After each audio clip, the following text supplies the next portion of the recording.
Life in Multiverse by Bapuji Dashrathbhai Patel. Published by Vishwa Parivartak Ishwarya Vidyalay. Preface. The creation is not limited to this earth or this solar system or to one galaxy or one universe. It is vast, limitless, and boundless, incomprehensible by humankind on earth. The great-grandfather of this limitless creation, who is Bapuji, through his divine vision, has not only seen the numerous solar systems, galaxies, universes, and multiverses, but also has seen creations beyond the multiverse, which is known as Behad Ki Kala Ka Brahmand. This means they are creations with unlimited power. The creation is such a wonderful and vast one that it cannot be expressed with any words of this earth, so the word Behad is used to signify the limitless infinite creation. Bapuji, through his divine vision, has perceived the vast creations of the infinite known as Behad ke Behad, which means limitless and infinite. This means there is no limit to the amount of multiverses that are out there. There is no limit to the entire unlimited creation of God. The purpose of writing this book is to present the supreme divine knowledge realized by Bapuji in his divine visions in an organized manner, as also in an easy layman language for the benefit of the average spiritual seeker and mankind. It is important to note that such divine knowledge has not been taught by anyone till date, nor has it been written down in any of our ancient scriptures, such as the Vedas, Puranas, Upanishads, or the Shastras. The objective of writing this book is to create awareness in mankind about the messages that have always been given by extraterrestrial entities, also known as aliens, over the ages, for the benefit and welfare of humanity. We also need to know that mankind is not alone in the entire cosmos, and that life exists not only on our Earth, but also on other planets, solar systems, universes, etc. In fact, there is the existence of life on the 7 layers, also known as dimensions, above Earth within our solar system. There are infinite numbers of galaxies and universes where there is a definite existence of extraterrestrial life and varied types of life forms in this vast creation. The objective of the book is to impart the vital knowledge of extraterrestrial life to the average man so as to raise his or her awareness about aliens and their existence.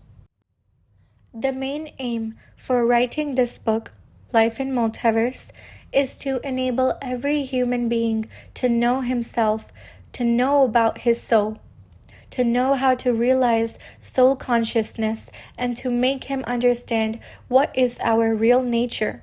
How did we change from the incorporeal divine light form to the subtle form, and from the subtle form to the physical form? How did creation happen in the incorporeal form? How did creation happen in the subtle form? And what types of creation took place in the subtle form of the soul?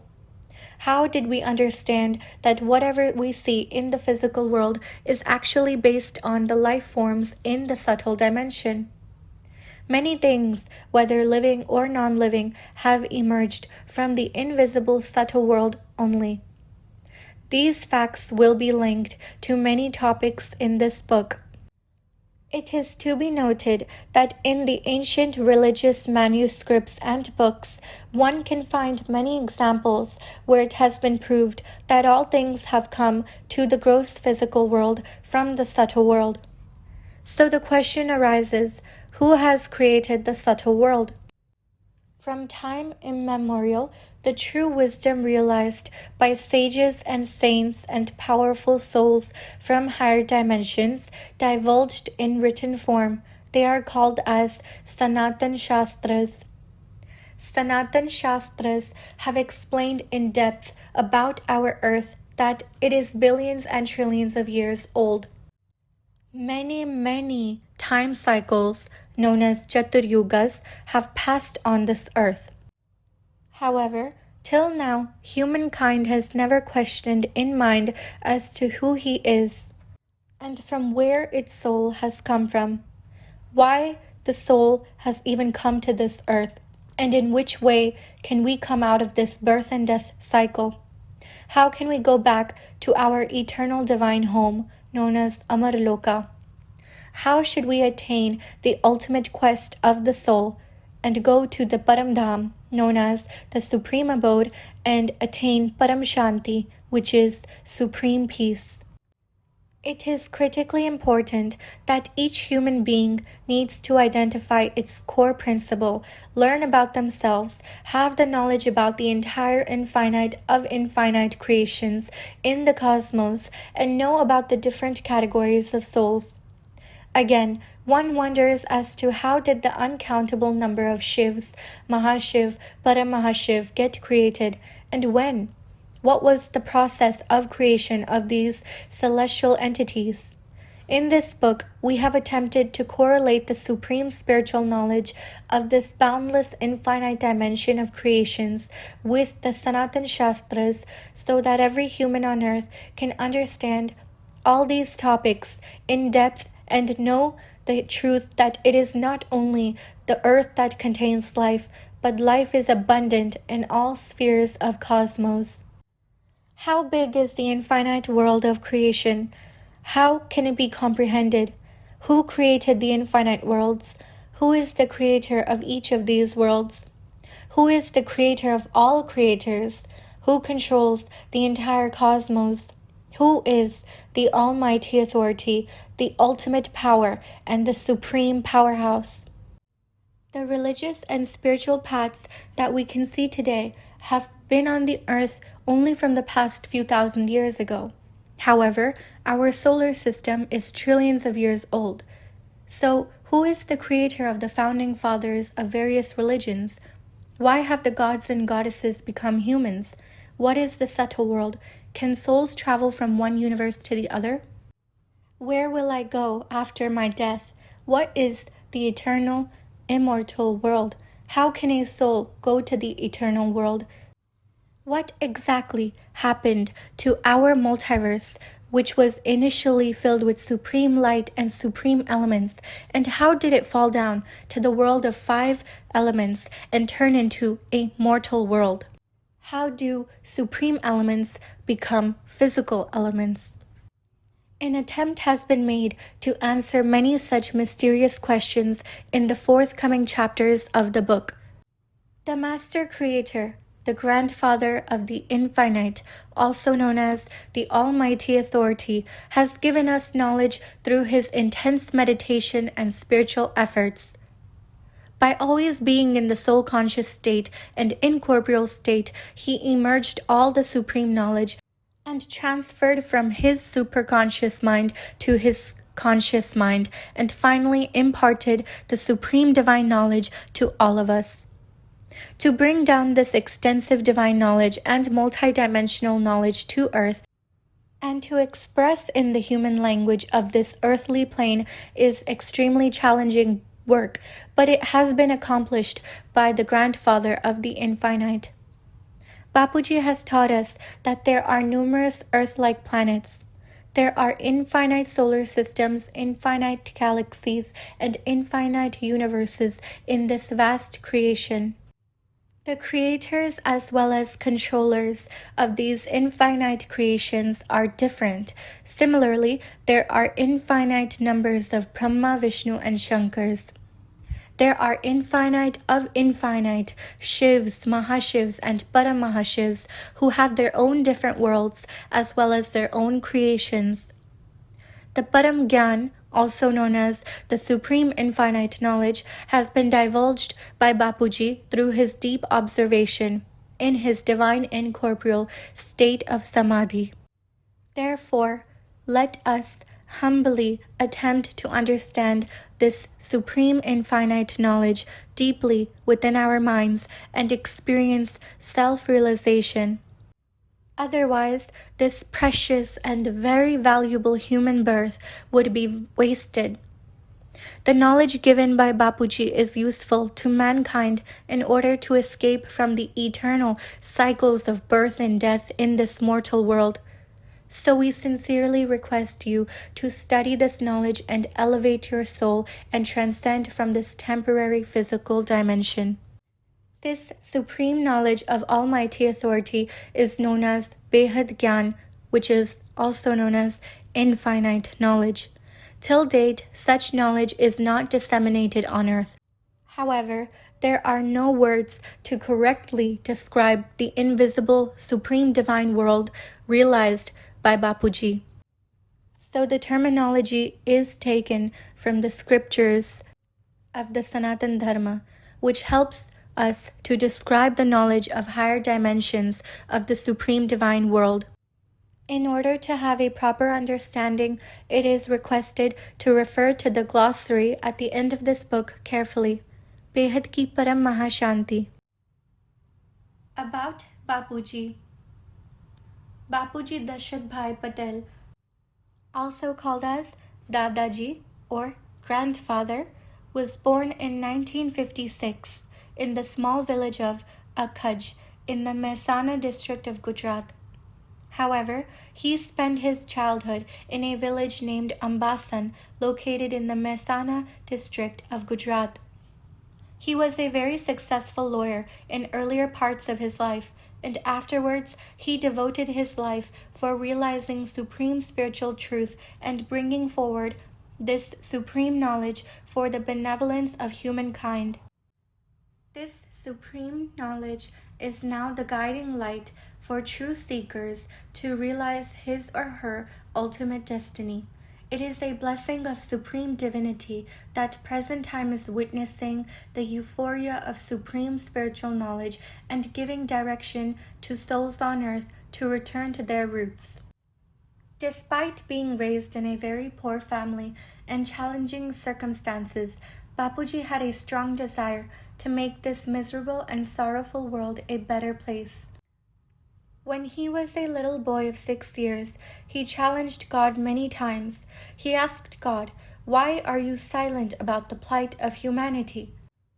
This intense desire to end suffering of humankind on earth as a child landed him in the highest platform of spirituality at a later period of his life. Even at a young age, Bapuji often used to spend hours in the fields without caring about himself. Due to the poverty, he used to go to the fields without wearing any shoes, sandals, or boots, so he used to get pricked by thorns on his feet.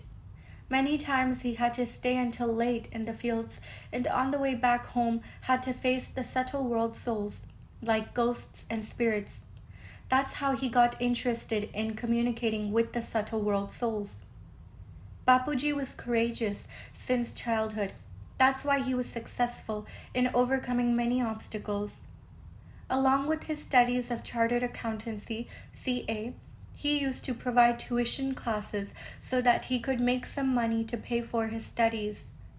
Later on, he completed a Bachelor of Law degree and became a famous lawyer in Ahmedabad.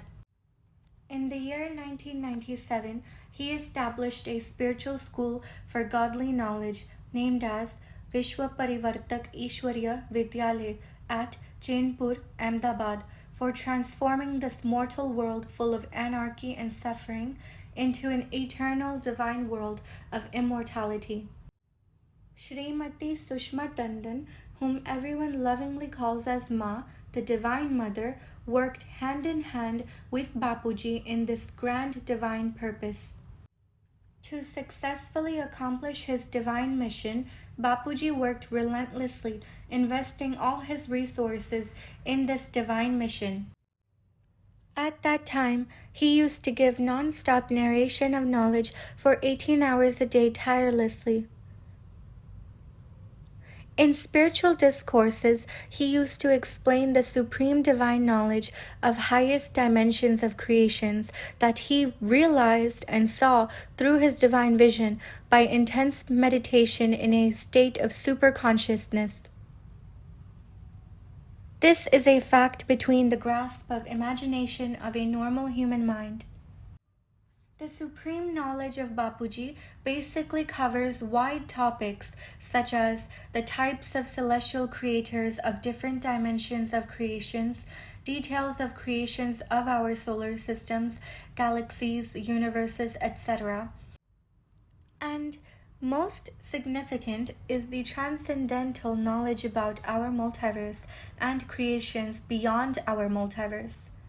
The knowledge imparted by Bapuji is supremely transcendental and beyond the grasp of a normal spiritual seeker.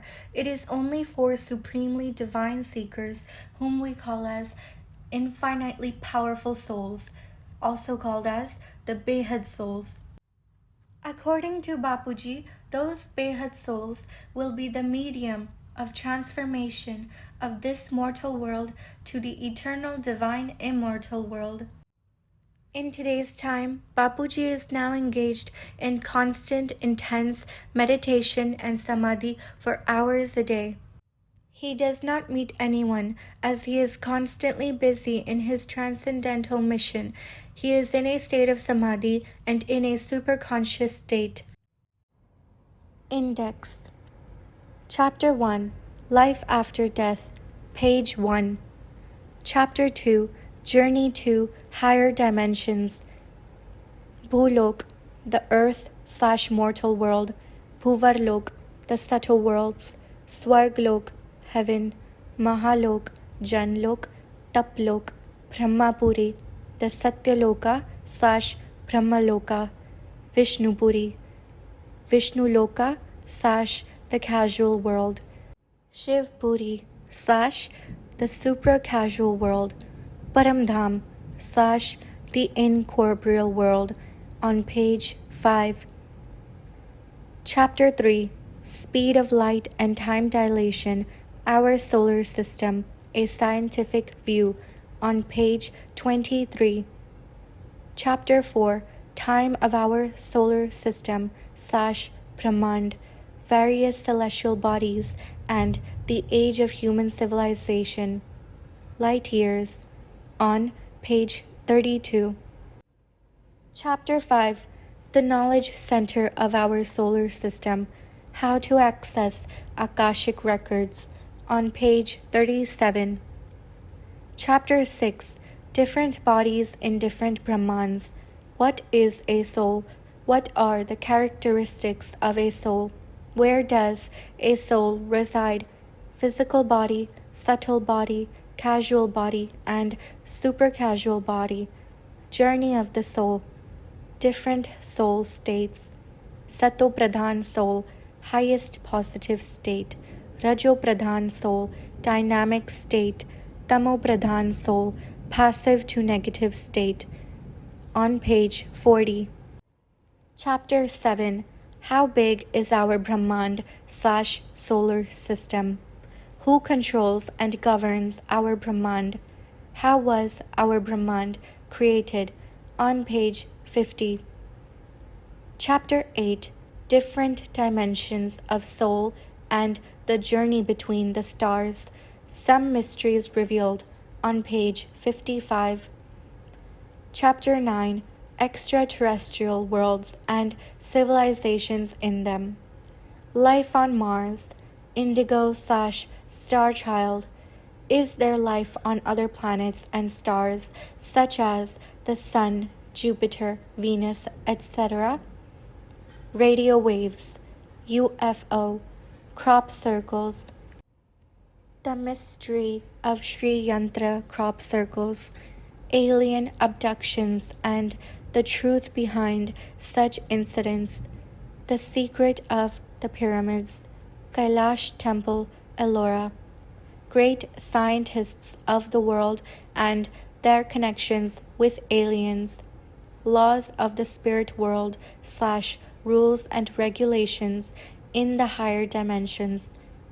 on page 61. Chapter 10.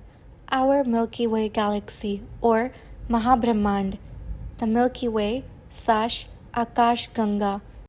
Description of the structure of our galaxy. Creation of galaxy, on page 86. Chapter 11. How was our universe created? Param Mahabrahmand, on page 93. Chapter 12. G1 to G17, Great Universes, on page 102. Chapter 13. Dissolution of the Solar System and Black Hole, Scientific Analysis of Brahmand, Black Hole explained in Behad Gyan. What is the Big Bang Theory, on page 125. Chapter 14. Creation of the Multiverse. Existence of the Multiverse, proof given by science. How large is our multiverse, and how far is this creation from our solar system? Multiverse, the 100 Kala universe. How was it created? Incorporeal world / Paramdham of the multiverse. Semi-incorporeal world / Mool Vatan of the multiverse. The subtle world of the multiverse. The world of elements in the multiverse. Physical world in the multiverse, on page 134. Chapter 15. Worlds beyond the multiverse, on page 146. Chapter 16. Future new multiverse and 5D Earth, on page 151. Chapter 17. The final efforts of a soul, on page 155. Chapter 18. Self-transformation to world transformation, on page 160. Chapter 19. Live meditation episodes on YouTube, on page 163. Chapter 20.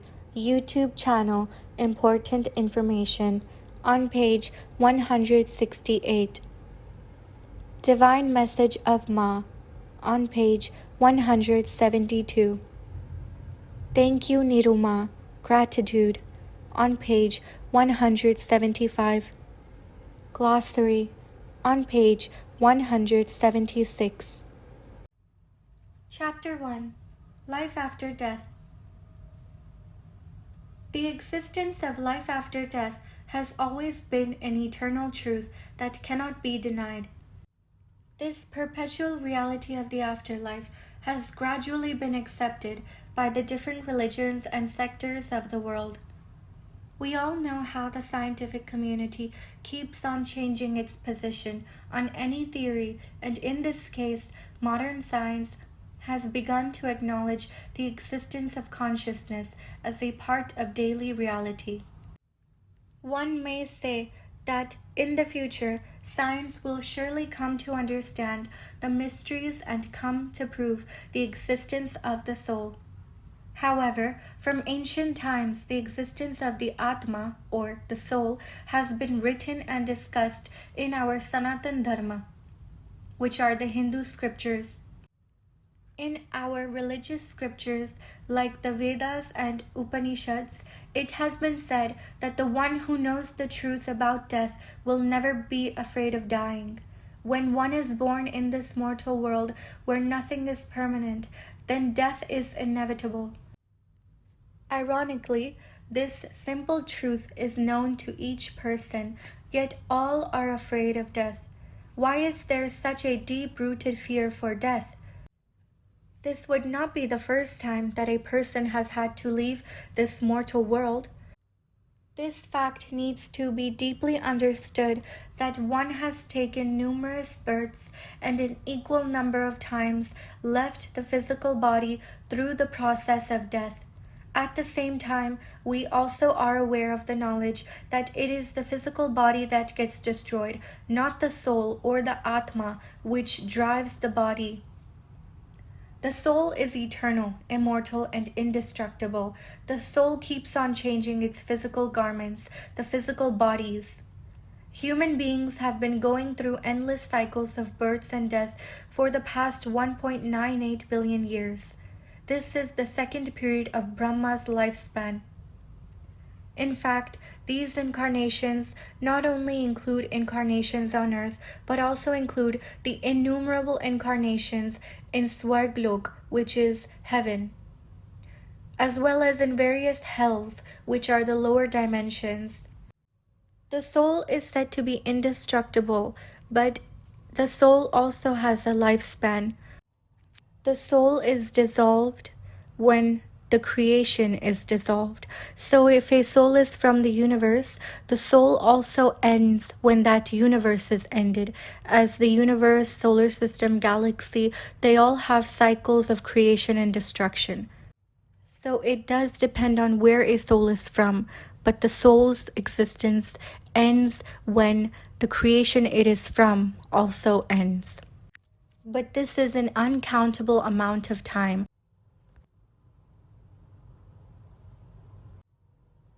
The amount of time it takes for a galaxy or universe to even end is unimaginable by the human mind.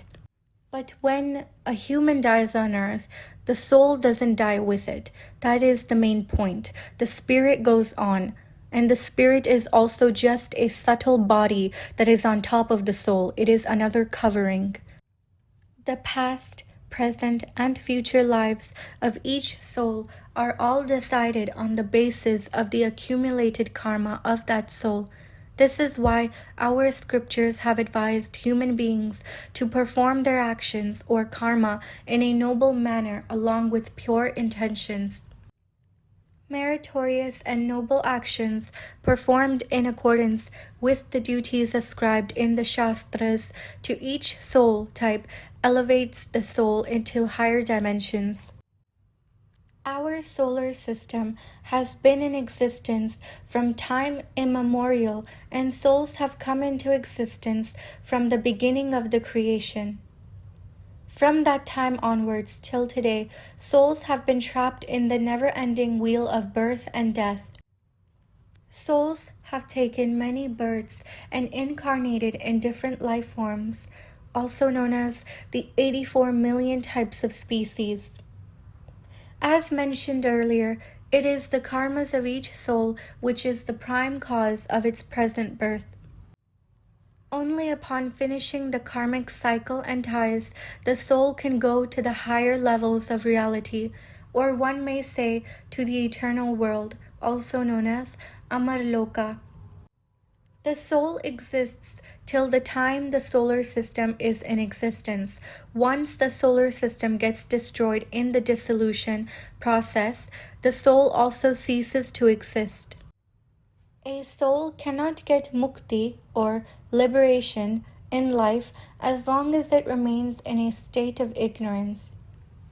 Moksha or liberation from the cycle of birth and death can be achieved by the soul only when the soul has arrived at the self-realization state.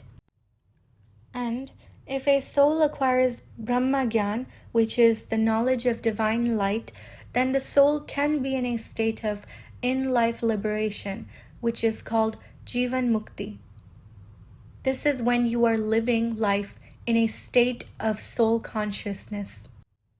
In this way, a Brahma Gyani soul, which is a soul with supreme knowledge, is able to attain the highest state of God realization. The journey of a soul is infinite. In the earthly plane, a soul has to undergo the never-ending life cycle of birth and death until the soul gets the grace of its creator. However, there are souls who, after the physical death on earth, roam around in the galaxies or universe in search of their creator, but they fail to find their creator soul due to the heavy cords of karma and illusion, which is called Maya. Thus, When a soul meets its creator, only then the soul will be free from the reincarnation cycle, or else the process will continue endlessly for the soul. Earth undergoes periodic destructions during the time of Ardha which is a partial dissolution, Pralaya, which is a full dissolution, and Kalpa Pralaya, which is the annihilation of the three worlds, which are the three dimensions called Bhulok, Bhuvarlok, and Swarglok. This is the earthly dimension, the dimension above earth, and the third dimension, which is the dimension of heaven. And then there is the Mahakalpa Pralaya, which is the annihilation of the entire solar system, and the souls get merged into their creator. So the existence of souls ceases in the Mahakalpa Pralaya. This would be for the souls that were created by the creator of the solar system. When a soul gathers profound knowledge and understands the beginning, middle, and end of the infinite creation, then the soul can travel into higher dimensions as well as continue its soul journey. So the souls that are not from the solar system, but they are from the galaxy and beyond, those souls would not cease in the Mahakalpa Pralaya. They would actually continue on their soul journey and they would exit the solar system before the solar system was due for its destruction. The soul changes its form according to the dimension that it goes to, meaning the soul will take the form of the body in accordance with that astral plane or with that dimension. The birth and death cycle of the soul never ends until the soul reaches Amarloka or the eternal world of supreme light. Now one may ask, what exactly is the eternal world or Amarloka? Is it situated above the earth in the upper dimensions, or is it in heaven? Well, as per our religious texts, when the time span of our solar system ends, all 14 dimensions, meaning the 7 higher dimensions and the 7 lower dimensions, all get destroyed. Bapuji has also explained that our entire multiverse has become a mortal world. After death, most souls keep wandering around from one earth plane to another, one galaxy to another, or one universe to another. This infinite or Behad cosmos is unimaginably vast.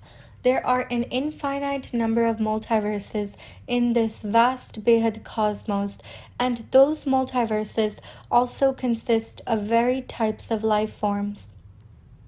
It is wonderful to know that a soul may travel in different dimensions in the universe or multiverse, but it will have to take the form as per that dimension. The soul wears different bodies like garments, and many times the soul might even get trapped within the 8.4 million types of species.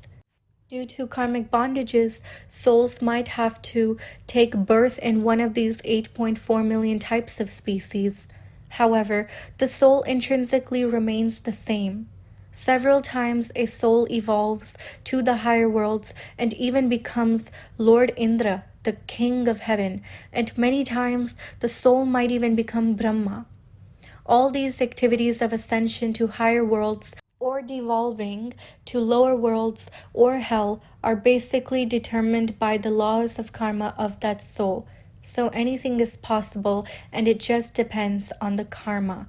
Therefore, one must know that every moment a soul reaps the fruits of its karmas, whether good or bad. Oftentimes, souls have gone to higher dimensions, but they have also fallen down to lower dimensions just as quickly. Now, if we wish to understand deeper about the life that is after death, we must possess a fair knowledge about the reality of the soul and have firm faith in its existence. By reading our ancient texts like the Vedas, Shastras, and Puranas, a person gains awareness about life that is beyond the earth, life that is after death.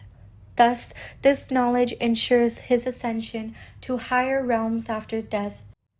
Even though a soul may live on the earth, but by practicing a constant state of soul consciousness, by finishing off one's karmic debts, the soul can make efforts to go to the infinite worlds from where it won't need to return back to the world of five elements. Here, a critical point to note is that a strong attachment towards our physical body and relationships of this present birth will keep us trapped in the continuous cycle of birth and death, and we would never be free from such bondages until we practice and remain in a soul conscious state for as long as possible. Life on higher realms is a wonderful and enriching experience because the upper worlds provide more spiritual happiness and joy to a soul, although Maya or illusion is present throughout the whole multiverse. The ascending soul finds an increased level of joy and happiness as it goes upwards. For example, the joy that a soul experiences in Brahmapuri is thousandfold more than the happiness of heaven, which is Swarglok. On earth, a human soul feels only pain and sorrow, just like living in hell. However, if the soul has enough spiritual knowledge about the higher spiritual realms, then the soul can move upwards towards the higher realms from heaven to Janlok, Taplok, and further into the higher worlds in the solar system and even other solar systems, galaxies, universes, etc. As the soul goes upwards, finally the ascending soul will meet its creator soul and will merge within it. There is no genuine happiness in this mortal world.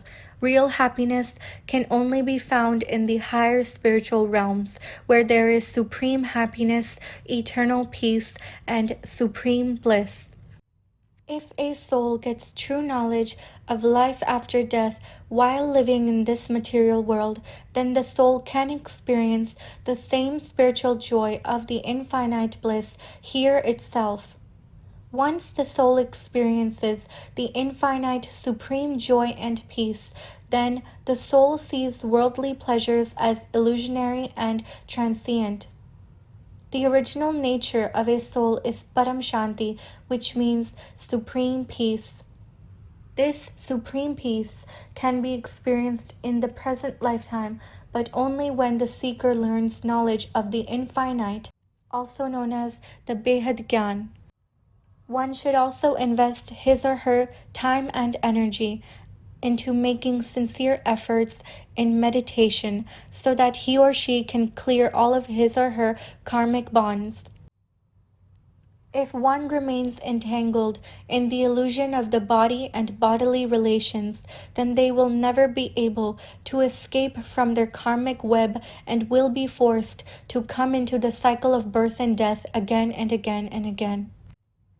In the near future, we will be soon launching a book on life after death, which will be based on Bapuji's divine visions and the deep knowledge that was obtained by him.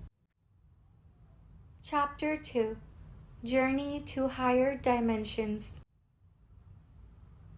The material world that we live in and consider to be real and true is nothing but an illusion or Maya. In the Bhagavad Gita, it is said that whatever one sees in this world of five elements is not true or real, and whatever is not visible to the physical senses, in fact, is real. We wish to ask our reader, does life exist only on our earth? One must know that infinite creation is so vast that it is almost impossible to think in terms of its vastness or describe it in exact words. As humans, we do not possess the spiritual vision needed to see the wonderful higher dimensional worlds. There is no one who can teach us about these unknown matters. The question arises as to who lives in the higher dimensions and how do the higher worlds look like? How many dimensions exist above our earth? In the field of modern science, space research is a highly specialized area wherein scientists are presently researching about the higher worlds or the creations of the different dimensions existing in our solar system. Their studies include parallel universes, multiverse theory, string theory, superstring theory, the concept of the 10 dimensions in space-time, etc. Now, once again, the question arises, who can travel to these extra dimensions, or how can one know more about these worlds? How can anyone know whether any life form exists outside our planet? Will we ever be able to know in our present lifetime who we are and where our true place of origin is? What is that world like and who resides there? We also would like to explore more, such as the effect of time on the various dimensions. How time is different in these various dimensions. Do changes in time periods have a transformational effect on the creation in that dimension? What transformation happens to the souls who reside there? What is the evolvement process like? Our solar system, galaxies, universes, great universes, multiverses, etc. all have their own different time spans as per Bapuji's knowledge of the infinite world of creations. The details are given in his earlier book called The Anant Koti Mahakal Pralay. Therefore, it is necessary to understand that time as we know it flows differently in different dimensions and in different creations, like solar systems, galaxies, universes, multiverses, etc. For example, our ancient scriptures, which are the Shastras and Vedas, have explained about the 14 layers of creation, which are the 14 dimensions or lokas. They exist in our solar system, where there are distinct differences in the speed of time in each and every dimension. Science is also in agreement with the concept of relativity in position and time in various coordinate systems in space. Science is in search of absolute frame of reference with respect to which speed, time, and position can be defined. For greater clarity on this topic and for the benefit of our readers, we have given in a concise manner the details of the 7 higher worlds with the earth as the base dimension. Bhuloka, Earth/the mortal world. At the beginning of the great Mahabharata war, the chief warrior from the Pandava side, Arjuna, became very agitated and felt a deep sense of sadness, since he knew he would have to fight against his own grand-uncle, which was also his guru, and cousin brothers, the Kauravas. Arjuna felt guilty about waging this war of righteousness and justice. On the battlefield, as the war was about to commence, he even refused to lift his bow, as he felt very guilty at the prospect of killing his entire family. Upon seeing Arjuna's despondent and weak state of mind, Lord Krishna, who was his guide and charioteer, advised and taught him the divine supreme knowledge, which ended up becoming the Bhagavad Gita. In order to convince the Pandav prince Arjuna, Lord Krishna had granted a glimpse of visual manifestation of his divine nature. Krishna took the Vishwarup form, a cosmic form, revealing his own immortal, all-encompassing self to Arjuna. He showed Arjuna his true godly form. The universal form, or the Vishwarup, was so magnificent that the entire solar systems, universes, etc., and the entire creation in the cosmos could be seen emanating from within Krishna. The whole creation is only a projection of a very minute part of his divine consciousness. Arjuna could clearly see the 3 worlds, planets, the 3 aspects of time, the 5 elements, the 7 rishis, all galaxies and constellations, all the gods of the heavens, and much more within the Lord's cosmic form. In a nutshell, it is said that Arjuna could see the entire cosmos in Lord Krishna. The earth, also known as the Bhuloka, is where the physical human beings live and also can be understood as the world of the physical elements consisting of gross matter known as the earthly reality. Bhu means earth, Loka means world or dimension. In Bhuloka, various types of human souls live together, but one must know that different categories of souls had been created by different creators and in separate time periods as well. In the present time on this earth, there are souls who have come from other solar systems, galaxies, and universes, and even multiverses. In this Bhuloka, all life is sustained by 5 elements. When the physical body of a human being goes through the process of death, out of the 5 physical elements present in the physical body, the 2 physical elements, which are the earth element and water element, perishes along with the physical body. However, the subtle body, which cannot be seen with the physical eye, accompanies the soul into the subtle dimension. The subtle body, also known as the Sukshma Sharir, consists of 3 elements. These are the air element, which is also called as Vayu Tattva, the fire element, also called as Agni Tattva, and the ether element, also called as Akash Tattva. So the 3 subtle elements are air, fire, and ether. In the journey to the upper worlds, it is useful to know that the lesser the burden of our karmas, the greater is the soul's capacity to travel to the higher dimensions. On the other hand, if a soul is tamopradhan, which means sinful, then the soul would have more of the air element, due to which the subtle body becomes heavier, and as a result, the soul cannot travel to higher dimensions.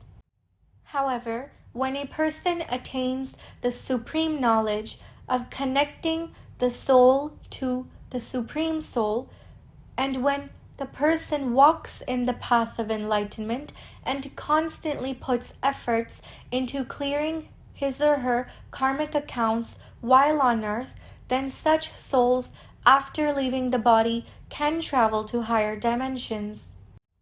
Every human being must know and be aware that this world is a mortal world, and what we see with these physical eyes and perceive through these physical senses in this mortal world is an illusion. Illusion means Maya.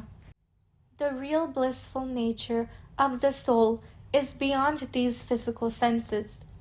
The true joy is everlasting and is above the low and temporary pleasures that are derived from the physical senses.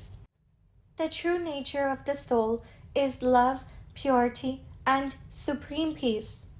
In the present time, however, the power of the soul has degraded, as the souls are caught within the continuous cycles of birth and death on the earth for the past 1.98 billion years. Therefore, during this huge time period on earth, the soul has forgotten its basic, true attributes and real nature due to the karmic bonds and its weak soul power. In the Mahabharata, while imparting spiritual knowledge in the form of the Bhagavad Gita, Sri Krishna says to Arjun, "O Arjuna, you and I have undergone many births, and I know all of those births, but you do not know them. O Parantapa, since you have forgotten your past lives, for you this physical world enchants you with its attractions and attachments." This was the Bhagavad Gita, chapter 4, verse 5. By this, we can easily see that the Lord is reminding Arjuna of the past lives that both have had. However, the difference was that Sri Krishna had memory and knowledge of his past birth, but Arjuna did not. Sri Krishna, as an enlightened being, did not have any attachment or identification to his body, and so he was not restricted by its limitations. Whereas, in normal human beings, a strong identification with their present body restricts their ability to remember what occurred in their past lives. This ability of forgetfulness of the past lives results in a soul to leave the old physical body and take upon a new one after death, just as one would discard old clothes and wear new ones. Our desires and latent tendencies, known as vasanas, force us to take birth in a body. So if we choose to use this present birth to accumulate more vasanas and more desires, then we will be forced to take another birth to exhaust the newly acquired desires and karmas. Only by focusing on acquiring self-knowledge and engaging in suitable activities for the soul's enlightenment, the soul can liberate from the cycle of birth and death on earth. This is the law of the earth, and there is an infinite number of Earth-like planets in infinite solar systems. By understanding the fact that this world of 5 physical elements is temporary and ever-changing in nature, a human being in this present life must himself earnestly strive for achieving God realization, as that is his ultimate life goal. Bhuvarlok. This is the first higher dimension. It is above the earth and is located between the earth and the sun. It is also known as Pitruloka, or the land of the ancestors. This astral plane is a location where many celestial areas or planes of existence are present, out of which 5 main planes are well known. 1. Dhruva Loka. 2. The region of the 7 sages, known as the Saptarishis. 3. The Nakshatra Loka, which is the realm of the heavenly planets. 4. Chandra Loka, which is the world of the moon god. 5. Surya Loka, which is the world of the sun god. He is the solar deity. Dhruva Loka, or the pole star, is the planet of Dhruv, the ardent devotee of Lord Vishnu. It constantly shines as the central pivot, for all the stars and luminaries and planets revolve around this planetary system. The Saptarishi Loka is the abode of the 7 holy sages, who are the mind-born sons of Lord Brahma. This realm is situated below Dhruva Loka at a distance of 200,000 yojanas, and it circles the pole star. Many highly advanced spiritual souls reside in this dimension who render help to heavenly gods in various ways. In return for their services, the soul gets an opportunity to reside in Swarglok, also known as heaven. However, if the soul is enchanted by the attractions of the heavenly world, then as a consequence, the soul is sent down to the earth to take birth as a human being. Even after death of the physical body, the soul performs karma even in the 3 elemental subtle form, meaning the soul comes under the karmic cycle as long as it is susceptible to the influence of its mind and desires. After the body dies, the lesser the burden of karma, the lighter the soul becomes. A sinful soul has more air element in its subtle body and is filled with negative energy. Due to the prevalence of air element, the subtle body of such souls gets heavier and thus cannot travel to higher dimensions. Hence, by doing meditation, the astral body of the soul absorbs supreme light from the higher dimensions and gets purified, as a result of which the content of air element reduces and ether element enhances in the astral body. The prevalence of ether element increases the power of the soul, and thus the soul can travel to a higher dimension with more speed. The soul experiences greater happiness and peace as it ascends to the upper layers. Those souls who are tamupradhan or very impure in nature, even after their death, they might continue to live in a subtle form in those houses or at their religious places. They refuse to leave the earth plane and they refuse to go to higher dimensions because they are way too attached to their karmic bonds. Which is why they might end up staying in the house that they were born into as a human, or go to the religious places that they used to go to as a human, or they might, as a ghost, trouble other human beings. Such impure souls lack power and they end up as ghosts. They end up in the Pret Yoni. This is a life in the lower astral plane in the subtle body, sometimes also referred to as phantom. These sinful souls never think about salvation, and their subtle body is heavy due to the prevalence of air elements. Thus, they cannot cross or go beyond the gravitational pull of the earth, which exerts up to 200 kilometers distance from the earth. The subtle body of such souls are very weak due to the cravings for pleasures, the attachments to material things, the attachment to the physical body, and the attachment to karmic bondages. If a soul has suffered deep wounds or psychological damage to its subtle body in the present life, subsequently, this will be carried forward to the next birth. A pure soul whose mind is peaceful and always has God in his or her thoughts tends to go towards the higher dimensions after their death. There are many souls on earth who are sattvic or pure in nature and always stay in remembrance of the Almighty Authority or their deities. Such good souls are guided by spiritually advanced souls to go to the Himalayas and meditate for their spiritual advancement, since the pure atmosphere there, pervaded with positive vibrations in the higher altitudes of the Himalayan mountains, Kailash Mansarovar, Badrinath, Kedarnath, etc., are ideally suited for spiritual growth. The air element, or Vayu Tattva, in these spiritual places is very pure, light, and powerful. This helps astral souls to refine their subtle body. The air element of the soul gets charged, and eventually the fire element also gets charged. Therefore, performing meditation in the Himalayas compensates for the damages of the subtle body and the soul regains its power. Whereas on the rest of the earth, there is so much negativity everywhere that it is all over the environment and hard to get away from. In the Himalayas, there are many invisible spiritual realms or ashrams in the astral or non-physical form. Many sattvic or pure souls form groups and meditate in their own clusters called golas or spheres.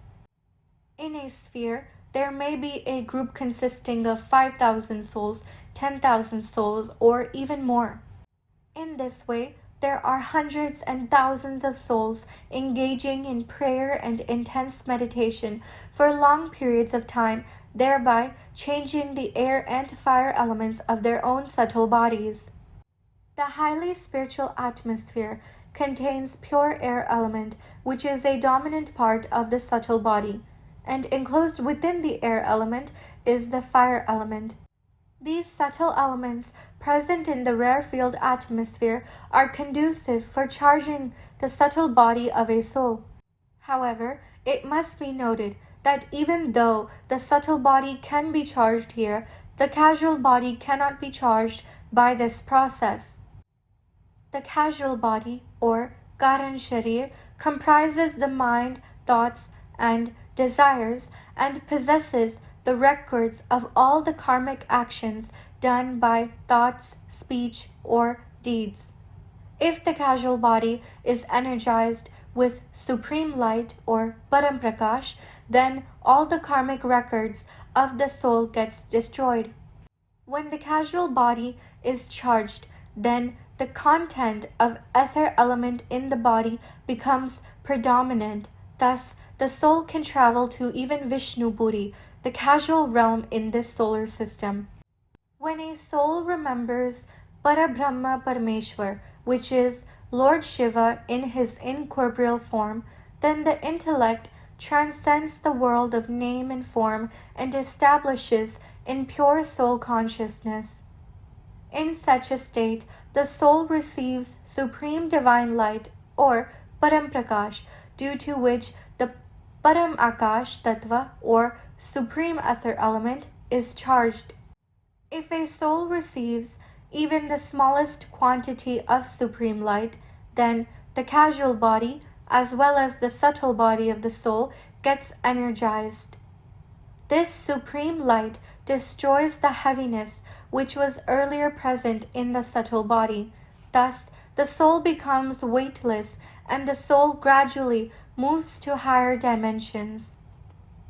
In the astral world, there are millions of times more souls than the number of human souls living on the earth as human beings.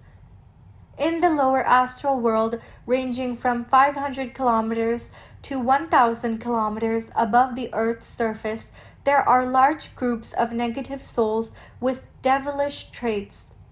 Sinful or impure souls remain below 1,000 kilometer layer, whereas the pure and good souls can easily cross beyond the 1,000 kilometer range from the earth. As a soul moves to the higher dimensions, the thoughts that arise in the mind of the soul also change accordingly. Bhuvarlok is also called Pitruloka. This is the abode of our departed ancestors. In ancient times, departed souls would reside in this realm and enjoy the fruit of their merits and wait for reincarnation on the earth plane. However, at current times, the souls do not possess the energy even to go up to Pitruloka. The sacred rituals called Shraddh are carried out after the death of a person, in which offerings are made to the departed souls residing in Pitruloka. Unfortunately, currently, the departed souls are not even able to go to Pitruloka. Instead, they keep wandering around in the earth's atmosphere. Swargaloka. This is the third dimension, also called as heaven. Swarglok is located above Bhuvarlok. Now, who can go to heaven? The souls who have performed good deeds and led pious lives on earth can go to the Swarglok after death and are eligible to enjoy the fruits of their good karma in the heavenly realm.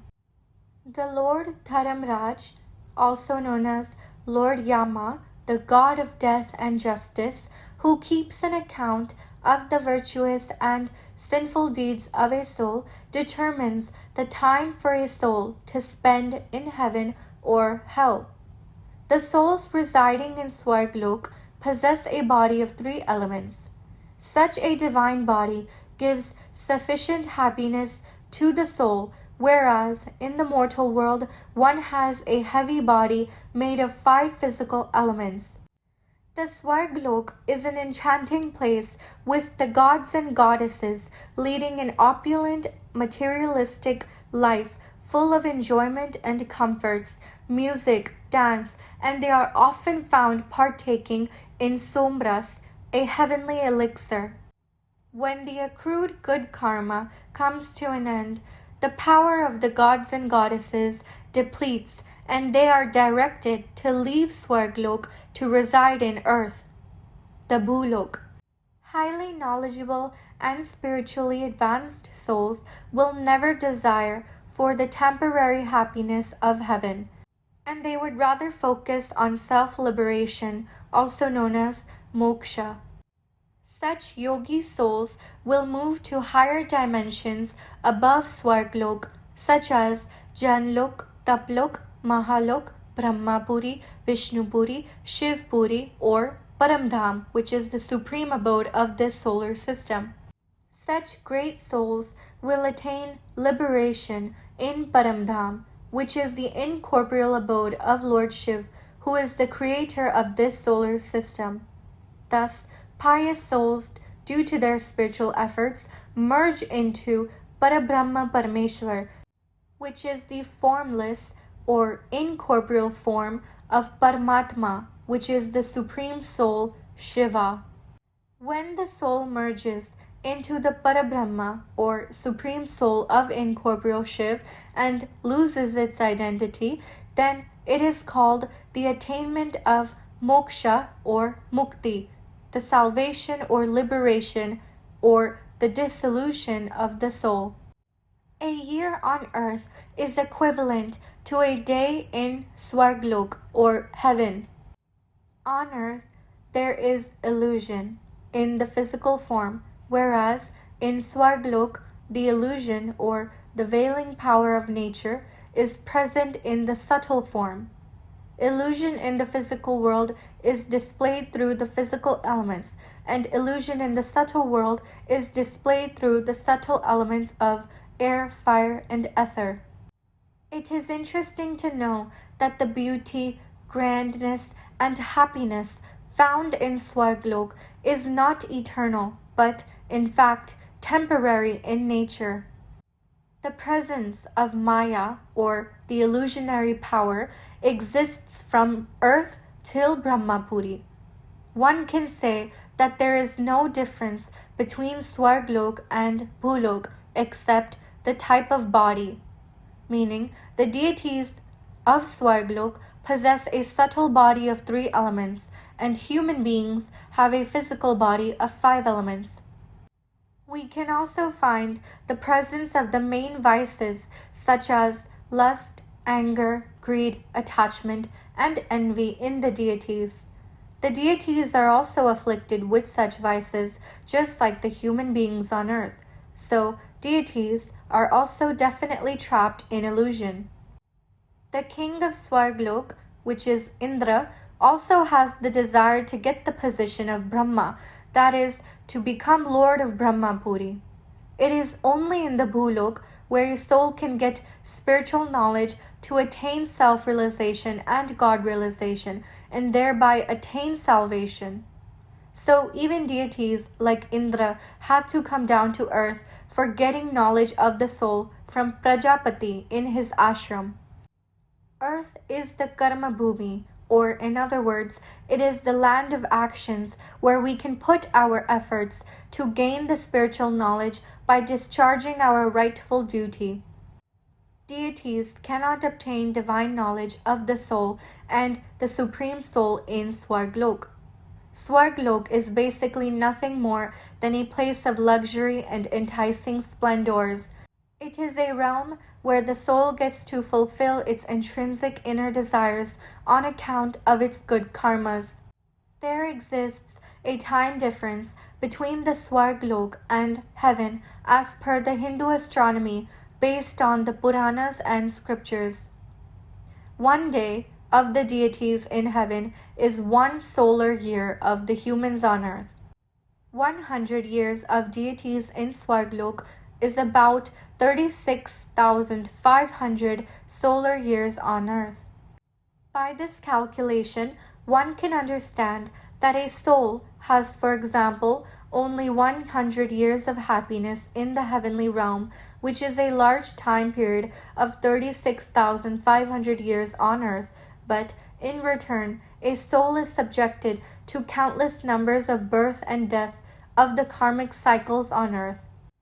A soul's virtuous deeds on earth result in the elevation of the soul to heaven for a temporary period of time, after which the soul has to come back to earth either as a human or as one of the 8.4 million life forms of various species as per its karmas. Abominable, sinful actions on the earth plane lead to the downfall of the soul into the 550 million hells known as the netherworlds or Narakloka. The spiritually knowledgeable souls do not fall prey to illusionary joys that are found in the 3 worlds of Bhulok, Bhuvarlok, and Swarglok.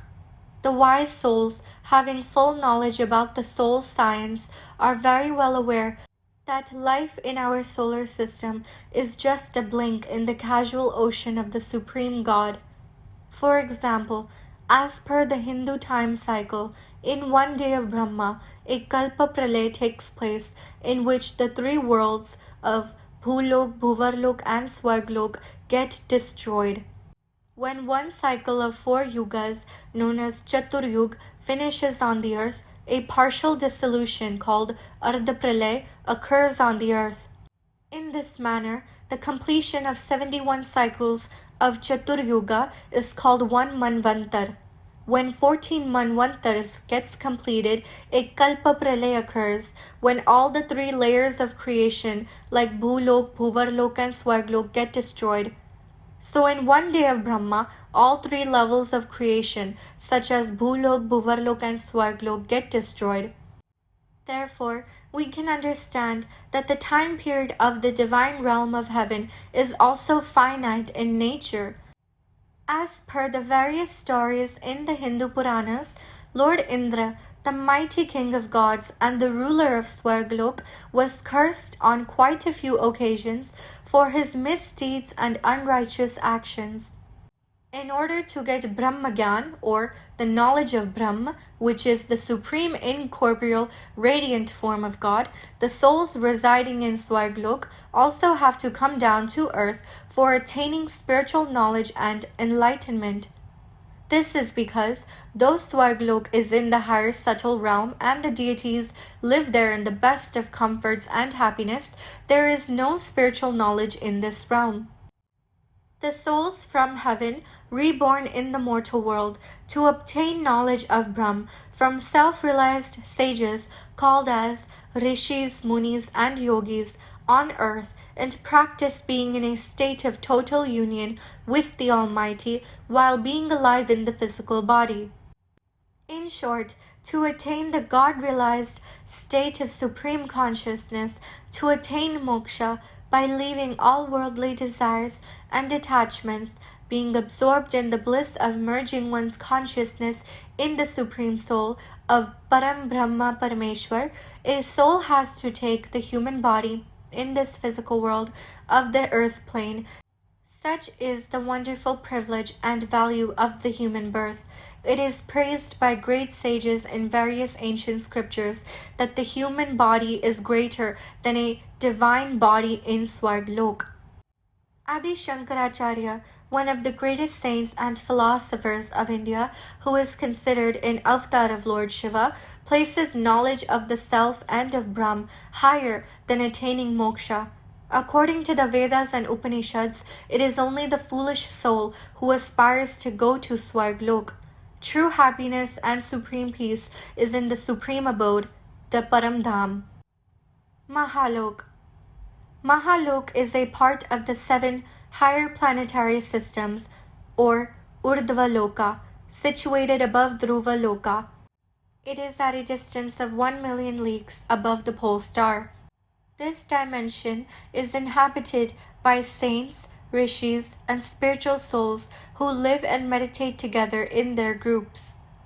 Mahaloka can also be described as the realm which lies between the middle 3 worlds and the upper worlds.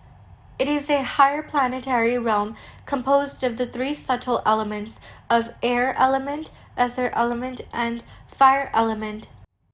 The atmosphere of Mahalok is purer than in Swarglok. There are numerous layers of creation inside Mahalok, as well as differences in the time scale in these layers. The souls in Mahalok have a fine subtle body. Many souls from various solar systems and galaxies reside in this world. The souls meditate earnestly in Mahalok to go to the higher realms, as there are no bodily attractions or body consciousness here. Male and female souls remain on friendly terms and meditate together by remaining in soul consciousness.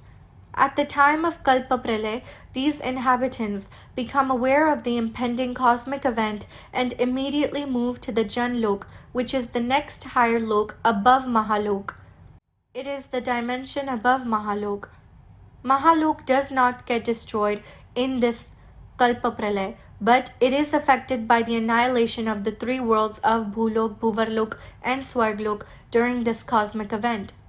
During the process of destruction of the three lower worlds of Bhulok, Bhuvarlok, and Swarglok, the intense fire elements also spread up to Mahalok, so as to forcing the souls in Mahalok to move up into the higher layers of creation. Unlike the deities of Swarglok, the souls here are not inclined towards enjoyments, and they are spiritually knowledgeable and are great souls.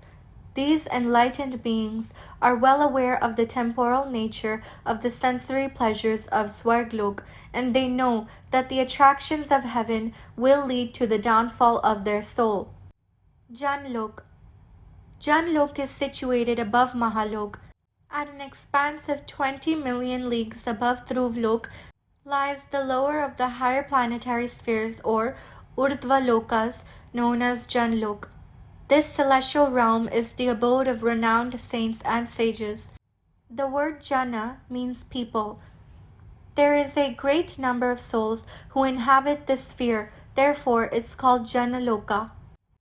The noble souls in this dimension lead life of a householder similar to that of life on earth, and creation also takes place.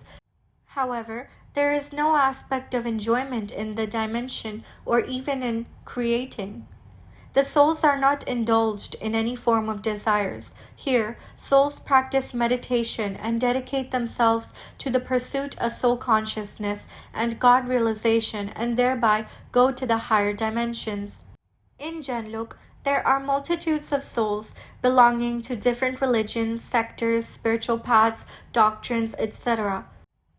The great spiritual saints that reside here, for the sake of the upliftment of mankind, come down on earth and incarnate as an avatar.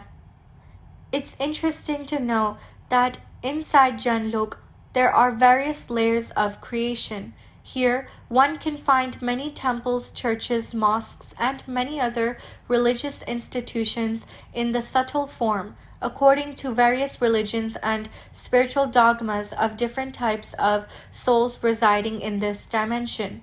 The natural beauty of the landscape here is similar to that on earth. There are villages, cities, hills, rivers, etc., but all are in the subtle form, made of the three elements. The ambiance and purity of atmosphere in Janlok inspires many souls to reside in this realm of creation, even though some of these souls residing in Janlok possess knowledge of different solar systems or of galaxies, universes, etc. Here, the atmosphere is much lighter and purer as compared to the earth, so souls feel comfortable to stay in this dimension of creation. One day in Janlok is equivalent to 100 years on earth. The lifespan of this divine realm is one ultimate great dissolution of this solar system known as Mahakalpapralay. The souls who inhabit this realm are religious and peaceful in nature. They pray to their favorite deity or gods such as Lord Shiva, Lord Vishnu, or Shakti. However, mostly they worship Ma Shakti. Founding fathers of different religions, various spiritual masters, and sages all reside in Janlok. They render help and assistance to the followers of their religion or spiritual doctrines on earth, as well as they are also engaged in expanding their established religion or spiritual doctrine on earth from this dimension of creation. Taplok. Taplok is twice as big in its expanse as Janlok. In this abode, souls are pure and enlightened beings who live in complete indifference to their body. Taplok is the abode where saints do intense spiritual practices called penance, and so it is known as Taplok because Tap means penance. The souls here are in soul-conscious state and do not have any emotions towards any other souls residing in this realm, since they are totally focused on their own spiritual advancement. The souls pray or meditate on their chosen gods, such as Lord Shiva, Lord Vishnu, or Goddess Shakti, and they are always immersed in a state of intense love towards their chosen god or deity. Taplok is located 400 million kilometers above Dhruvlok. In this dimension, there is a huge time difference. One day in Taplok equals 10,000 years on Earth. The spiritual environment is very powerful in this dimension compared to the layers below Taplok. As the soul travels towards the upper layers, the soul gets more power. Each layer has greater spiritual power than the dimension below it, so it is better for spiritual growth of the soul to evolve to higher dimensions.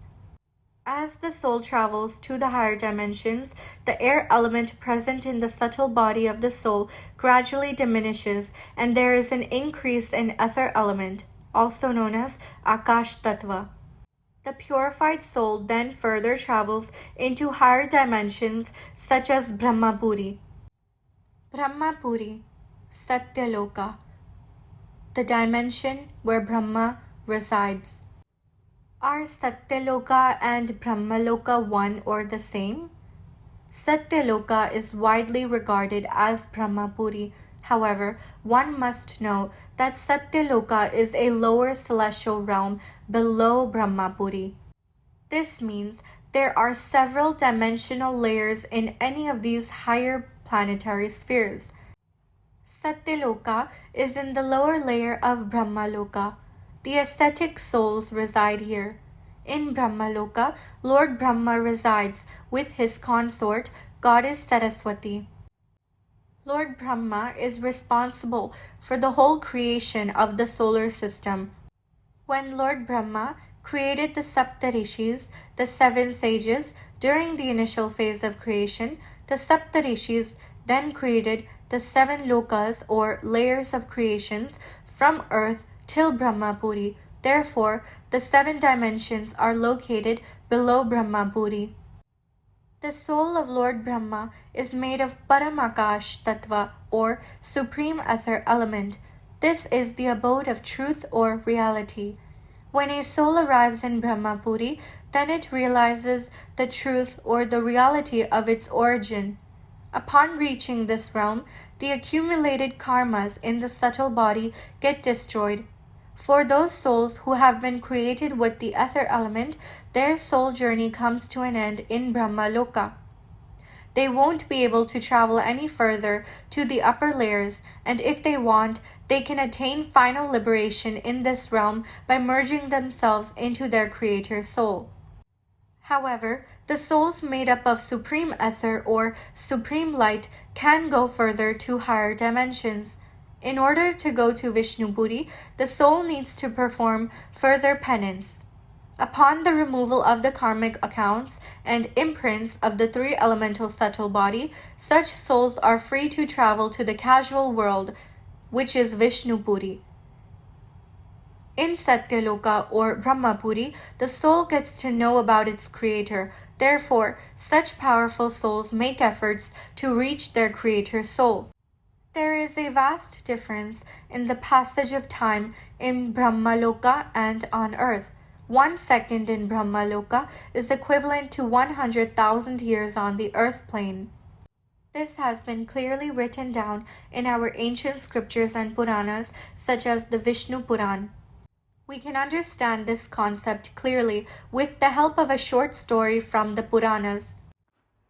In the Golden Age, or Satyug, there was a ruler known as Kakudmi, ruling over his kingdom Kusasthali. When his beautiful and talented daughter, Revti, had reached a marriageable age, the king was not able to find a worthy groom on earth for her.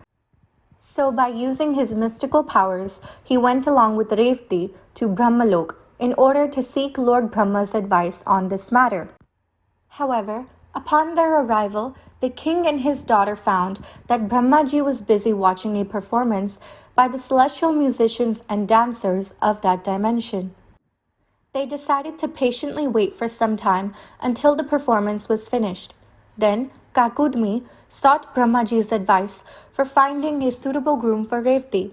Thereupon, Lord Brahma said that in the brief period that they had waited in Brahmapuri, 27 Chaturyugas, which means 108 yugas, had already passed on earth. All the eligible princes whom Kakudmi knew would be long dead, as well as their grandchildren.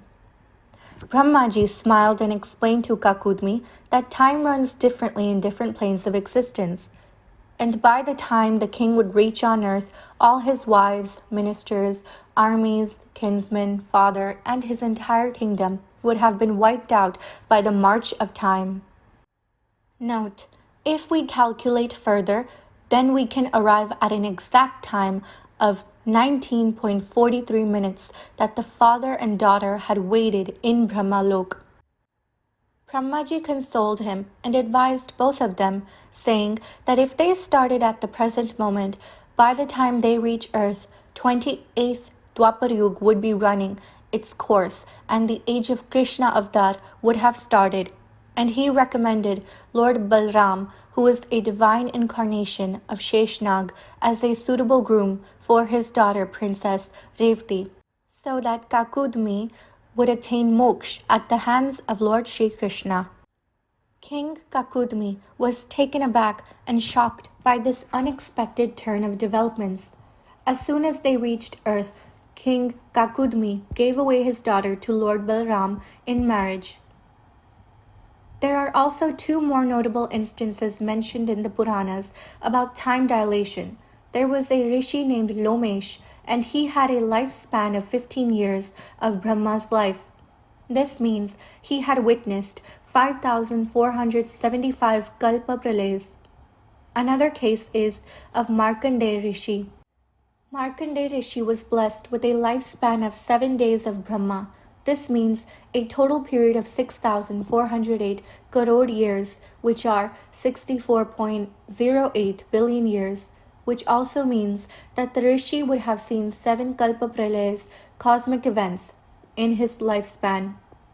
So these instances are the proof of time dilation and time travel as recorded in our ancient scriptures.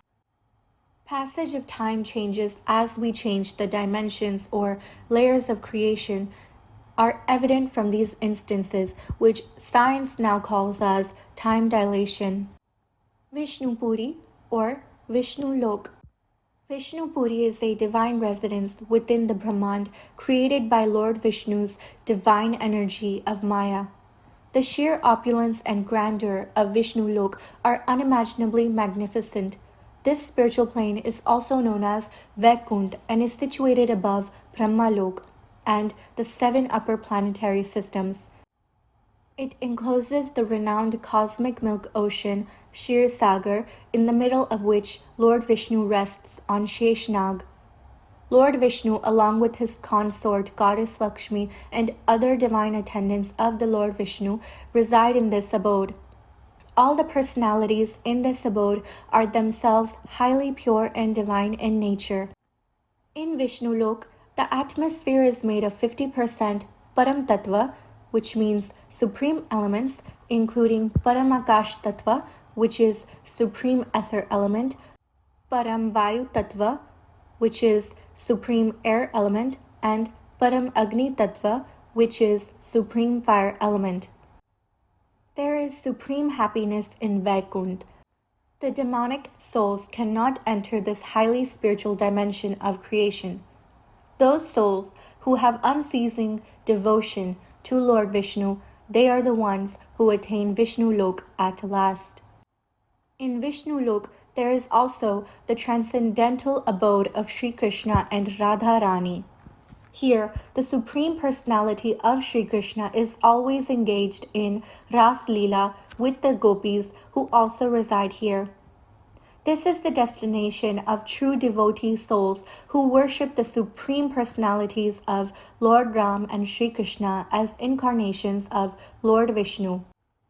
By being in the path of pure bhakti, which is devotion, the souls are immersed in remembrance of their beloved Lord, and the karmic accounts of such souls are destroyed completely, and they are able to enter the transcendental abode of Vishnupuri.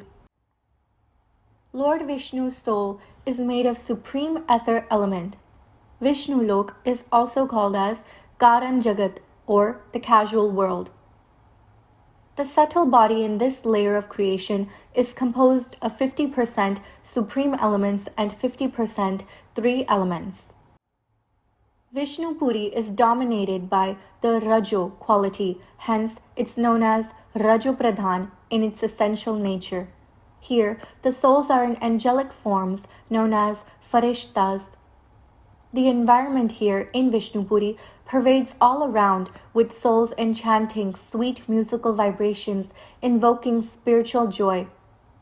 The inhabitants of this abode are well aware of the happenings on earth as well as the future of humanity.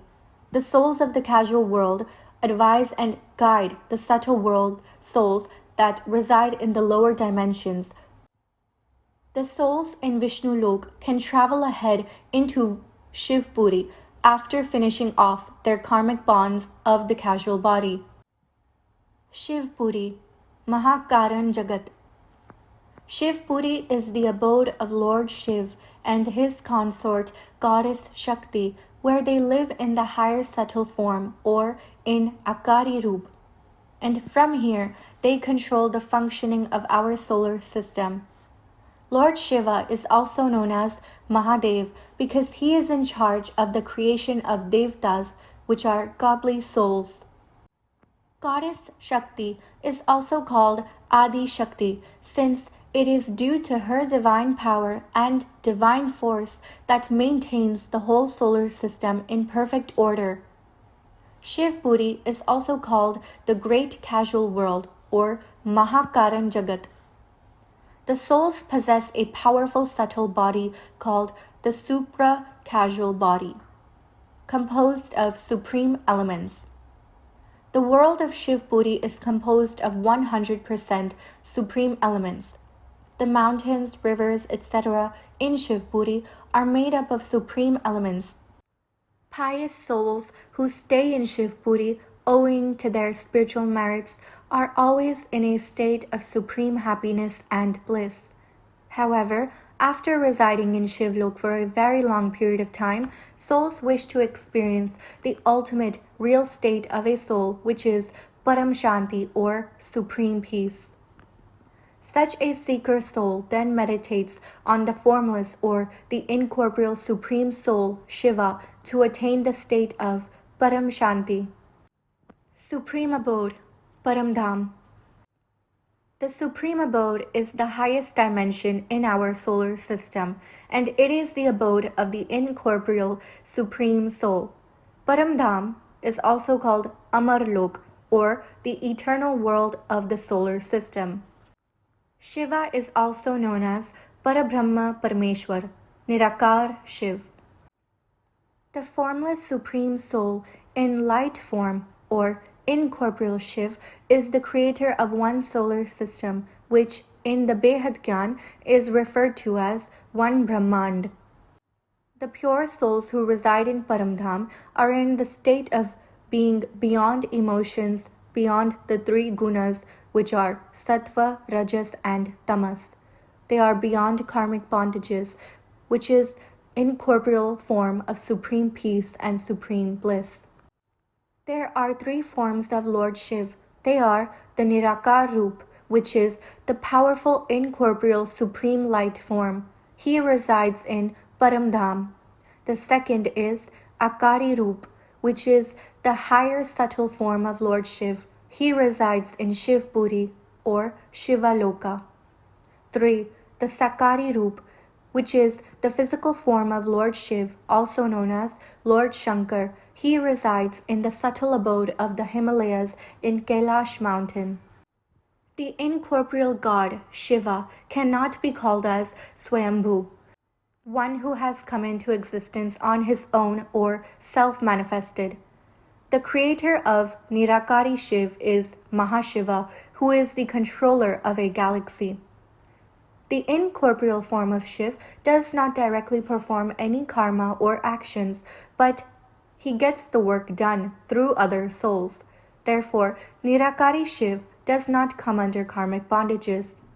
Nirakari Shiv gets the work done through Akari Shiv Shakti. Akari Shiv Shakti or Lord Shiv and Goddess Shakti in Shivpuri control our solar system for its harmonious functioning. So, the divine form of God Shiv Shakti performed the work of creation in the Brahmand through Lord Brahma. And the maintenance and preservation of our solar system is done through Lord Vishnu, and the destruction is done through Lord Shankar. Whenever the power of the incorporeal supreme soul of Shiv decreases in power, Shiv becomes a Jeev, an ordinary weak soul. Further, by making intense spiritual efforts, the Jiva becomes again a divine incorporeal Shiv. Only a soul who is created out of the supreme light can go to the abode of incorporeal Lord Shiv in the Paramdham. On the other hand, if a soul who is created from the supreme ether goes to the Paramdham, then it will be dissolved into the powerful supreme light.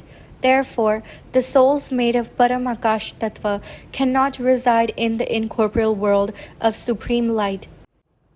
Souls who are creations of incorporeal Shiv go to him and merge into his divine incorporeal light form, and so their soul journey comes to an end. If the soul desires mukti or salvation, then it merges within the incorporeal form of Shiv, and with the blissful union, the existence of the soul ceases. The journey into higher dimensions continues until the soul reaches its creator.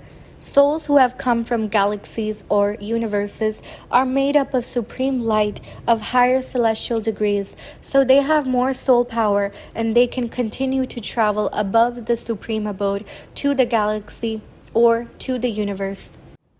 Upon reaching their creator, they merge into their creator, or they can become Mahashiv or Param Mahashiv. Time scales on various dimensions of creations in terms of human years on Earth. This is a chart showing the time period on Earth versus the time period on higher dimensions as described by Bapuji versus the time period in Brahmapuri versus the corresponding time period for Mahashiv versus the corresponding time period for Param Mahashiv versus the corresponding time period for Param Mahashiv. 1 year on Earth is 1 day in Swarglok. 10 years on Earth is 1 day in Mahalok. 100 years on Earth is 1 day in Janlok. 1,000 years on Earth is 1 day in Taplok. 0.1 million years on Earth is 1 second in Brahmapuri. 0.2 million years on Earth is 1 second in Vishnupuri. 0.3 million years on Earth is 1 second in Shivpuri. 2.5 million years on Earth is 1 second in Paramdham. 4.32 billion years on Earth is the age limit of Swarglok, which is 1,000 Chaturyugas or 1 Kalpa Pralay in Swarglok. 4.32 billion years on Earth is 1 day in Brahmapuri. 8.64 billion years on Earth is 2,000 Chaturyugas. 8.64 billion years on Earth is 1 day and 1 night in Brahmapuri. 3,110.4 billion years on Earth is 1 year in Brahmapuri. 155.52 trillion years on Earth are 50 years or 1 parad in Brahmapuri. 311.04 trillion years on Earth is 1 Mahakalpa Pralay. It is the end of a Brahmand or solar system.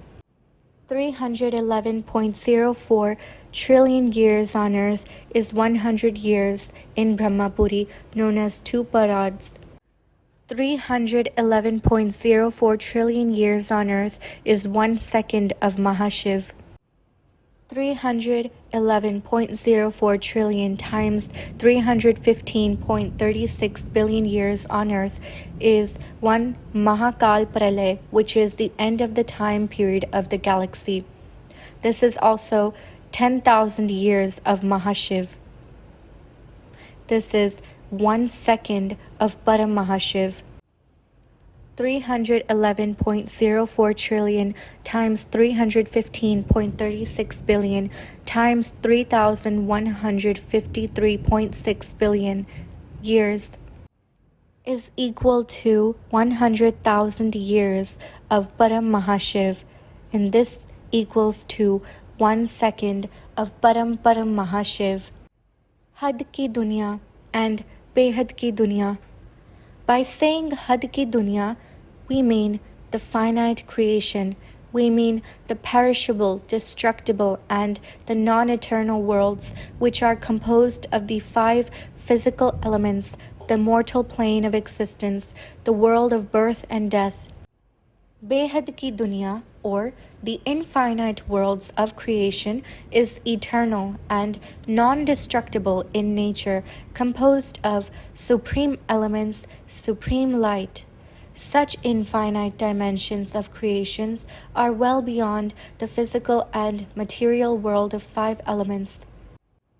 The word Behad means endless, infinite, and unlimited. These are beyond the imagination of the ordinary human consciousness. In short, Behad means the worlds of creations which cannot be understood with our limited faculties of imagination. Chapter 3: Light, Speed, and Time Dilation.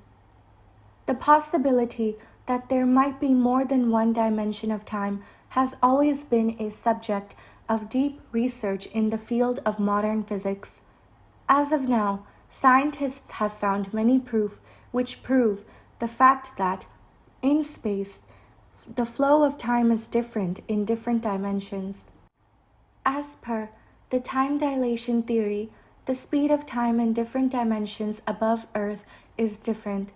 It has been found that the passage of time depends on the location of the observer and the speed of the observer or the experiencer. This is called time dilation, where the passage of time slows down as one moves faster. If the span of time is larger between 2 events, then the passage of time is greater. In the Puranas, the incident of which Balram, the elder brother of Sri Krishna, is mentioned about marrying the beautiful princess Revati, who along with her father had spent a few minutes in Brahmalok, and by the time the duo had returned back to Earth, 27 yugas had already passed on Earth. As explained above, when 27 Chaturyugas elapses on Earth, then only 19.53 minutes elapses in Brahmalok. This clarifies that the passage of time on Earth is many times than the passage on time in Brahmalok. Along with this concept, there is one more factor called the effect of gravity on time dilation, where time varies as gravity varies. Like time, gravity is also a relative term.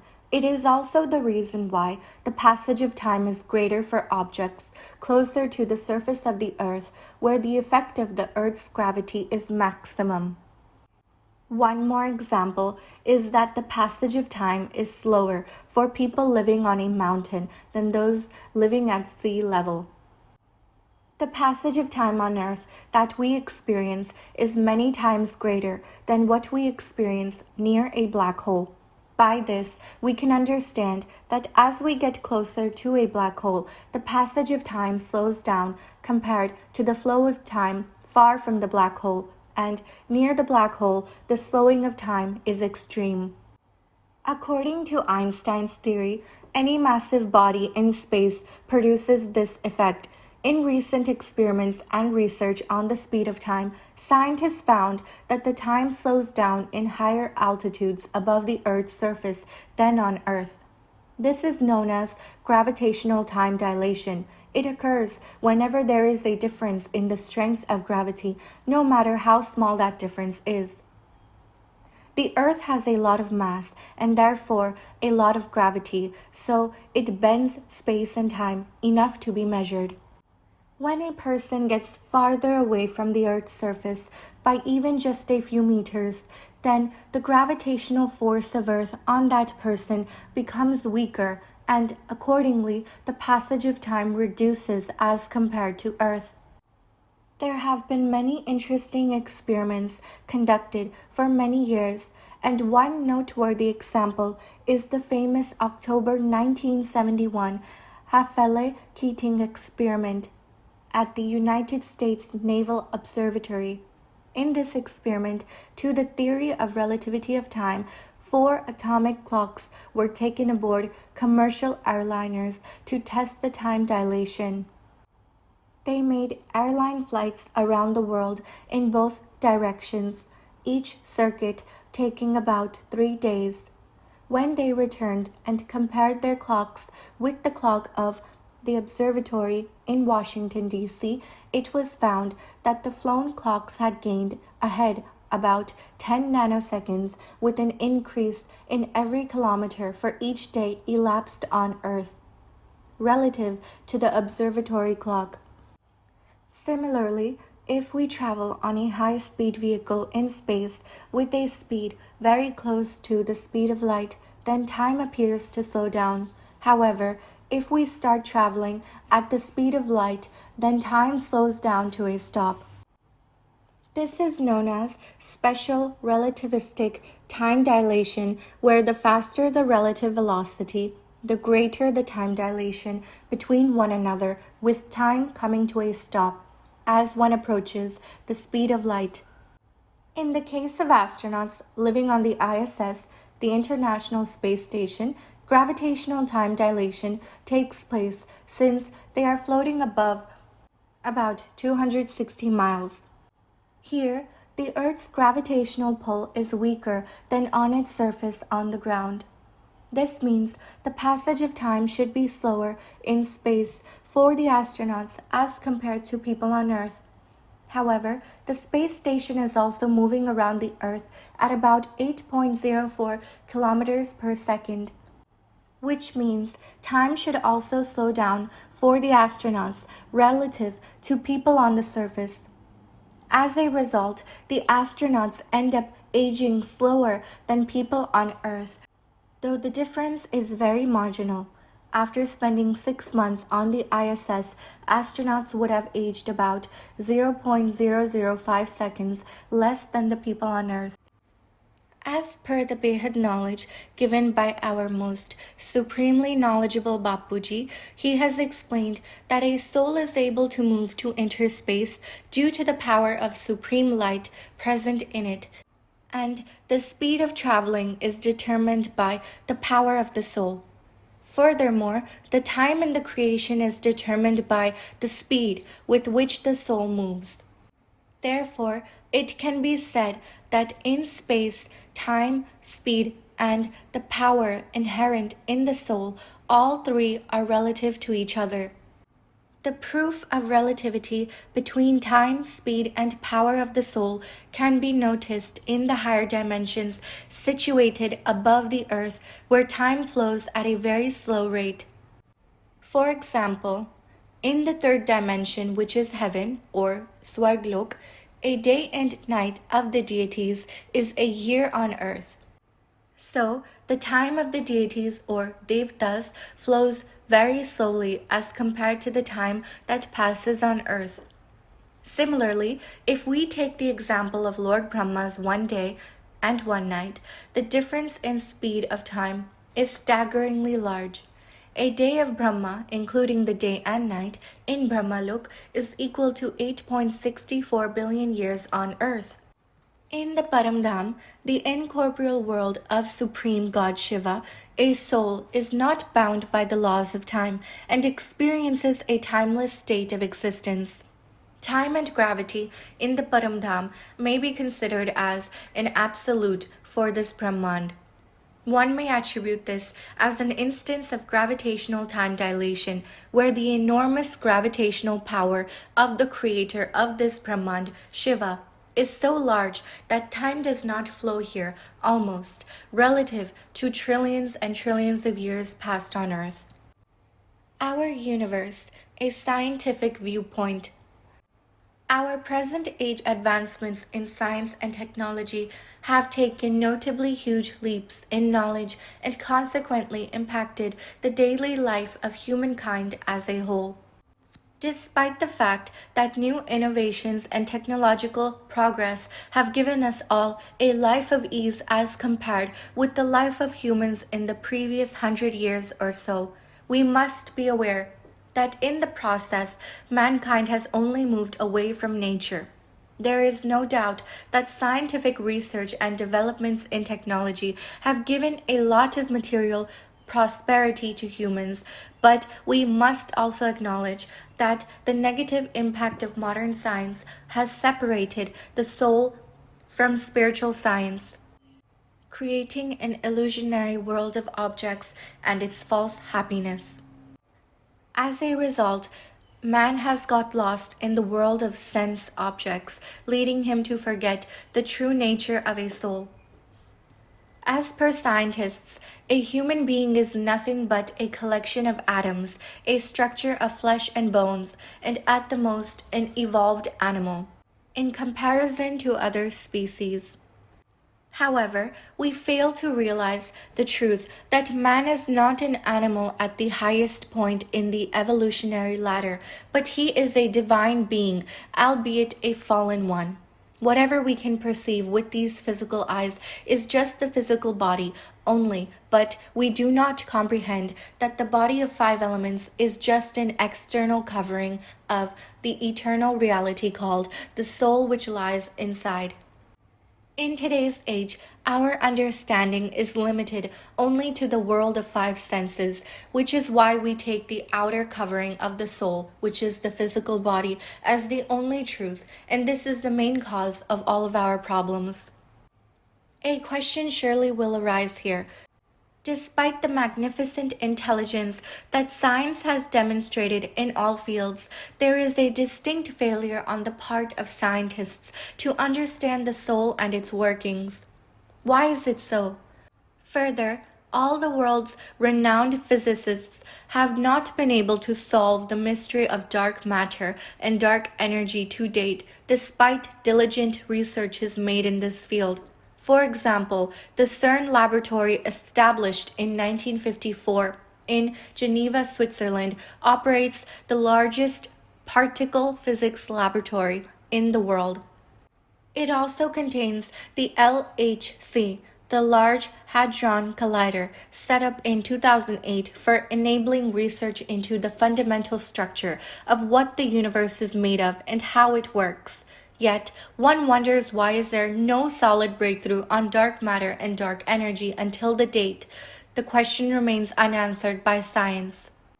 From a spiritual viewpoint, the cause of this is very simple. Due to reliance only on physical instruments and gross material-based experiments, the information obtained by scientists is highly limited in nature. The source of information obtained by the intellect is only through the world of sense and 5 elements. This is precisely the reason science is unable to penetrate into the heart of the invisible universe and find accurate answers. Its sole reliability on material-based machines, instruments, and equipment would result in information about the physical gross material world only. Whereas a person who follows the spiritual path by acquiring spiritual knowledge and engaging in meditation by focusing his consciousness in the Atma and by continuous practice will be able to uncover all the mysteries within himself. Here, the intellect and mind are turned inwards by focusing only on the soul. Brahma Satya Jagat Mithya is a concept in Indian Vedanta where Brahm or Paramatma which is the incorporeal supreme divine light, is considered the only eternal truth, and the visible gross world is an illusion. Since the soul is but a part of God, the Almighty, Paramatma, in effect, this means we carry the same divine truth within ourselves. It's not by studying the physical phenomena of this physical world that one will gain fruitful answers, but only by the power of the soul, by going deep within one's self in connecting with Paramatma Parameshwar. The mysteries of this universe and the entire creation will be revealed. The spiritual journey of a seeker to go within oneself to the soul is the only solution available to science as of today. Nikola Tesla, the genius scientist, had said, "The day science begins to study non-physical phenomena, it will make more progress in 1 decade than in all the previous centuries of its existence." The unseen cosmic world is so subtle and vast that this gross world of name and form can see and understand only 0.01% or even less of the unseen reality. The material world is made of 5 elements, which is air, ether, fire, water, and earth. A day will come soon in the near future when science will be able to view the unexplained parts of the universe and the creation, with the help of highly developed instruments made of refined elements known as supreme subtle elements. The material world is primarily based on the water and earth elements, which give shape and form to this physical reality. It is also the reason why we are unable to see with these physical eyes the countless numbers of ghosts and spirits around us, since they are in 3 elemental subtle bodies made of ether, air, and fire elements. The reality of invisible world is multitude times more than the visible material world, and we have never been able to know much about it.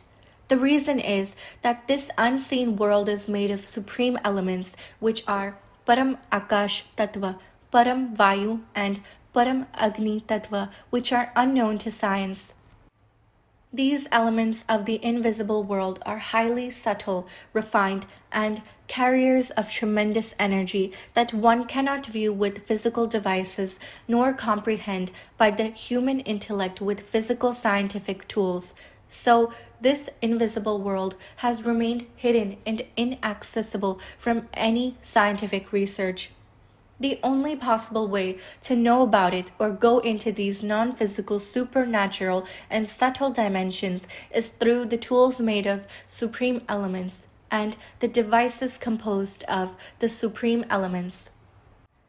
In the last century, there have been many great scientists who had made immense contributions to science, surprisingly, without the aid of sophisticated laboratories or expensive equipment. Albert Einstein is one of the prime examples of genius. As per his theory of general relativity, massive objects warp or bend the space and time around them, and the effect a warp has on its objects is what we call as gravity. In other words, gravity is a curving or warping of time and space. The more massive an object, the more it warps the space around it. Further, the warping effect affects the measurements of time. We tend to think of time as a ticking away at a steady rate, but just as gravity can stretch or warp space, it can also dilate time, since there is a difference in the strength of gravity at each place. The theory of relativity given by Einstein in 1915 transformed theoretical physics and astronomy during the 20th century, giving physicists a totally new perspective, superseding a 200-year-old theory of classical mechanics of solid objects. The question is, how did Einstein understand and come to all these conclusions, which stand true even today, without the help of any co-researcher or sophisticated laboratory for his findings? He used his wonderful power of imagination and visualization, and all of a sudden he invented the theory of relativity and equation E equals mc squared. Einstein had a typical method of focusing on his ideas and theory by closing his eyes and drifting away mentally to a different dimension, and by the way of his thoughts, it would bring in new ideas to the world. Einstein basically had the whole theory in his mind, which he would solve and visualize in his thoughts itself. This process was much more accurate than the cumbersome laboratory-based experiments. Einstein called his methodology a thought experiment. An instance once, when Einstein was to give a lecture at the Princeton University in the United States, the officials asked him for a list of items that he would require to prove his theory by the way of an experiment, but he simply asked them to provide a blackboard, few chalks, a pencil, and few sheets of paper for writing. The university official was taken aback at the simple request and wondered as to how could Einstein possibly conduct his experiment with such few things. Nikola Tesla, in his book Man's Greatest Achievement, has stated, "My brain is only a receiver in the universe. There is a core from which we obtain knowledge, strength, and inspiration. I have not penetrated into the core, but I know that it exists." Nikola Tesla's brilliant inventions came through inspirational visions, which would suddenly flash in his mind, giving him the required information on his project. While working on any new invention, due to his intuitive mind, Tesla would more than often receive a complete and clear picture, a vision in his mind about the exact shape, size, length, width, etc. of his invention. He is said to have envisioned complete diagrams of his inventions, known as picture thinking. He sometimes worked from his memory, not bothering to draw them.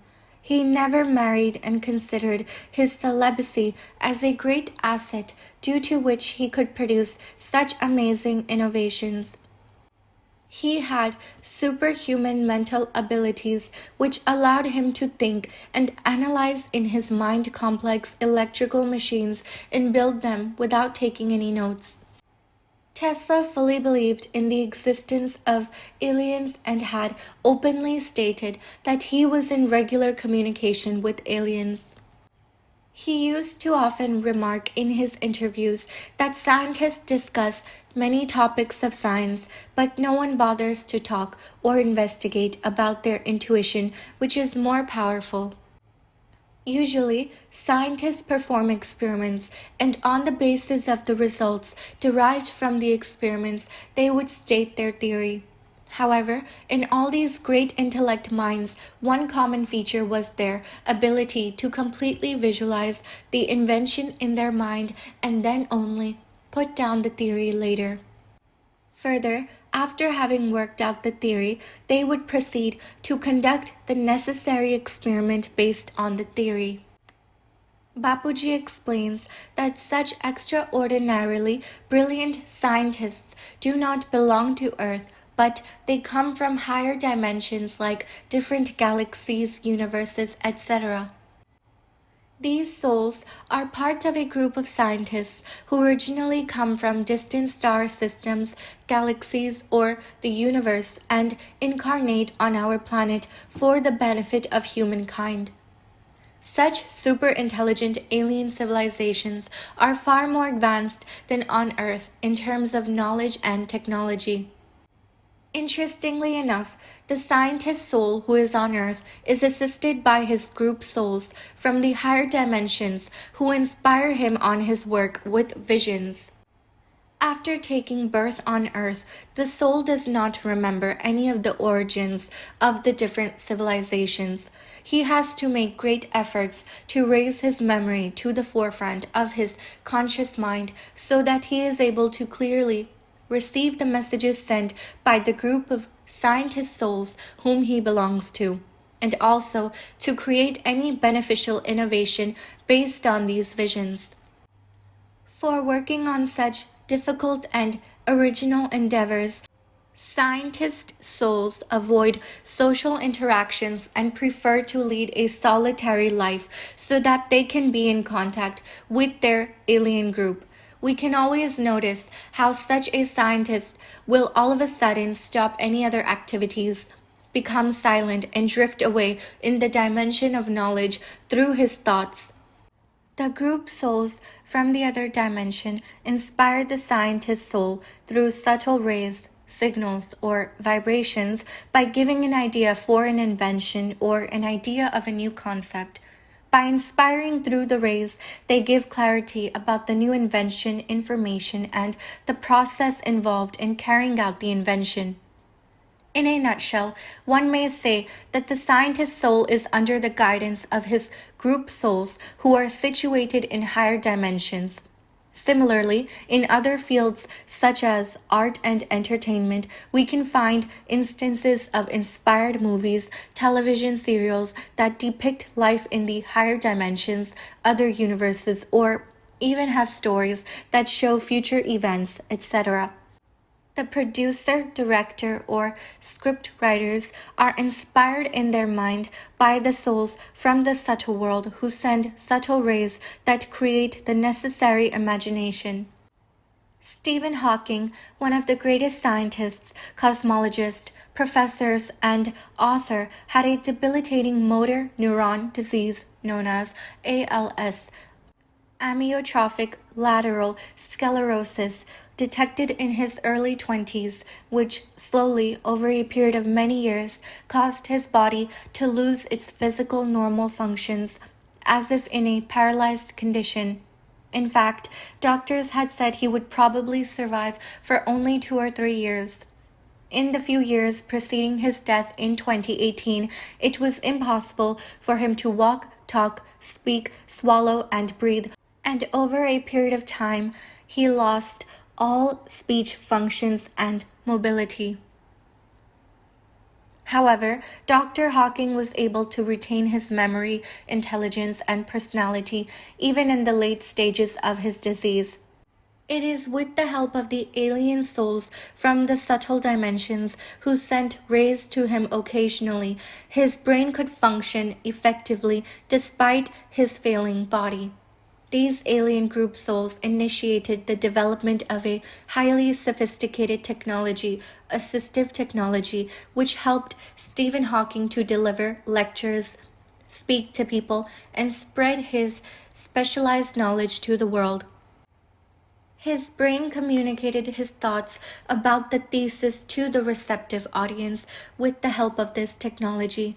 This technology was the medium through which Hawking remained active as a researcher and a scientist as well as in his personal life.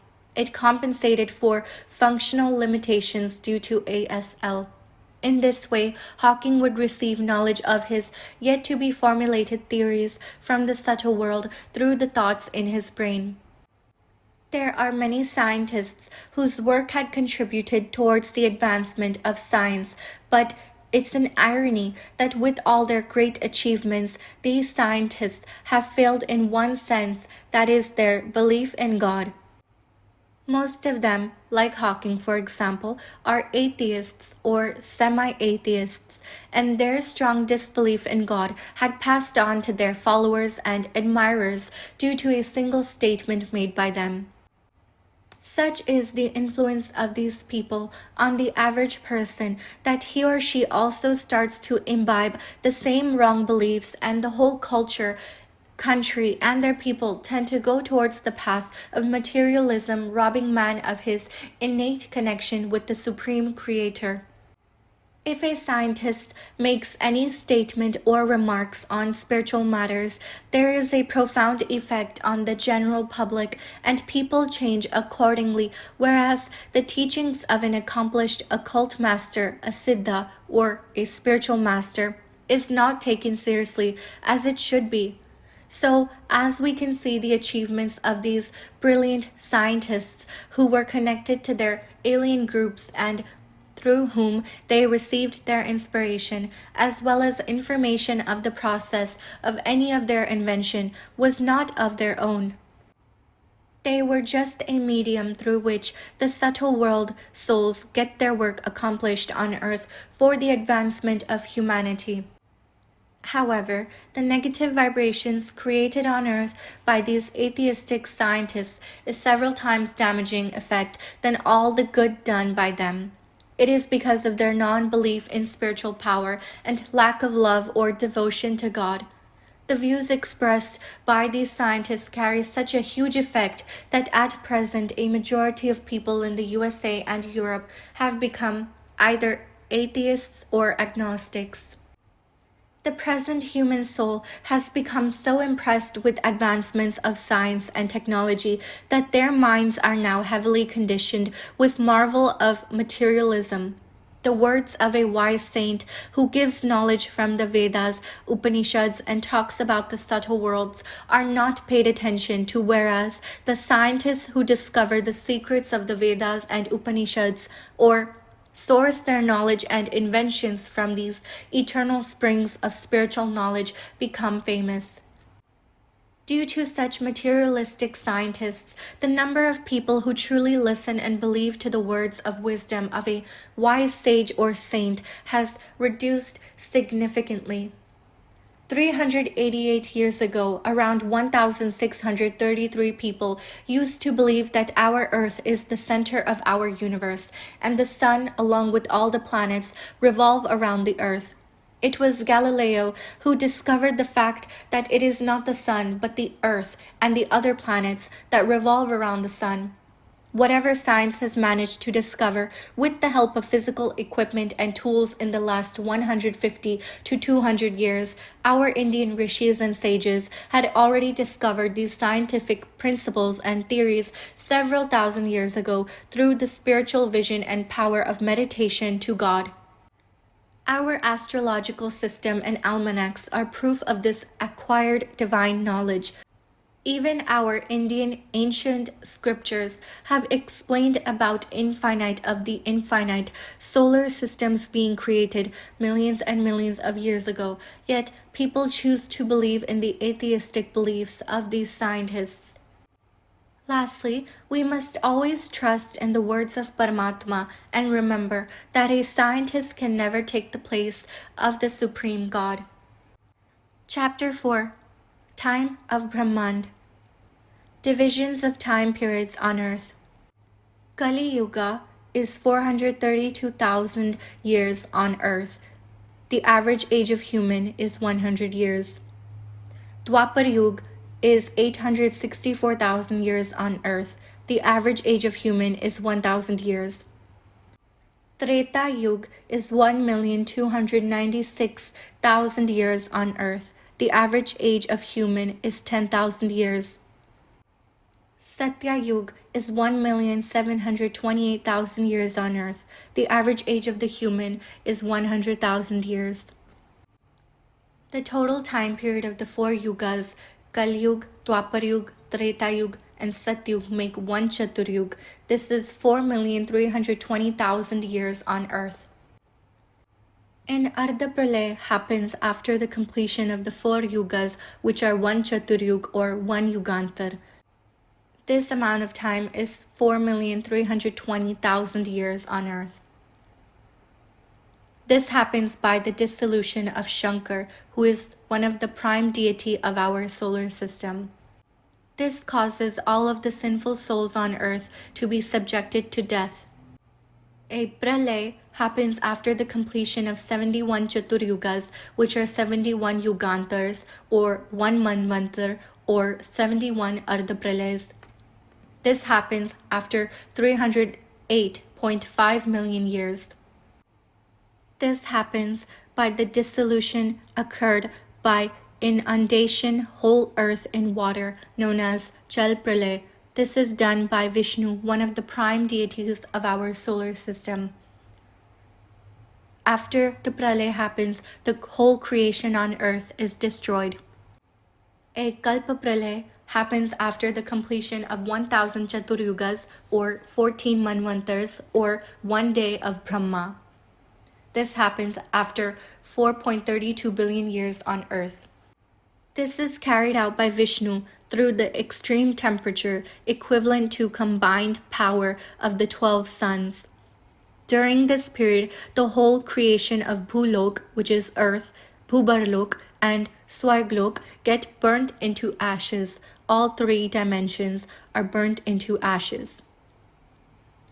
After this happens, all the souls of Bhulok, Bhuvarlok, and Swarglok are dissolved through extreme heat energy of the fire elements. A Mahakalpa Pralay happens after 1 second of Mahashiv, which is 100 years of Brahma, and 2 Parad, which is 36,500 Kalpa Pralays. This time period is 311.04 trillion years on Earth. This is done by the creator Shiv, who enters into the sun of the solar system and creates tremendous fire called Kalagni, which engulfs the whole creation of the solar system inside it. The whole solar system, including the 14 dimensions, are dissolved, and all the souls created by Shiv are dissolved in the extreme fire of Shiv. The Mahakal Pralay. This happens after 1 second of Param Mahashiv, which is 10,000 years of Mahashiv. This is 311.04 trillion times 315.36 billion years on Earth. This is done by Mahashiv, who becomes Mahakal and creates tremendous fire and absorbs the infinite solar systems into itself. All the solar systems, or the Brahmans, dissolve, so all the creations of Shiv and Mahashiv end in this Pralay. 50 years of Brahma equal 1 Parad. 100 years of Brahma equal 2 Parad. After 1 Manvantar, this is after 71 Chaturyug, the time of 1 Manu ends. Thus, 1 Manu, who is the seed of the male creation, and Shatrupa, which is the seed of the female creation, changes, and a new pair of Manu Shatrupa come into play.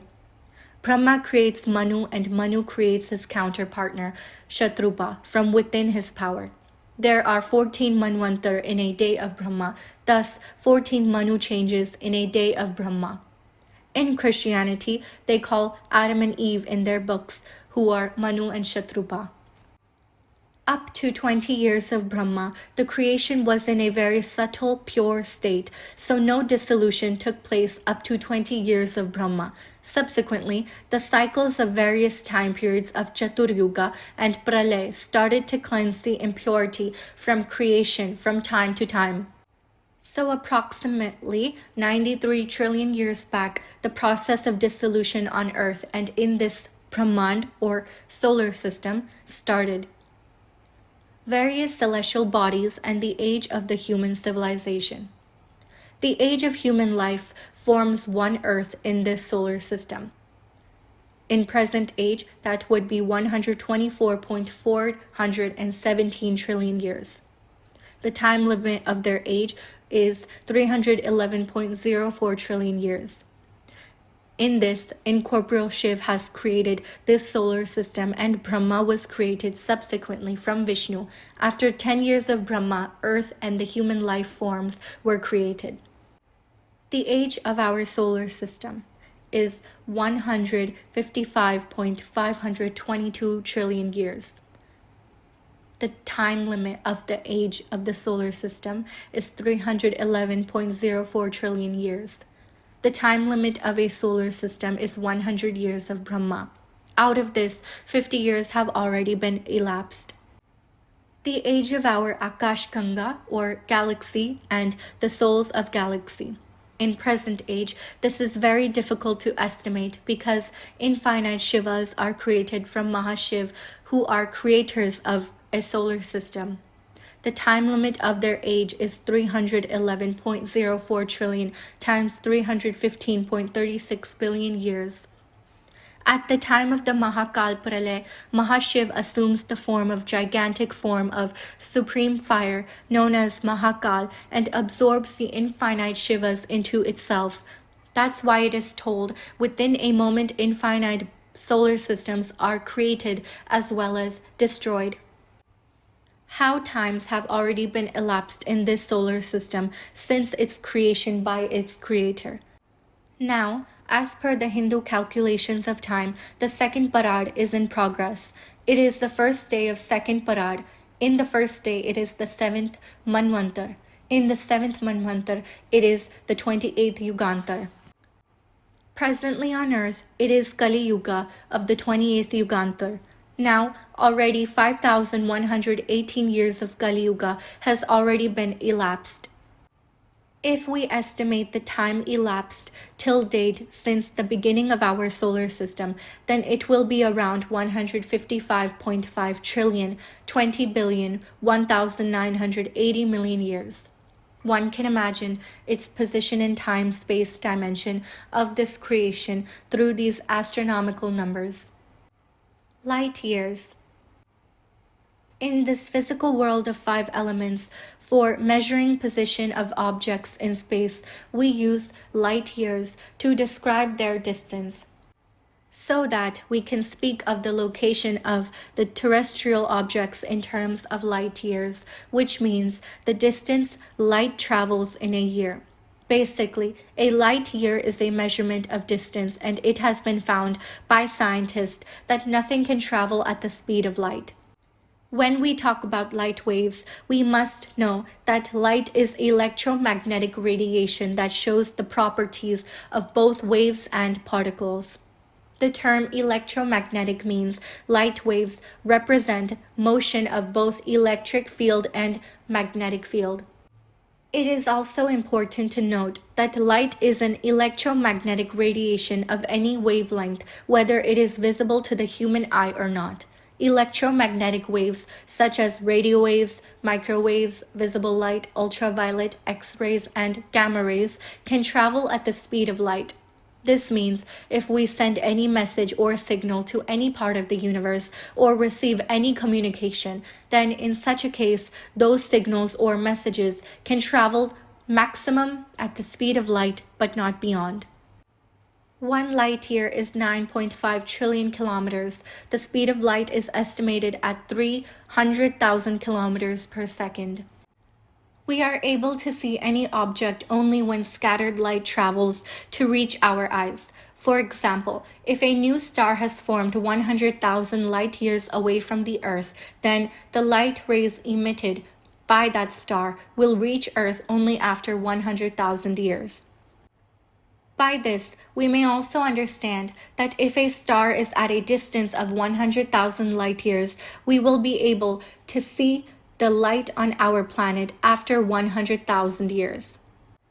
Likewise, as one can understand that if the light emitted has taken 100,000 light years from that star to reach Earth, this means that the light is 100,000 years old by the time we see the star on Earth.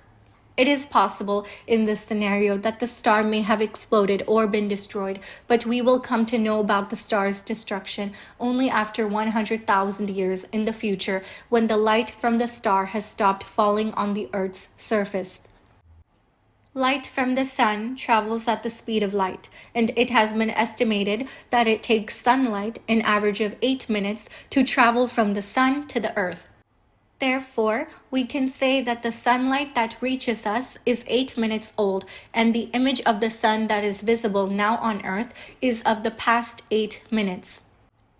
The center of the Milky Way is situated at a distance of 25,000 light years away from the Earth. This means that the image of the center of the Milky Way visible to us is 25,000 years old, which in turn means that we will always get 25,000 years older images of our Milky Way. Likewise, if you happen to meet your friend and see him, then the light rays that hit your eyes will take 3.3 nanoseconds to reach you, which means you will see your friend after 3.3 nanoseconds. Furthermore, in order to establish alien contact, if we send radio signals to a galaxy located at a distance of 2,000 light years away from Earth, the signals from our end will reach the far-off galaxy only after 2,000 human years. Upon receiving our radio signal, if an alien entity or alien group sends an answer or some sort of communication to Earth, then just like it had taken 2,000 years in sending the radio signal, the signal from the aliens will also take the same number of years to reach Earth. Source: Google. Light traveling time. Traveling time of light. Celestial bodies. Between Earth and Moon, the time required for light to travel the distance between these two celestial bodies is approximately 1.3 seconds. Between the Sun and the Earth, it would be approximately 8.2 minutes. Between the Earth and the nearest Sun, it would be approximately 4.3 years. Between the Earth and the end of our galaxy, it would be approximately 81,000 years. Between the Earth and the end of our galaxy, it would be approximately 46,500 million years. Chapter 5: The Knowledge Center of Our Solar System. At some point in our busy lives, everyone goes through moments that are full of struggle, suffering, and anguish. And at such times, we can feel physically or emotionally exhausted, which in turn can lead to a state of fatigue and depression. During such challenging times, we tend to think of life as a burden and feel unable to cope with the pressures that come in our lives. When we reflect on the tough times faced by us and the consequent actions that we do to meet these hurdles, many of us may notice the negative patterns that have become our habitual behavior.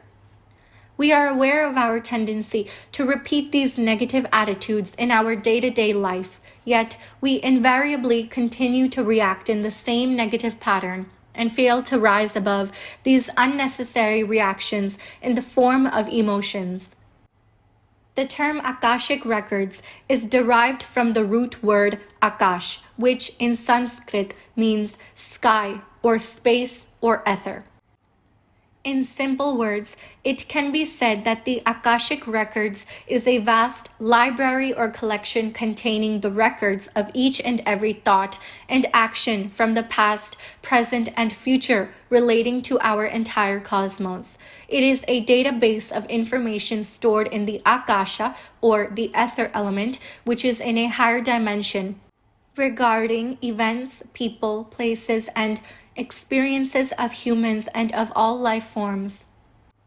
The events or thoughts, deeds, and feelings, etc. of every soul that are present in the Akashic record include all events happened in the past, events in the present, and also events to take place in the future. One can say that the Akashic record contains history of journey of infinite life paths of every soul right from the time of its creation. All these data get stored in the ether elements, Akash Tattva, of the solar system automatically as soon as the events occur. Akash Tattva or ether element is one of the fundamental elements of our solar system from where all other subtle and gross elements have come into existence. Let us look into this topic from the point of view of the Behad Gyan to understand it in detail. There are infinite number of solar systems, galaxies, and universes created by their creators. In short, we may say that every creation has its own creator. The creator of the respective solar systems reside in the supreme abode of that solar system. For example, in a solar system, its creator, who is incorporeal Shiv, is at the highest dimension of the solar system, which is called as Paramdham. So, at the center of the Paramdham, there is complete knowledge and a perfect record of each and every creation made by the Creator. There is the record of every event or happenings of each and every dimension of the solar system. There is also the record of each and every moment, including the past, present, and future of each and every soul in the solar system. In each and every layer of the physical and subtle dimensions, there are subtle subatomic particles of supreme elements or elements that help in the functioning of that dimension. The entire information of any dimension of creation is recorded in the subtle subatomic particles of supreme elements, or elements present in the environment of the dimension of creation. In the case of our world of gross physical elements, all the information of this dimension is stored in each gross element, such as in each and every particle of the soil of the earth, in each and every drop of water, and in each and every molecule of the air that we breathe. The record of infinite time is contained in the solar system. It is a fact that till date the vibrations of every conversation that had happened and every word that was spoken are still drifting in the atmosphere in some forms. In fact, it may be possible in the future for spiritual scientists to get the Akashic record of the divine Bhagavad Gita discoursed by Sri Krishna to Arjuna on the battlefield of the great Mahabharata war. How to access Akashic records. An inquiring or a soul seeking ultimate truth may wish to understand the supreme knowledge of different spiritual dimensions, or may want to know one's past life through the Akashic records. In this process, firstly, it is of utmost necessity for the soul to know about oneself, for which the soul should start the journey into its inner world by diverting all its attention towards inner self to experience self-realization. Due to the considerable illusory effects of gross elements called as Maya, the human soul has remained in ignorance due to identification of the body as its sole reality. The ordinary human forgets the supreme truth that he is not this body made of gross 5 elements, but a soul. This is because of the veils of Maya accumulated on a soul and body consciousness, which shields the truth from being revealed. Therefore, till a soul does not shed off its ego and self-identify as a body in this invaluable human life meant for purushartha, which are spiritual efforts, the self-realization and God-realization until then is impossible. Without supreme knowledge and focused spiritual efforts, the soul will never be free from the eternal cycle of birth and death in the physical dimension of creation. It is only and only through the precious human birth that a soul can realize supreme divine knowledge of not only itself, but experience the supreme creator, soul, Paramatma. It is the knowledge and continuous practice of soul consciousness that will enable the soul with the soul power and increased levels of consciousness. In this way, when a soul becomes empowered with the required soul power, it can make the journey to higher planes of existence and be able to access the database of Akashic records of any particular dimension. In ancient times, many of the sages and saints, through meditation, were able to perceive up to 4th to 6th dimensions or subtle planes above the earth. When one is in a state of soul consciousness, the third eye opens as a result, so the soul is empowered to access higher dimensions according to the power in the soul. In this state, the soul can access information of the past, present, and future, stored in the elements of the subtle world. When a soul becomes a powerful receiver, it can absorb and analyze all the subtle vibrations and frequencies pertaining to the desired information. The interesting point to note is that a soul can see all records up to the dimension from where it has originated. For example, if a soul has come from the universe, then it can view all information of all dimensions up to the universe, which is its own place of origin. A soul, however, cannot access the Akashic records beyond its own dimension from where it has originated. We can understand the above principle through the example of the great sage in Hindu scriptures, Narad Muni, who was extremely skilled in all branches of knowledge. Narad Muni was renowned as omniscient, a Vidwan, having knowledge of past, present, future, of all layers of creation in this solar system, an exponent in diverse and complex fields of knowledge such as the history of creation, and he had knowledge of all events that had occurred in the past. He had expertise in Vedas, languages, Vedanta, geography, physics, astrology, and other shastras. Bapuji has said that Narad Ji is a resident of Brahmapuri, yet he had enough soul power to see through divine vision all the events of upper 7 dimensions as well as the 7 lower dimensions, which are Patala, the layers of heavier, negative creations that are below the earth. He has the ability to read the Akashic records and the future of any soul or any dimension of this solar system. Narad Ji and also many other sages and saints with advanced spiritual power could access relevant knowledge and information from the cells in the environment that have stored information. This is the process by which the future events or accurate predictions could be made by exalted saints and sages and also by various religious messengers of God.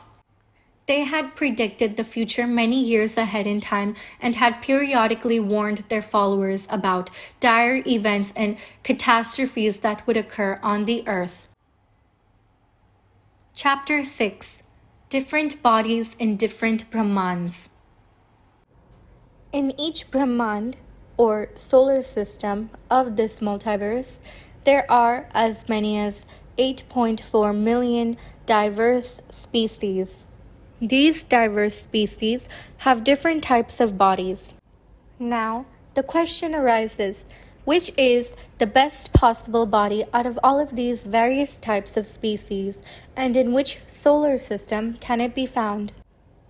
This question may not be answered by science as of today.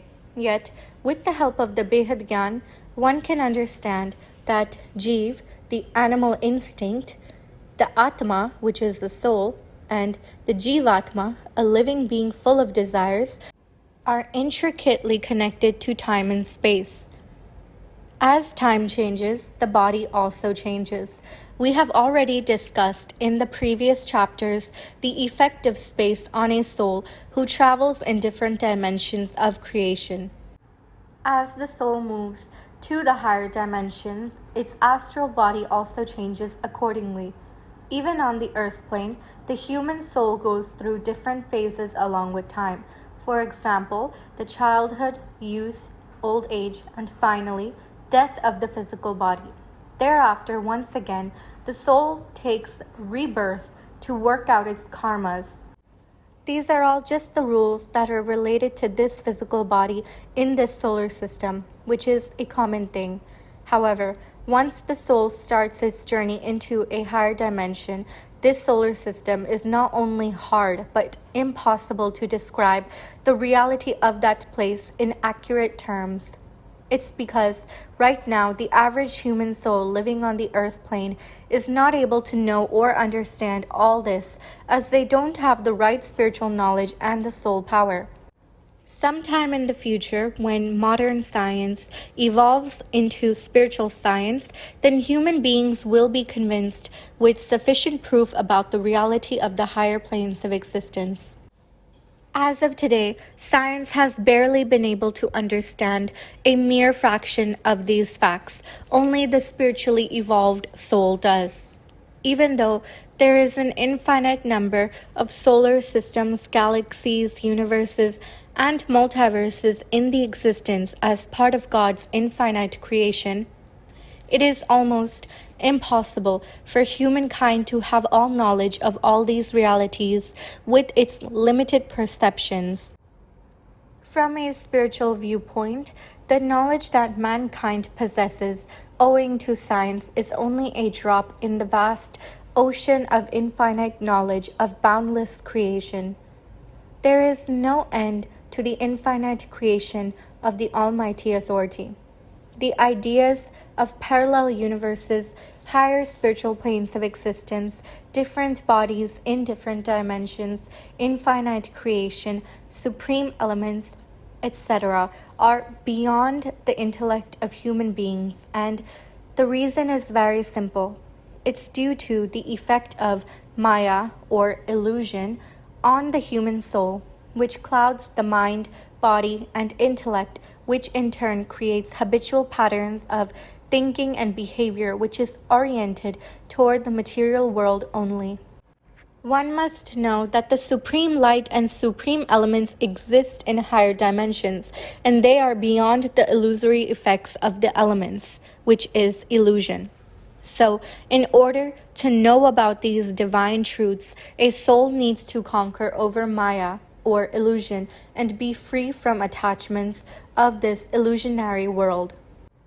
In the teachings of Supreme Infinite Knowledge, also known as Behad Gyan, Bapuji has said that when the soul power changes in a soul, the body, whether subtle or physical, also changes, and the speed of travel of the soul also changes.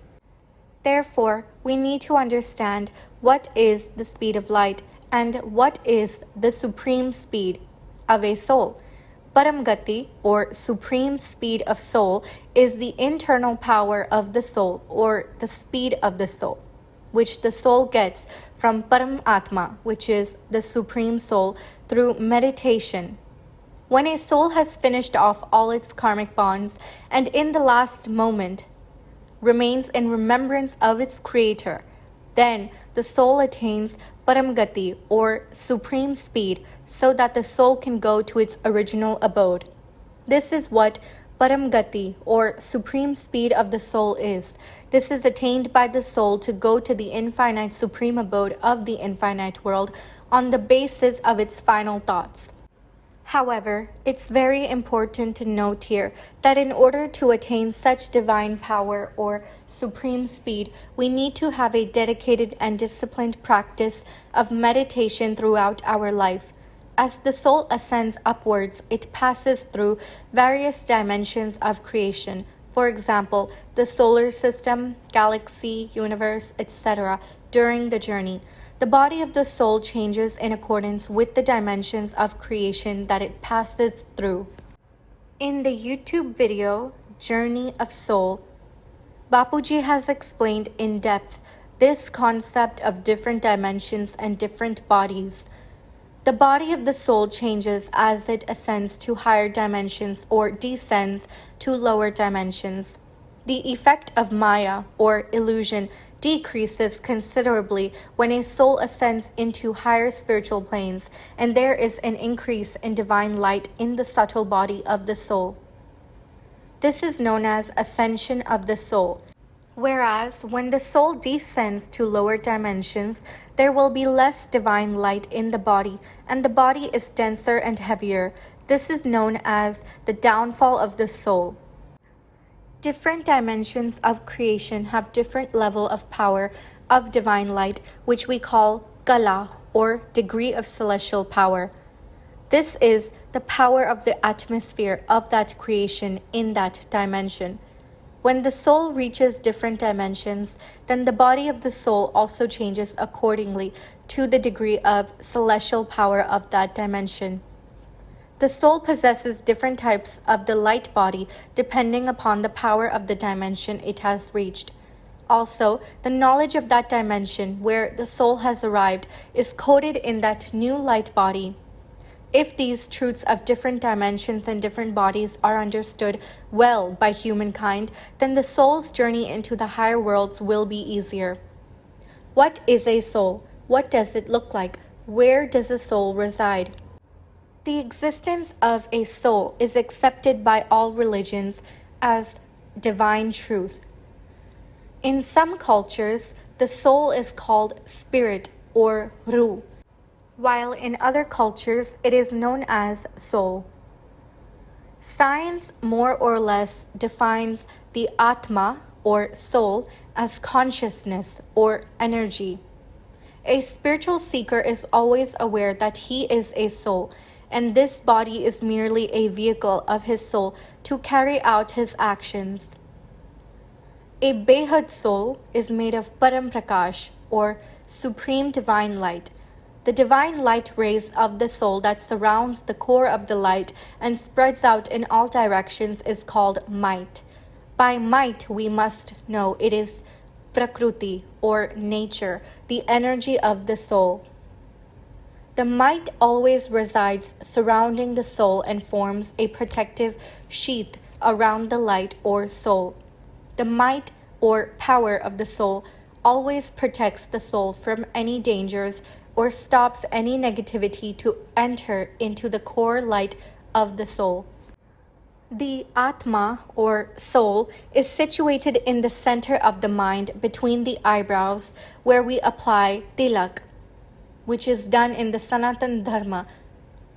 The tilak is applied at the center of the forehead between the eyebrows. This is where the soul resides. It is situated between the eyebrows on the center of the forehead. The true nature of the soul is pure, divine, and in the form of light. The soul glows with pure white light, just like the stars that glow in the darkness of the night. In our scriptures, the size of a soul is described as smaller than the 1 trillionth part of the tip of a hair strand. The soul cannot be seen with the physical human eyes. It is only when we are in the state of soul consciousness that we can perceive and experience our soul. The soul contains our mind. Inside the mind is the intellect, and inside the intellect lies our character. These characteristics, or sanskar, are our mental impressions, recollections, and psychological imprints. These impressions, or sanskar, are the seeds of our karma, which manifest over the course of time. The soul carries out its actions of the body through the mind. In reality, the soul remains untouched by the actions of the mind or body. At present, we are in the second parad of Lord Brahma. One parad is equal to 50 years of Brahma. The first parad of Brahma has been completed, and the souls have been fully trapped in the cycle of birth and death for the past 1,980 million years. The human soul has now accumulated innumerable layers of karmic impressions upon itself pertaining to its previous births because of the enormous amount of time spent on earth. At the time of death, the subtle and the causal body go along with the soul. The soul is the owner of all these bodies, yet due to ignorance, most of the human beings are completely unaware of these invisible bodies, as they rely only on their physical senses and consider the physical body as the only reality. This incorrect thinking leads to sheer waste of time and energy in the attachment to one's physical body. Mostly people on earth spend their whole life just to give pleasure to the physical body and to maintain the physical body. When we practice being in a state of soul consciousness, only then we can realize all these subtle truths. Let's know about the secrets of the various bodies that a soul possesses beyond the visible physical body. The physical body. This body is composed of the 5 physical elements: earth, water, fire, air, and space. When the soul is in the physical body, it lacks enough soul power due to the presence of earth element and water element. The body becomes heavy due to these 2 elements. Due to awareness of the physical body only, the mind and intellect of the human soul gets deeply trapped in the physical objects of the world. Thus, the human souls get indulged in the enjoyment of this material world, which conceals the knowledge of the soul under the effect of illusion of the 5 elemental world of creation. The subtle body. When the soul experiences death of the physical body, the 5 elements are subjected to disintegration. The 5 elemental physical body changes into the 3 elemental subtle body. Upon death, the earth element gets mixed with earth or soil. The water element gets burnt in fire and vaporizes, thereby remaining air, fire, and ether elements. The body made up of remaining elements, air, fire, and ether, is the subtle body. The subtle body cannot be seen with physical eyes. The power in the subtle body increases after death because the 2 elements of the earth element and water element are not present in it anymore. The lesser the karmic burdens, the greater will be the lightness in the soul. When the soul does regular meditation or penance, the soul gets power and momentum to go to higher dimensions. The higher the soul goes, the more happiness and peace it finds. Inside the subtle body, all the emotions and impressions of karmic accounts of the soul are present. The soul can travel in the subtle world by means of a subtle body. After the death of the physical body on the earth, the subtle body of the soul still retains the mind, intellect, and impressions. It is only through divine vision that the subtle body can be seen. Similarly, the higher dimensions are made of finer subtle elements, and thus these higher dimensions also cannot be seen with physical eyes. It requires divine vision. In the ancient times, our sages and saints used to possess great divine power. They could travel with their subtle bodies to whatever dimension as per their thought power, while the physical body remained on earth. Causal body. One may have wondered how the mind is created. As soon as the soul is created, the mind also is formed. The mind gradually starts to generate thoughts. Due to registration of multiple thoughts in the mind during its journey, the intellect is created. When the soul performs karmas with the intellect, then the impressions are created. The development of sanskar, or impressions or characteristics, then create the karan sharir, or the causal body. Furthermore, the subtle body gets developed from the causal body. Finally, the physical body is created from the subtle body. It is important to note that each body is the cause of the creation of the other body. The body that is formed due to the aspects of our mind, desires, thoughts, and actions is the causal body. The karmic bondages, sinful actions, lustful desires, repeated negative thinking, etc., rob off the power of our causal body. All the recordings of karmic accounts of the souls are stored in the causal body.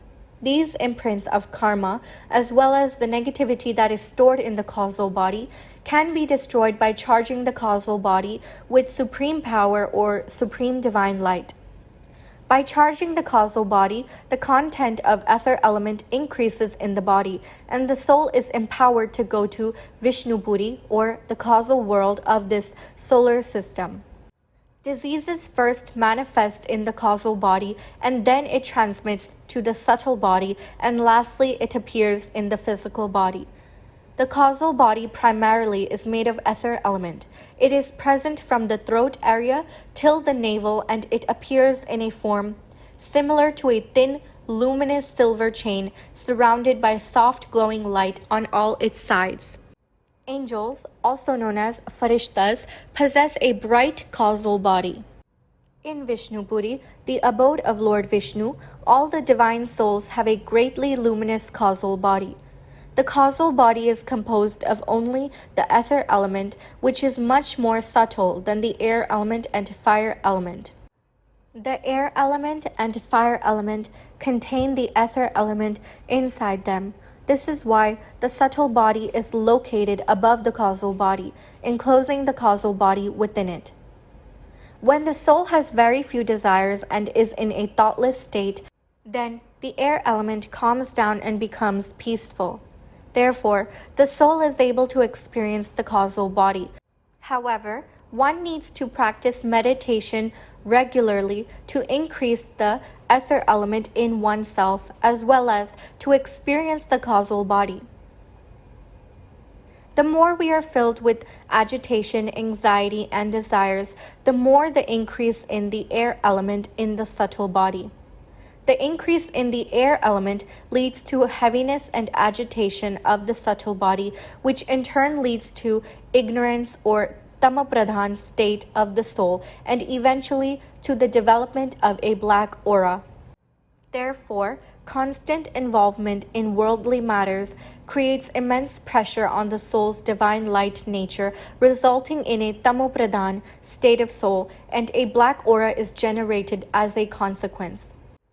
The supercausal body, or Mahakaran Sharir. The Mahakaran Sharir, or supracausal body, is made up of three supreme elements: supreme ether element, supreme air element, and supreme fire element. The supreme elements are highly subtle and refined than the subtle elements. These supreme elements are enclosed within the subtle elements. It also means that the subtle elements are made from supreme elements.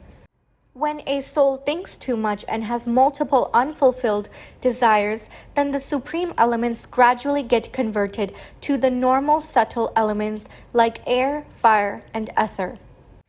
The thoughts or affirmations of a soul manifest into reality through elements. So, affirmations work through the elements. The more the thoughts, the greater will be the decline of energy in the soul. This is why the energy and power of the supreme elements are far greater than the average subtle elements. The supracausal body lies within the causal body. Only the souls who possess a supracausal body will be able to travel to the supracausal worlds through dedicated practice of meditation. When there is an increase in the levels of ether element, then the soul experiences peace. When there is an increase in the levels of supreme elements or Param Tattva, then the soul experiences supreme peace, known as Param Shanti. By constant pursuit of meditation and purification of negativities from various bodies, when there is a total absence of all desires, feelings, emotions for all sense objects, or physical objects or material objects, the soul travels to the supracausal world, situated in Shivpuri. The souls in Shivpuri all possess the supracausal body. An important point to note here is that the supracausal body is made of supreme elements, while the supreme supracausal body, which is known as Param Mahakaran Sharir, is made of Param Prakash or Supreme Divine Light. Spiritually elevated souls, or the Behad souls, have the supreme supracausal body as part of their soul body. The Param Mahakaran Sharir, or the supreme supracausal body, is composed of high-quality supreme light and is the initial stage after the formless stage, or the seed stage. That means beyond this supreme supracausal sheath, no other layer remains. Only the pure soul is in its incorporeal state. It is to be noted that the supreme supracausal body also contains the mind. However, in the incorporeal state of the soul, there is complete absence of the mind. The supreme supracausal body is the most subtle, most refined, and lightest in nature. This sheath has the highest amount of energy in it. The sheath of the supracausal body is on the supreme supracausal body. The higher a soul travels, the more subtle and more energetic its body becomes. In a state of pure soul consciousness, there will not be any trace of the mind, not even the existence of any type of supreme subtle body as well. Such a state of pure soul consciousness is known as the incorporeal seed state of the soul, or Nirgun Nirakar Bij Roop Sthiti. Journey of the soul. Every soul has its own creator. Some souls are made of only ether element, so their innermost sheath is the causal body. Such souls are created in the causal world of the solar system by their creators. If we classify the quality of souls as per their energy level, then the soul with only a causal body may be considered as the lower quality soul. These souls can travel only up to certain limited dimensions of creation in space with their powers of affirmations or their thoughts. They can travel to any of the lower dimensions of creation below the causal world, but not to any dimension of creation beyond the causal world. If souls have committed sinful actions, then they keep wandering with a heavier body in the lower dimensions of creations, and they keep taking births within the 8.4 million species of life forms on Earth. There are different types of souls depending on the basic elements from which they are constituted. Some souls are made up of Param Tattva, some are made up of Mahatattva, some are made up of Param Prakash. In the higher dimensions, the souls are made up of very high quality Param Prakash, which is Supreme Divine Light. The souls made up of Supreme Light are known as Param Atma, or Supreme Souls. There are also different categories of supreme souls based on the degree of celestial power or kala of the supreme light, from which the supreme souls are made of. The degree of celestial power starts from the value of 1 and goes up till 100, and also from the 100 degrees of celestial power, it goes to 2101 degrees. Beyond the 2101 degree, the creation is infinitely powerful, which we call as the infinite limitless creation or Behad ki Kala ka Vishwa. And the souls created there are known as the Behad souls, as they have infinite power in their soul. The more degrees of celestial power indicate greater soul power and higher quality. All souls travel to different dimensions with the power of their affirmations. Souls tend to return back to their creator once they get knowledge of their creator. This is called the return journey of the soul.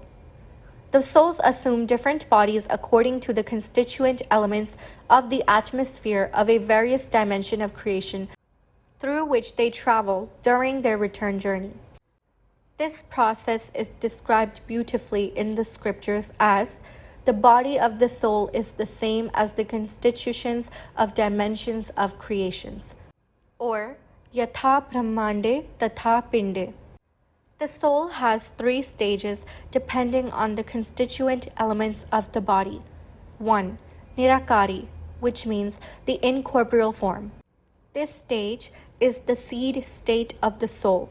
It is pure and is in the divine light form. This pure soul is without any form or body. 2. Akari.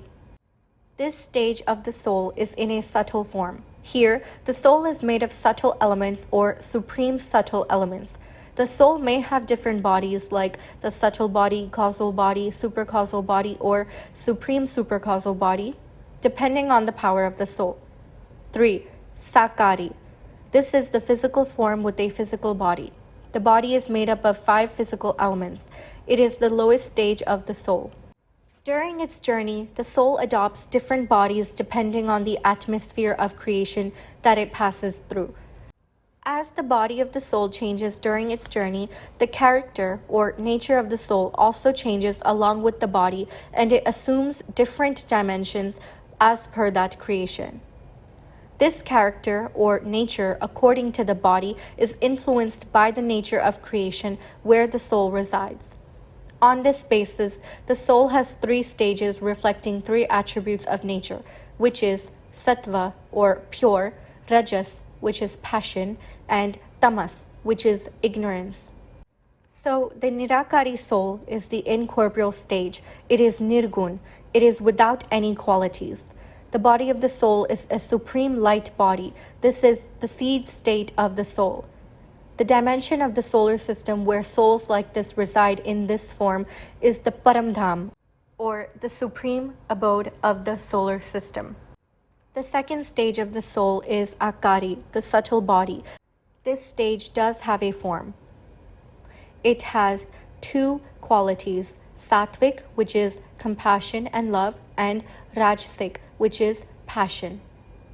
The subtle body is a body made up of supreme elements.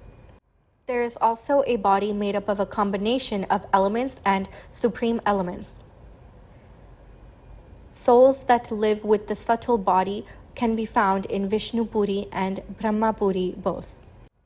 The third stage is Sakari, or the physical form. The quality of a soul with a physical body is full of tamasic, or ignorance, and has negative qualities. The physical body has physical elements, and the major components are earth and water elements. Souls with physical bodies can be found on earth in the mortal world. The Rajasic qualities are minimum at Vishnupuri, but it increases gradually as we move down the line into the lower dimensions of creations. But on earth, the souls become completely tamasic with all negative qualities, and they are in complete ignorance. Sattva Pradhan soul. When the soul takes on a body of Param Tattva or supreme elements, it is said to be in the state of purity, known as Sattva Guna. In this stage, the soul is very powerful. It can effortlessly manifest its affirmations into reality. Such pure souls possess divine qualities and have a pure white aura known as Sattva Pradhan souls. This state of the soul is known as Param Purush or the supreme angelic form. Rajo Pradhan soul. When a soul is involved in the activities of creation by using its power of affirmation or Sankalpa Shakti, which is the power to manifest, then the soul power is reduced gradually, resulting in the change of the aura of the soul. The soul then takes the body of 3 elements, and the power of the affirmation of the soul also diminishes substantially. Tamo Pradhan soul. When a soul takes on the physical body, then the soul becomes completely ignorant, and there is no power in their affirmations. The soul affected by ignorance, or tamoguna, now is helplessly trapped in the world of 5 elements, in the world of sensual enjoyments. The soul gets indulged in the enjoyment of the material world and becomes a suffering and powerless soul. The state of the soul is determined by the state of the environment around it. When the soul is in a Sattva Pradhan or highest state of positiveness and purity, then the atmosphere is also characterized by Sattva Pradhan qualities. In other words, the atmosphere is also filled with all positive vibrations of purity, goodness, peace, and harmony. However, if a soul is in Tamo Pradhan state, then the atmosphere will also be characterized by Tamo Pradhan qualities, which means the world will be in a state of dark passion, ignorance, inertness, and full of negative desires. At this moment, all 5 physical elements in creation are in imbalanced, agitated condition, resulting in all sorts of natural calamities, bringing sorrow and suffering to all inhabitants in this sort of creation. Today, we can witness the destructive impact of tamoguna on the earth in the form of natural calamities, unnatural deaths, widespread diseases, anarchy at all levels, etc. There is no power in any of the 5 elements of nature, and nature, or prakriti, is causing suffering to mankind. All souls living in this present moment are experiencing suffering and sorrow. Chapter 7. How big is our Brahmand, or solar system? The meaning of the word Brahmand is taken from astronomy. If we wish to understand the Brahmand in terms of the physical world, then in simple language we can define the Brahmand as that entire confined area in space where planets, satellites of planets, stars, etc. are located, and the basic foundation of the existence of this entire area is based on the elements with which it has been created. We may assume from our physical consciousness that the 5 elements are the cause of the entire creation of the Brahmand, including its planets, constellations, stars, satellites, asteroids, etc., and also any other objects in the Brahmand. In the Behad Gyan, a Brahmand is referred to as a solar system, consisting of the 14 layers of creation or dimensions, which we have already referred to in our previous chapters.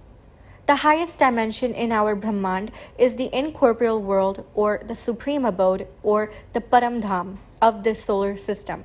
It is also said to be the highest dimension of our solar system. There are various layers of creations or dimensions present below the supreme abode of this solar system, such as Shivpuri, Vishnupuri, Brahmapuri, Taplok, Janlok, Mahalok, Swarglok, Bhuvarlok, Bhulok, etc.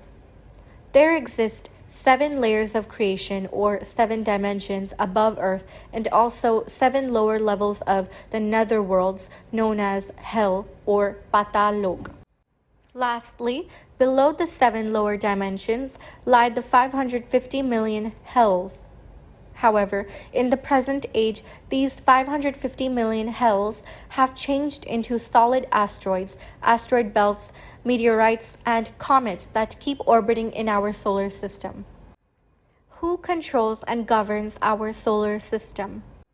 When one talks about our solar system, the question arises as to who is the creator of our solar system. The whole creation is sentient and creative. We all are aware that even a small particle cannot move in this creation without application of force. Then in this solar system, how does the sun, moon, planets, and all the stars have a well-coordinated and regulated movement on their own? What is the invisible force that governs the motion of all these objects? Firstly, we need to know that there is not only this solar system or just one Brahmand, but there are infinite solar systems in the existence of the cosmos. The creator of each solar system is called Shiv, who is the owner and controller of a solar system. As there is infinite number of solar systems, there are also an equal number of Shiva also in existence, which means there are an infinite number of Shivas. Here, the most interesting point that arises is, are there planets similar to our Earth in existence? If there are an infinite number of solar systems, then it must be that there are infinite creators or controllers or Shivas. Do they all have Earth-like planets? Do all solar systems have the 5 elemental mortal world, multiple planetary systems, natural satellites like the moon, various dimension of creation like Vishnupuri, Shivapuri, Paramdham, etc.? The answer is yes, there are. How was the Brahmand or solar system created?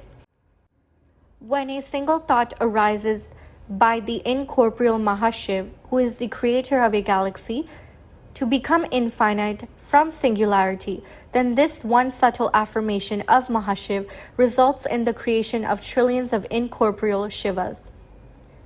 Each of these trillions of newly created Shiva in their incorporeal state created their own solar systems, resulting in the formation of trillions of solar systems. The creator of each Shiva is a Mahashiva. The power of every solar system varies according to its creator. Some Shivas use less soul power for creating their solar systems by limiting their size to a smaller unit compared to other Shivas. Thereby, there is less decay in soul power of the creators due to less utilization of power in the process of creation. The size of the solar systems is specified by their diameter and measured in terms of light years. Some solar systems are of 1 light year in size, some are of 1.25 light years, some are 1.5 light years, some extend up to 2, some to 3, and some up to even 4 light years. The solar systems are usually in the shape of a globe or sphere of light. Our solar system was created initially as 1 light year in size, but now it has extended up to 1.6 light years. That means the diameter of this solar system is 15.1376 trillion kilometers. Whether it is Shiv, Mahashiv, or Param Mahashiv, whoever performs creation, the soul power is consumed and hence power of the creator gets decayed. When there is an infinite number of Shivas, then there must be equal number of Brahma, Vishnu, and Shankars. Every solar system has a Brahma, who is the creator of all living beings of the solar system. Vishnu, who is the maintainer of the solar system, and Shankar, who is the annihilator of the creation. Brahma, Vishnu, and Shankar together are known as the Trinity or Tridev, the 3 prime deities in the governance of this solar system. Whenever there is a decline of power in Brahma, Vishnu, and Shankar, it leads to the downfall of the solar system and in the functioning of the Trinity as a deity, and they come down to earth as human souls. Sometimes it may happen that a new Brahma may be assigned in place of the original soul of the Brahma, whose soul power has fallen due to a very low level. So the soul switches with another soul. Similarly, when the soul power of Shiv has diminished significantly, too much to continue the creation in the solar system, then another Shiva is assigned to that solar system by Mahashiv to govern functions of the solar system. Mahashiv is the creator of Shiv, so Mahashiv has full power over Shiv in governing its creation inside a galaxy, whereas Shiv is only the owner of a solar system. From this, one can understand clearly the hierarchy in a galaxy. When Nirakari Shiv or incorporeal Shiv made the affirmation to manifest creation, then at that instant, supreme divine light spread in all directions, creating a confined boundary of supreme light inside where creation was initiated by first creating Akari Shiv, which is Shiva in the subtle form, who is also known as the supreme male or Parampurush of this solar system. He is made by incorporeal Shiv. Nirakari Shiv or incorporeal Shiv resides in his supreme abode called the Paramdham or the incorporeal world of divine light. The supreme abode is the highest dimension of this solar system. Akari form is a subtle shape which is filled with only energy, and its constituent elements are supreme elements. This is the most powerful form of incorporeal Shiv in this solar system. That's why it is called the supreme male or Parampurush. The Akari Shiv, or the subtle form of Shiv, creates his consort, or Prakruti, also known as Shakti. He creates her from within himself by using the power of his own soul.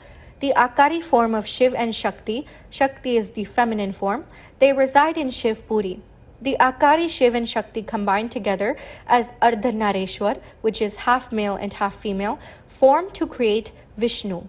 Lord Vishnu resides in his abode called Vaikunta or Vishnupuri, which is created by him. Lord Vishnu creates his consort, the feminine form, which is Prakruti. She is known as Goddess Lakshmi. He also creates her from within his own soul power. Lord Brahma is created from the navel of Lord Vishnu, and he resides in his own abode known as Brahmapuri.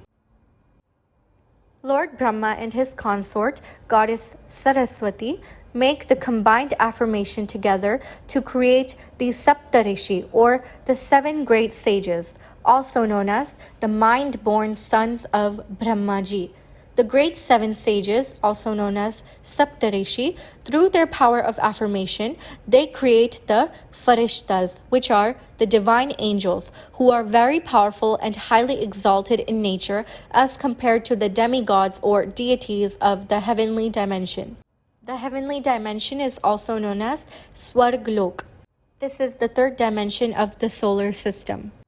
The body of the Farishtas, or the angels, was made of supreme elements, and their soul was made of supreme light. Initially, there were only Farishtas, or angels, in this solar system. Many of these Parampurush, or angels, despite having the power of creation, they chose to stay in the world of the higher dimensions where they were created, that is. This world is the world of supreme elements, while the others came down to the lower divine realms for creation. From the world of the angels, the world of heavenly gods, which are deities, were created. The Farishtas, or angels, expanded creation with their power of affirmation. They created the 7 dimensions, or 7 layers of creation, and they created an infinite number of souls inhabiting in those 7 layers of creation. So the Farishtas, or the angels, were the ones to create the deities that live in the heavenly dimension of Swarglok. The continued creation of different worlds and the infinite number of souls gradually reduced the power in the angels, or Farishtas, as a consequence. The world of 3 subtle elements, made of Akash Tattva, Vayu Tattva, and Agni Tattva, meaning ether element, air element, and fire element, started to form and resulted in the creation of the subtle realm. This is the stage when 3 elemental deities were created from the angels. Then again, the 3 elemental deities also performed creation with their own power of affirmation. This way, the creation kept expanding, and the population of souls kept increasing. Therefore, due to constant creation, the power of deities also started to decline. The soul power of deities gradually diminished to a very low level. Due to a high number of souls and weak soul power, the deities fell down to live in lower subtle dimensions. They descended from Swarglok, or heaven, to Bhuvarlok, the first subtle dimension above the earth. They further downgraded and became humans. Brahmaji at this point had to intervene and created planet Earth for the human souls to reside. The earth was created by Lord Brahma approximately after the passage of his first 10 years in the first Parad. The first Parad is the first 50 years of Brahma. In other words, our earth was created approximately 124.417 trillion years ago. At first, the body of even these fallen gods or the new human souls was light in weight and was luminous due to the soul's own light. As the good qualities and nature of the human souls started to decline gradually, the light of the souls started to diminish, and a time came when there was total darkness in this realm. To solve the problem of darkness engulfing the earth, the sun god was created to provide light to this dimension of creation, which was earth. Initially, the diameter of the sun was less as compared to that of today. The main function of the sun was to give out light on the earth and for the humans present. In the higher spiritual dimensions, there was no need for any outside source of light because the souls themselves had their own light which would illuminate into their dimension. Thus, there was enough radiance and brilliance. It is incredible to know that in the early times of the creation of the earth, when the sun was initially created, the sun used to revolve around the earth. Later on, because of the gravity power of the sun, the planets came into existence. The newly transformed human souls used their power of affirmation to manifest various things and objects into existence, and therefore their soul power declined fairly. As a result, the 5 elements in the environment which were of lower quality became heavier and denser. Just like that, there are 7 higher dimensions above the earth plane. There are also 7 lower dimensions below the earth plane, which are Atal, Vital, Sutal, Talatal, Mahatal, Rasatal, and Patal Lok. As the quality of souls started to decline rapidly due to an increase in worldly desires, enjoyments, and the body of souls became heavier and heavier in nature, and therefore the 7 hells, or lower dimensions below the earth plane, were created to accommodate such fallen souls. When the nature of the soul went on to deteriorate even further, they fell down to the 550 million hells that were created in order to accommodate such sinful, powerless souls. In today's time, these 550 million hells of the lowest dimension do not exist below the earth, but they are moving around in space in the form of giant-sized asteroids. Every universe has got an infinite number of galaxies, and every galaxy has innumerable solar systems, and each solar system contains the formless world of supreme divine light, which is the Nirakari Dunya, also known as the incorporeal world. Every solar system also has the subtle world of various forms of supreme elements or subtle elements, known as the Akari Dunya, and every solar system also has the mortal world, also known as the physical world of 5 elements, also known as Sakari Dunya. As mentioned already, every solar system is created by its creator Shiva. Therefore, the time of dissolution of every Brahmand or solar system is also different. When the creator of the Brahmand, Shiva, loses his power to control his own creation, then he brings upon the event of Mahakalpa Pralay, which is the time of the great dissolution and destruction of the entire solar system through the power of Kal Agni, which is the fire that consumes the time, or the great fire of dissolution. After the complete dissolution of the entire solar system by its creator Lord Shiva, he takes power from Mahashiv, who is the owner of the solar system. Shiva takes power, or Param light, or supreme divine light, from Mahashiv to regain its original powerful state and to again create his own creation.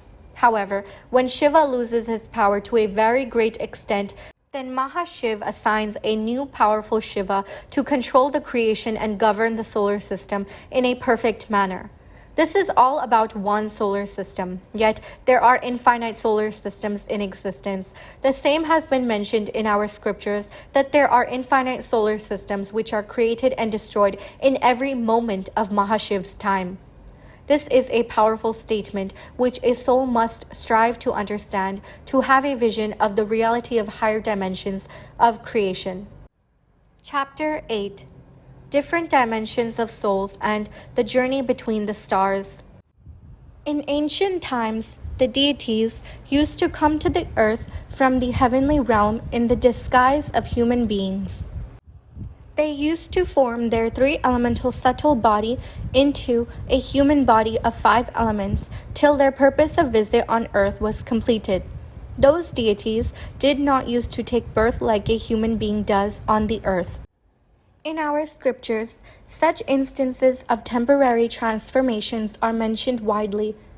There are recorded stories in our ancient scriptures about apsaras, who are dancers of the heavenly realm.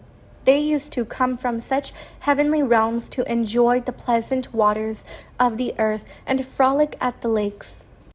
With just a single thought, the apsaras would land on earth from heaven. After their bath at the earth's most beautiful lakes, these heavenly damsels would go back in an instant to Swarglok, which was the dimension of heaven.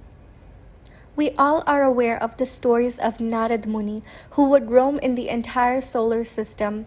He could travel from one dimension to the other in an instant. Narad Muni would transform himself from visible to invisible within a moment. He could go to Vishnupuri, Brahmapuri, the earth plane, Patal Lok, etc. However, even a great soul like Narad Muni could not travel to Paramdham, which is the supreme abode, because in order to go to the supreme abode, the soul needs to be in pure soul consciousness or in an incorporeal state. There are many instances in the ancient times where God had to take the form of a human being in order to destroy the evils present on the earth. For example, there is a famous instance of King Bali, who was very egoistic, and his lust for power was so tremendous that he decided to become the king of the 3 worlds. So, in order to destroy King Bali's ego and power, as well as to teach him a lesson in humility, Lord Vishnu took the form as a dwarf Brahmin boy and brought down King Bali to Patal Lok. There are also other instances of gods taking the form of human beings for some particular mission on earth. The deities, or the demigods, used to travel in their divine chariots or vehicles from one dimension to the other. In those times, the deities used to have vehicles made of Param Tattva, or supreme elements. For instance, God Vishnu had his Garud Viman, or his eagle-shaped flying vehicle, which is similar to today's UFOs, for his journeys into various dimensions. Likewise, Lord Brahma used to travel in his swan-shaped vehicle from Brahmapuri to the earth and also to other realms. We also have a popular example of the demon king Ravana, who was known as Trilokinath, or master of the 3 worlds. He possessed the powerful and swiftest vehicle called the Pushpak Viman, a subtle vehicle made of Vayu Tattva, or air element, for traveling into the 3 worlds of Swarglok, Bhulok, and Patala. Ravan had such power that in the Pushpak Viman he could change his travelers into the air element. With the power of affirmation, he could also increase or decrease the size of the vehicle as per the number of passengers traveling in the Pushpak Viman. With just a single affirmation or sankalp of the owner of the Pushpak vehicle, the energy would generate, and that energy would manifest the vehicle in the atmosphere. Sankalp is the vibrational energy that controls the atoms and molecules of the atmosphere according to the thought and gives the shape accordingly. The power of the sankalp depends upon the power of the soul. The more power in the soul, the more power will be in the affirmations, and the greater power of the affirmation, the more strongly it will manifest the ideas of that soul into reality. With the power of affirmation, the passengers in the Pushpak Viman would transform from visible to invisible forms, and as soon as the destination was reached, again, by the force of a single powerful affirmation of its owner, the Pushpak Vimana would vanish in the atmosphere. All these stories are realities that had occurred in the past and are supreme truths. In ancient times, the deities and humans had enough soul power in themselves to create their desired manifestations. In the era of the Mahabharata, the gods and goddesses would travel to any place on earth. These demigods could also be called upon by the power of mantras. Through the power of vibrations of the mantras, the gods would be compelled to be present at the specific place on earth instantly. The chief deities who controlled the earth were as follows. Lord Indra, he was the king of the gods or the king of the deities in heaven. Varuna Dev, he was the god of oceans, associated initially with the sky realm and later with the seas, as well as justice and truth. The twins Ashwini Kumara, these were the gods associated with medicine, health, dawn, and sciences. The 12 Adityas. Adityas are benevolent deities who act as protectors of all beings, who are provident and guard the world of spirits and protect the world. The 12 Adityas are believed to represent the 12 months in the calendar and the 12 aspects of the sun. 11 Rudras. The form of Rudra Shiva were meant for destructing evil entities. Lord Mitra. This was the god who represents friendship, integrity, and harmony. God Vishnu, the supreme being who is the preserver of the solar system. God Shankara and goddess Parvati. Shankara is the god of destruction, and Mata Parvati is the consort of Lord Shankar. Devi Saraswati, the goddess of knowledge, music, art, speech, wisdom, and learning. Devi Lakshmi, she is the goddess of wealth, fortune, power, beauty, and prosperity. Devi Usha, she is the goddess of dawn. Savitur, the sun god. Yamdev, he is the god of death and justice. Goddess Devi Ganga can also be considered as one of the chief goddesses. She was once cursed by Lord Indra, the king of heaven, to go to the mortal world on earth. Many instances have been recorded in our scriptures where it has been seen that in order to destroy the ego and sinful actions of the gods and goddesses, they would be sent to the mortal world on earth. The sufferings and pain endured by them on the earth would destroy all their sinful actions and negative karmas, and they would be purified enough to go back to Swarglok or heaven. The Devis and Devtas, which are the demigods and goddesses, used to travel to the earth in an orb made of supreme light so that they would not be affected by the physical elements prevailing in the earth's atmosphere. These divine orbs, made of Param light, which is supreme light, would work as an anti-gravity layer and a protective layer against any harm to the gods and goddesses. Some mysteries revealed.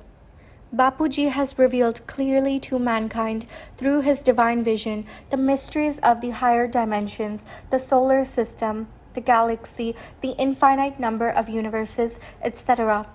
Bapuji has said that his mother would often visit the divine realms in a divine chariot. The goddess Jogini Ma would take Bapuji's mother on her divine chariot for the journeys into the higher dimensions in the subtle form. They would travel for 3 days, and in the meantime, her physical body would be kept safely and well guarded by the family. After 3 days, Bapuji's mother would come back into her physical body. According to Bapuji, the goddess Mandakini had originally come on our earth from the Andromeda galaxy, and after the mission was over, she went back to her galaxy. Note: the Bhagavad Gita mentions Mandakini as one of the most sacred rivers of the Hindus. According to the scriptures, Mandakini was brought down from heaven to earth by Sati Anusuya, a character of Hindu mythology who sat on a rigorous meditation to save Chitrakoot from famine. Similarly, Dhruva, the famous young devotee, came from higher dimension above earth, now called the Dhruv Tara or the pole star. He had taken birth on earth and was an ardent devotee of Lord Vishnu. He was granted the benediction of eternal firmness and resoluteness in his bhakti or devotion.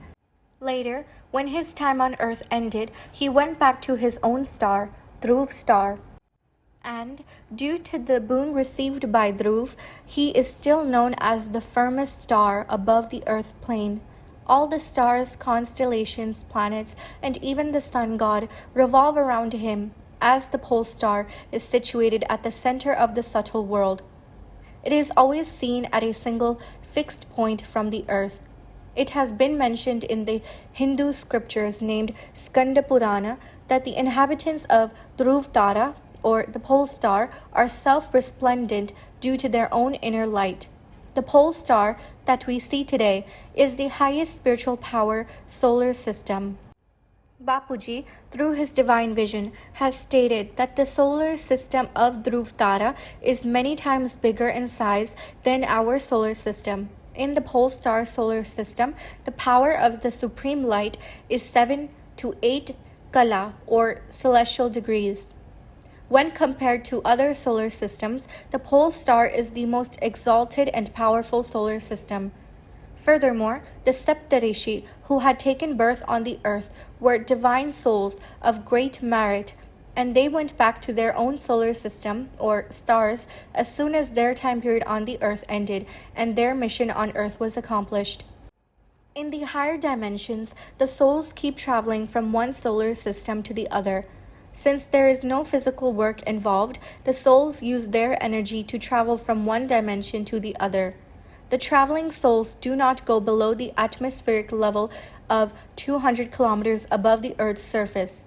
In fact, the souls do not even travel below the dimension of Swarglok, or heaven, because they are well aware that if they visit the earth, they will be trapped in the atmosphere of the earth consisting of the 5 physical elements, and they will not be able to go back from where they came from. Souls with a soul power of 16 to 20 celestial degrees can cross or travel from one universe to the other universe in 1 second. The power or kala of a soul determines the speed and time taken to travel, as well as the distance that can be covered by the soul. If a soul travels in an incorporeal form, which is a formless stage or point of light, then the time taken to travel from one location to another in the cosmos is very less, as well as the power used by the soul is minimum. Many souls take the incorporeal form and group together in an orb to travel. They travel together in such a condensed light point form in the galaxy or in the universe. When a soul travels in its subtle body, the amount of soul power consumed for the travel is much more.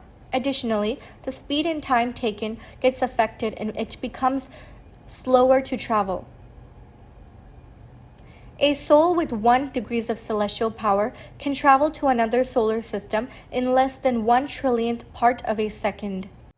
Bapuji has revealed that at the end of the time, which will be the judgment day, a soul can be given more power than its capacity by infusing supreme divine light, so that the newly charged soul can go to the farther, higher dimensions compared to its original soul power. A soul that has 100 degrees of celestial power, if decides to go to a dimension of 200 degrees of celestial power, then a single affirmation of the soul will transport the soul instantly to that dimension that has the equivalent degrees of celestial power as the soul. Souls can travel to dimensions that have 3 times or higher power. Bapuji has said that the subtle world, the causal world, and the incorporeal world of our solar systems are fully occupied with souls who have come from far away. In our solar system, there are many souls who have come here who are in their incorporeal form. They have come here from faraway places in the cosmos just to see the Almighty Authority and to observe the process of transformation that will be taking place soon. The souls who have come into the subtle world or the higher dimensions that are above the earth are very powerful, and they can achieve whatever they wish to accomplish. There are many instances that link our Earth to the higher constellations or groups of stars and beyond. Even as of today, those star groups have life in them. There are numerous souls who inhabit there, and many souls travel to Earth from there. Their secrets are very difficult to comprehend for an average human being because they are not visible to the naked eyes of the physical body. In West Africa, in the country of Mali, there are the Dogon tribe people who claim to have knowledge of the Sirius A and the Sirius B stars. And they also claim to know of the definite orbit cycles of these stars. They claim that this knowledge had been known to them because of their ancestors from the past hundreds of years. The Dogon tribe knows that the Sirius A is a very big bright star and Sirius B is much dimmer and made up of dense material. How did this indigenous tribe come to know about such detailed astronomical facts? Whereas modern science has come to know about all these facts only in recent years. The Dogon people have their own calendar based on the movement of the Sirius stars. Their new year is celebrated on the distinct and exact position of the Sirius star. The Dogon claim that their knowledge of astronomy involves contact with extraterrestrial life dating back to around 3200 BC. One of the theories to explain Dogon's advanced knowledge of astronomy is that alien life visited the Dogon people long ago and taught them about astronomy. This is backed up by stories that the Dogon passed down from generation to generation involving extraterrestrial life that visited them, which they referred to as the Nomos. They claim to have contact with extraterrestrials even in today's age. Chapter 9: Extraterrestrial Worlds and Civilizations in Them. Do extraterrestrial worlds exist? Is there an existence of intelligent life outside our Earth? Is humankind alone in this universe? Such questions have spurred scientists to search for answers, and they are still digging deep. As of today, according to space scientists and researchers, it is very difficult to answer the question of intelligent civilizations present in the universe and reach a firm conclusion. Scientists believe that as per the various established theories, laws of physics, chemistry, and biological sciences, the hypotheses of extraterrestrial life can only be vaguely assumed. If there is indeed life beyond Earth, why haven't scientific investigations proved it yet? Also, if any conducted research has been completed, then why are the facts not presented in front of the world? The American Defense Ministry has released 3 UFO evidence-based videos on an official basis. These videos were recorded in November 2004 and January 2015 by a pilot working in the Navy. He has said that this was a classic case of UAP, or unidentified aerial phenomenon. Recently, in 2020 to 2021, former Israeli Space Security Chief Ham Ished has stated categorically that aliens exist. In a sensational statement, he has disclosed that America and Israel are working and are in communication with aliens. He also claimed that America has created a secret galactic federation in association with aliens. Ished has said that cooperation agreements had been signed between the American government and alien species, including an underground base in the depths of Mars planet, where there are American astronauts and alien representatives. According to him, the aliens and the American government have signed a contract permitting them to perform experiments on the Earth. Ham Ished expressed the opinion that the President of America at the time, Donald Trump, was aware of the extraterrestrials' existence and had been on the verge of revealing information, but was asked not to do so by the aliens in order to prevent mass hysteria. Chief Ished also mentioned that the aliens would not come in front of humanity until humans evolved to a suitable level of understanding about alien life, space, spaceships, and etc. Life in Mars. Now, let us understand more on this topic from the viewpoint of the Behad Gyan given by Bapuji. Bapuji has explained in detail about the aliens and extraterrestrial life in his videos. In order to understand extraterrestrial life in detail, let's first understand the life on planet Mars. Mangal Graha, or Mars, is the fourth planet in our solar system from the Sun. There have always been scientific debates about whether there is life on Mars, but Bapuji has clearly stated that there is life on Mars. As per the Hindu Shastras, or ancient scriptures, Mars is the son of Mother Earth. Around 8,000 years ago, there existed a civilization on Mars similar to Earth. People on Mars had a body composed of lighter elements, which means the 5 elements in their body were not dense at all. The body contained very less amount of water element and earth element. There was a very beautiful world and a civilized life similar to that of Satyug on Earth, which was the golden period on Earth, also known as the Golden Age. All souls residing on Mars had quite a good amount of soul power and strength in them. They had high technology as well as knowledge of flying high-speed vehicles. However, a long time ago, people from a different world, which were alien souls to them, invaded Mars. These alien souls also possessed high technology and high-tech vehicles. The indigenous people residing on Mars knew that the aliens could attack them with nuclear devices. Due to this reason, before the attack could happen, some of the original inhabitants of planet Mars went underground and so escaped with their lives. Just as there are religious wars on Earth, there was a religious war between good and evil on Mars 8,000 years ago. A nuclear war took place, due to which there were big earthquakes on Mars. This resulted in total destruction of the surface of the Mars planet. The nuclear blast and subsequent earthquake resulted in the formation of craters, and life on Mars stopped existing on the surface. Some souls who survived the nuclear war escaped to the other planets, and some came down to Earth for their survival. Since 5 elements are prevalent in Earth's atmosphere, the souls who came down to Earth for survival came under the effect of the 5 physical elements, and they entered into a 5-elemental body. Thus, the souls who had a lighter body now gained a heavier body of denser layers and therefore completely forgot about their origin. Bapuji has revealed that the planet Mars is now inhabited by the souls of the subtle world who have a body of 3 elements. Today as well, scientific research has found proof of water down below the surface of Mars. However, water sources cannot be found directly on the surface of the planet.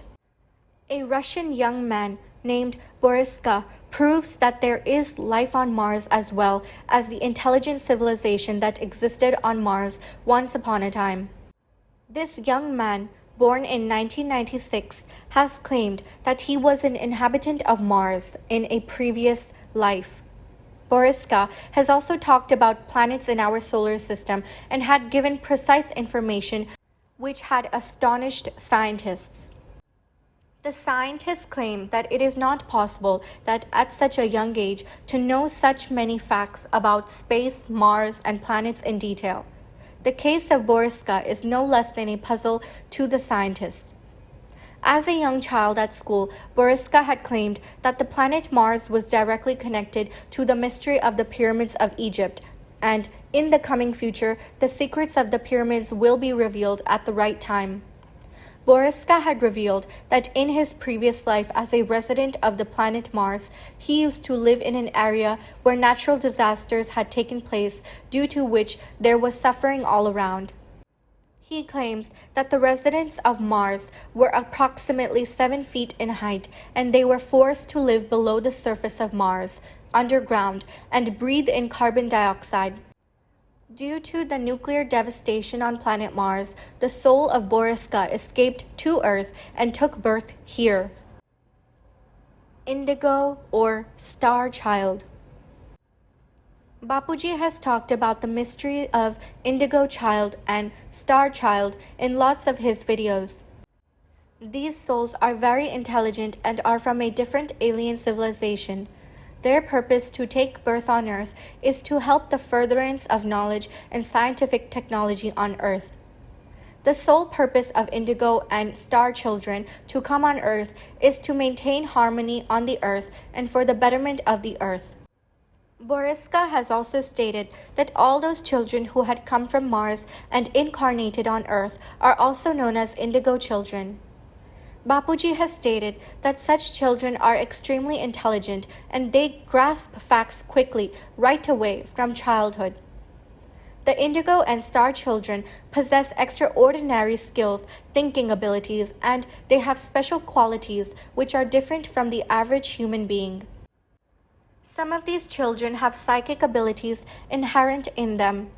Sometimes they are also called star children. Star children are those souls who have come from other solar systems, and within 60 to 90 days of arriving on the Earth, they enter into the human womb directly. Such souls are very powerful, and no one can stop such powerful souls from taking birth on the Earth. The star children have a powerful aura, and no amount of negativity can cause harm to these souls. In the year 1982, China launched an unusual and ambitious program to find star children within their country. It was said that China had discovered 100,000 star children who had extraordinary skills and qualities. The star child souls do not take birth directly on Earth. Those souls who have come from galaxies or universes first turn themselves into an incorporeal soul as small as a point form, which is a point of light. And in this way, many souls collectively come together and then form a power sheath, and then they travel as a group. When they come into our solar system, they first enter into the supreme abode and reside there in an incorporeal state. Later, they come down to Shivpuri, and then they transform from an incorporeal form into a form with a subtle body. They then travel from Shivpuri to Vishnupuri and then to the 7 dimensions above Earth, sequentially in their vehicles made up of supreme elements. They observe the Earth by residing in the dimensions closer to Earth. Later on, with their free will, they decide to incarnate on Earth. These are souls that do not think about things like religion, sectors, culture, etc. They are beyond these things. Even the DNA of these star seeds is different from the rest of humanity. The star children's souls take birth on our Earth with a specific purpose. These souls are born with the aim of performing good work on the Earth. For example, some souls wish to spread spirituality on Earth. Some souls prefer to increase the knowledge of science and technology. Some souls give knowledge about the higher dimensions to the world, and some souls come here to impart divine knowledge to mankind on Earth. However, the moment they are born, they come under the effect of the 5 elemental atmosphere of the Earth, and therefore they forget their true identity. The souls from the subtle world inspire the star child souls, and they get the work done through them. Extraordinary work which has occurred on the Earth is due to the inspiration of the subtle world souls who have traveled from different galaxies or universes to our Earth. They are none other than the star child souls. The Hindu religion mentions many gods and goddesses who incarnated on Earth for the good purpose and welfare of people. These souls are very powerful, and they come from higher dimensions above the Earth. The incarnation and birth of these souls are generally shrouded in mystery. During the process of incarnation, those powerful souls from higher dimensions often put their cell, which is a subatomic particle, in the human body to be born on Earth, and later they get their divine mission done on Earth through that body from higher dimension with the help of the cell connection in the human body. The connection between such incarnated soul on Earth and the higher dimension powerful soul is materialized through the cell in the human body, just like messages are transferred from satellites to Earth through electromagnetic waves. In this way, two souls are connected in two different dimensions by a soul only through the subtle subatomic vibrations. This cell is nothing but a fragment of soul power of higher dimension soul. It is important to note here that the cell is directly controlled by its creator or master soul from the higher dimensions above earth. In the Hindu Shastras or ancient Indian scriptures, there are many accounts of incarnations or avatars of Shiv and Shakti, Brahma and Vishnu, who have been sent down to earth for a special purpose. These avatars are specially created and equipped with facilities to achieve the divine purpose of their incarnation. The arrival of Maharishi, sages, and saints, the Devi Devtas, all these divine souls have been happening on our earth for a very long time. Our scriptures refer to the invisible divine realms as well as the manifestation of the invisible divine soul world to the visible form on earth. However, to understand all these matters, the soul has to be of very high quality. Is there life on the Sun and other planets like Jupiter, Venus, etc.? The research done by space scientists for resolving man's eternal question of whether life exists outside the Earth and the possibility of alien life existing on other planets has always been mysterious. Science has never been able to prove with solid and concrete evidence about these facts. Bapuji has said that just like on the Earth, the Sun and the other planets like Jupiter, Mars, Venus, etc., also have life forms and civilizations existing on them. In the Yajurveda, it is written, Yatha Pinde Tatha Brahmande, Yatha Brahmande Tatha Pinde, which means, as is the individual, so is the solar system. As is the solar system, so is the individual. Or, in other words, as is the constitution of the body of the soul, so is the constitution of the environment of the cosmos. As is the cosmos, so is the body of the soul. Which means wherever the soul is from, it will be made of the same constituents as that creation. Here, Pinde means microcosm and Brahmande means macrocosm. So that means whatever is there in the body, the same composition of elements is also there in the solar system. Whatever is there in the solar system is also there in the body of the soul. In all the solar systems, galaxies, and even in the smaller star systems, there are many souls residing and many civilizations existing as of today. All the souls are composed of different elements, and their soul quality is varied due to different amounts of soul power and the elements used in their creation. All the planets are created by souls from the subtle dimension. For example, the moon was created by its owner, or presiding deity, Chandra Dev. In Hinduism, it is believed that the human soul, after its death on earth, would go to Swarglok, or heaven, by first passing through Chandra Lok. Even in the present time, many souls in three elemental subtle forms reside in Chandra Loka, and these souls are followers of the Hindu religion. The planet Jupiter was created by the wise soul Brihaspati, who was the guru or spiritual masters of the deities or demigods, and the son of the famed Angira Rishi. Brihaspati, along with other souls, reside in planet Jupiter, where the souls are composed of the air element primarily, as well as their bodies are of subtle and the three elements in nature.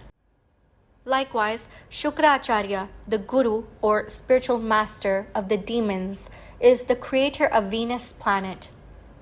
Shukracharya resides on planet Venus along with his family and the souls created by him. The sun is also called as Surya Dev. That means who controls the sun is a subtle and divine soul called Surya Devta, also referred to as Surya Narayan Devta. He is the sun god. Inside the sun is the Surya Lok, the abode of the sun god. The sun god, Surya Devta, resides inside the sun along with his family. The souls who reside on the sun possess a resplendent body composed of ether and fire elements. These beings do not get affected by the intense heat of the sun since their bodies are composed of the Akash Tattva and Agni Tattva, which are ether and fire element. And they are even capable of reaching to the center or the core of the sun without being harmed. When America's mission, Apollo 11, landed on the moon on 20th of July 1969, it was broadcasted live on TV, which was watched by millions of people on Earth, as this was the first ever step of humans on the moon. When the astronauts and NASA were having the conversation that was shown live on TV, it was reportedly said that something happened on the moon at that time, causing NASA to cut live television coverage for 2 minutes. Now, the question arises that what exactly would have occurred during the 2-minute conversation that led NASA to hide the incident from the entire world.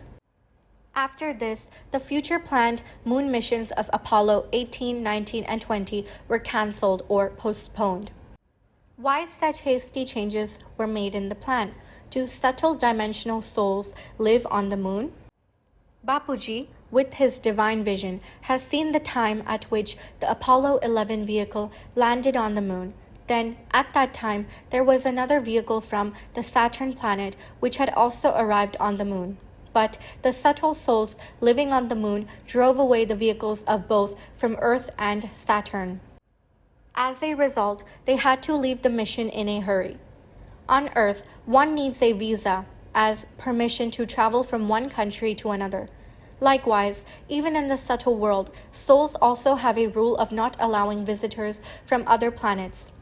However, Bapuji says now that things are changing. Agreements are taking place between the subtle world souls and residents of the other planets so that they could visit each other. There are many mysterious events happening in the subtle world which NASA does not express to the world. Radio waves.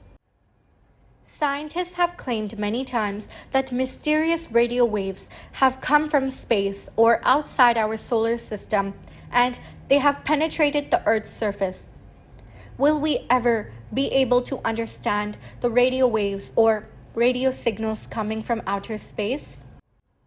In the year 2015, Russian astronomers and collaborators at the Skobeltsyn Institute of Nuclear Physics of Lomonosov, Moscow State University, detected an interesting radio signal with the RATAN 600 radio telescope as part of the Search for Extraterrestrial Intelligence, the SETI, survey searching for activity from extraterrestrial civilizations.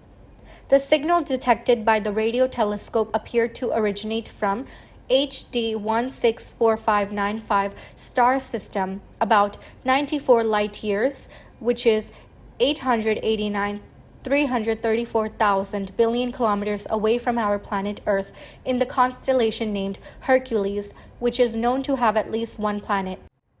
This led to the speculation that the signal may have come from an intelligent extraterrestrial civilization.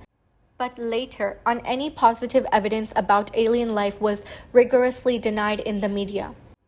Radio waves kept on entering into the Earth's surface, and there have been many instances when the radio signals have been received by scientists. However, science and its sophisticated equipment fail to decode the incoming radio signals received. Space researchers and scientists have not yet understood who sent these radio signals and where they came from. What do these radio signals mean? All these questions are unanswered and remain a mystery. In our universe, there are trillions and trillions of galaxies, and also there are creations of different dimensions in each creation.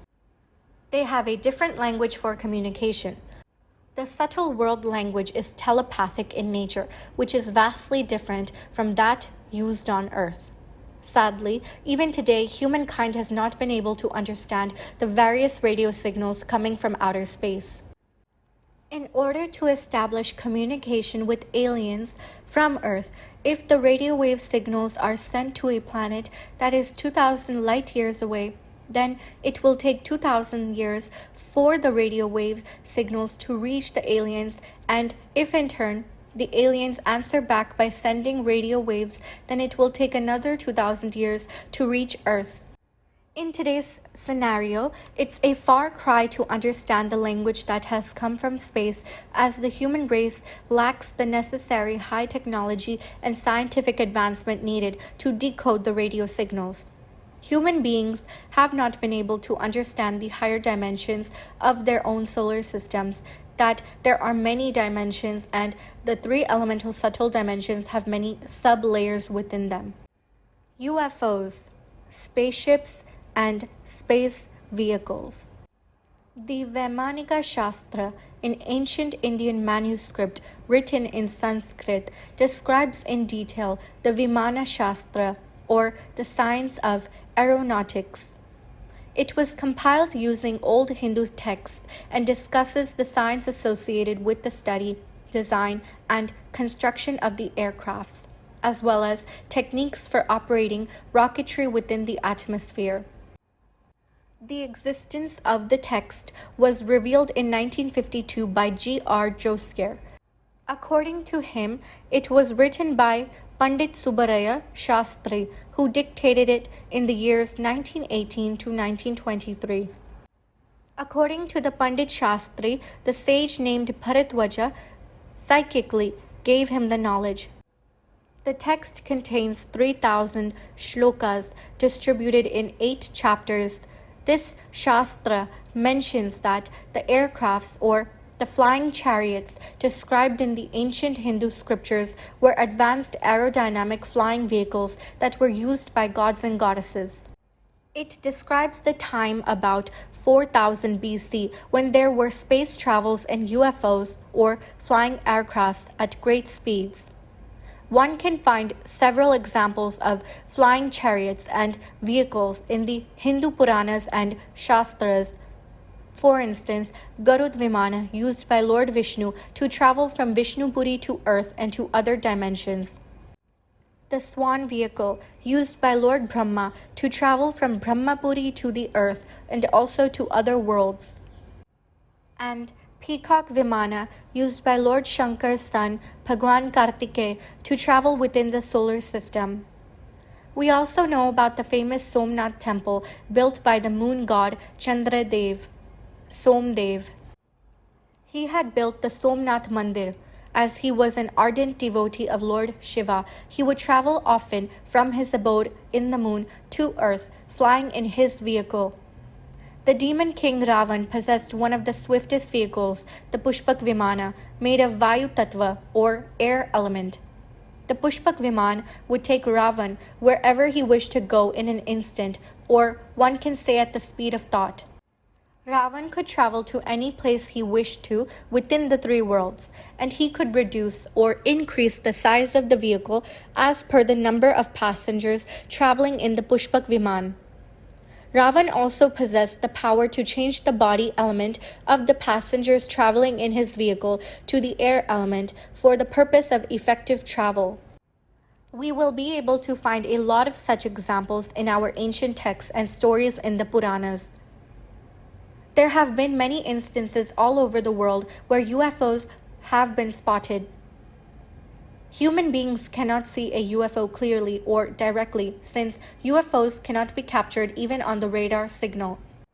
This is because a UFO is made of supreme elements and can be viewed only with the help of devices made out of supreme elements. UFOs made of supreme elements have much more power and speed than our vehicles made of physical elements on Earth. One can say that the speed of such sophisticated UFOs is at least billions and trillions of times greater than the vehicles of Earth. An interesting point to note here is, just as the UFO is composed of particular elements, the body of the one who is operating the UFO will contain the same elements as the UFO. If a UFO is composed of 80% of 3 elements or subtle elements, which is air element, fire element, and ether element, and 20% of supreme elements, then the ones who are traveling in the vehicle also would have the same composition of elements in their body, which would be 80% of the 3 elements of air, fire, and ether, and 20% of supreme elements. If a UFO is made of 50% subtle elements and 50% supreme elements, then the speed of the UFO would be far greater than the UFO made of 20% supreme elements. This is because supreme elements give greater speed to the vehicle than the three subtle elements. UFOs made of supreme light, which are Paramprakash, enable extreme high speeds greater than the speed of light. Such vehicles get to the destination within the trillionth part of a second. These supreme light vehicles work on the principle of the speed of thought. One powerful sankalp or affirmation would take the soul to its destination within the trillionth part of a second. At such great speed, a soul can travel to another multiverse in an instant. Power in affirmation is proportional to the power of the soul. More powerful the soul is, the more powerful the affirmation will be, thus making a soul to travel at a speed of imagination, which is multi-million times the speed of light. Many times UFOs have been spotted flying in our skies at many places in the world. If a UFO flies near the 200-kilometer range above the Earth's surface or stops close by above this range, the effect of the Earth's atmosphere is bound to affect the UFO. If the spaceship is made of supreme elements, then the supreme elements of that spaceship get converted to the air element, and from the air element, it is converted to the fire element, due to which the spaceship flying in the Earth's atmosphere is visible for some time, and then we see a bright and fiery spaceship in the air. But we must know that it is the fire element that makes the aircraft visible, which was converted from the supreme fire element. As soon as the speed of such UFO increases, immediately the physical elements get converted back to the original supreme elements. So the bright spaceship vanishes within an instant in the air. When there is an increase in the physical elements on the outer layer of the UFO, then the UFO can be visible to the human eyes, and in that very short time, a UFO can be photographed as well as it can be captured on the radar. Crop circles. Who is the creator of crop circles that have appeared all over the world? Let us explore and try to understand some of these unsolved mysteries. According to an estimate, it has been said that all over the world in one place or the other, a crop circle has been created. It is a big wonder to us in this modern age that all of a sudden in any field of any part of the world, a big crop circle with a specific pattern or design can suddenly appear overnight. Till today, no one has been able to determine how and by whom these crop circles of such gigantic size are made. It's a matter of great wonder that no one has ever witnessed the exact moment when a crop circle was being formed. How did the crop circle get created? Who created the form of the Sri Yantra? Various designs and patterns of crop circles, out of which Sri Yantra is one of the many patterns. They are formed in perfect and large geometric shapes on Earth by souls of the subtle world, whom we call as aliens or extraterrestrial intelligence, who may have come from distant civilizations into our solar system. The aliens create crop circles with the help of sophisticated subtle instruments and rays that can create a large crop circle within few moments. These crop circles have a specific sign or a clue that investigators study for the complex mathematical formula contained therein. For example, in the year 1996, a crop circle named Triple Julia Set appeared in Wiltshire, UK. This crop circle was derived from an equation developed by Gaston Julia in the year 1918. The pattern of the Triple Julia crop circle is mathematically very complex and consisted of circles that defined three intertwined fractals. Each pattern in a crop circle represents a whole wealth of information in itself. These complex patterns of crop circles are created by the extraterrestrials who wish to deliver a message to the humans living on the Earth or to the other extraterrestrial beings. Whenever a human being or an alien would view the intricately developed crop circles, then a message would pass into their subconscious mind, and all the relevant data would be downloaded accordingly through these large geometric patterns of crop circles. It is to be noted that through these crop circles, the aliens would like to inform or send a message to the human beings about the upcoming future world. The mystery of the Sri Yantra crop circle. The Sri Yantra a sacred instrument, or Sri Chakra, which is the sacred wheel, is a yantra, which is a mystical diagram or geometry formed by 9 interlocking triangles that surround and radiate out from the central point, the junction point between the physical solar system and its manifested source. On August 10, 1990, a pilot named Bill Miller, working in the Idaho Air National Guard, observed a giant etching on a dried-up lake bed while flying over it in the Oregon state of the United States. The massive formation was a quarter of a mile in width and was carved into the surface with a depth of 4 inches. In his earlier round over Oregon, about half an hour before Bill Miller first noticed the crop circle, there had been no trace of this formation. Neither had any of the other pilots of the Idaho National Guard, who regularly performed training over this corridor, observed any unusual activity. The etching appeared just that morning, and no other pilot was likely to miss such a prominent formation in the process. The formation was oriented precisely in the north-south direction. The formation had a machine-like precision in its shape and clarity of lines. It is well known among specialists in the construction field that to drill deep inside the bedrock of a dried-up lake, one has to have very precise drilling machines, which till now modern science does not seem to possess. In the present time, it's not possible to create such precise geometrical work on such a large scale, even with the help of a sophisticated equipment. Although some people who allege that crop circles are created by pranksters or artists, they forget that such extremely detailed and flawless geometric patterns cannot be created by humans even with the latest technology, and that too on a rigid bedrock of the lake. If indeed, as claimed, there were machines involved, then also it is an impossible task to have all the ends of the lotus crafted so perfectly with precise angles. The formation was quickly identified as the ancient Hindu meditation device, the Sri Yantra, due to its geometrical properties. However, no one had a theory why a complex Hindu meditation yantra should appear in the wilderness of Oregon. The Sri Yantra design has a degree of complexity and a level of symmetry which makes it tough and tedious to recreate its design even on paper. Furrowing an enormous replication of it on a dry lake bed is next to impossible. The reports from Oregon suggested that it would cost $75,000 to $100,000 at that time just to conduct a land survey, even before initiating such a huge project. Thus, there was a good deal of speculation that the formation on the lakebed was not man-made. Thereafter, the story became famous in the world and caught the attention of the media, the viewers, and the researchers.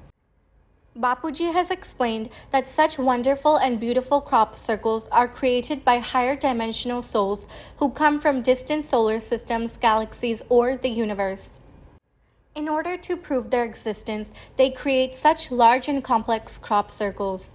As we have already explained earlier, such extraordinary patterns or designs cannot be made by ordinary human beings. These are supernatural and subtle forces who created them here on the earth of 5 elements. The divine souls with supernatural forces who create these crop circles have the body that is made of supreme elements, and they also possess the instruments of supreme elements which are not possessed by human beings on earth.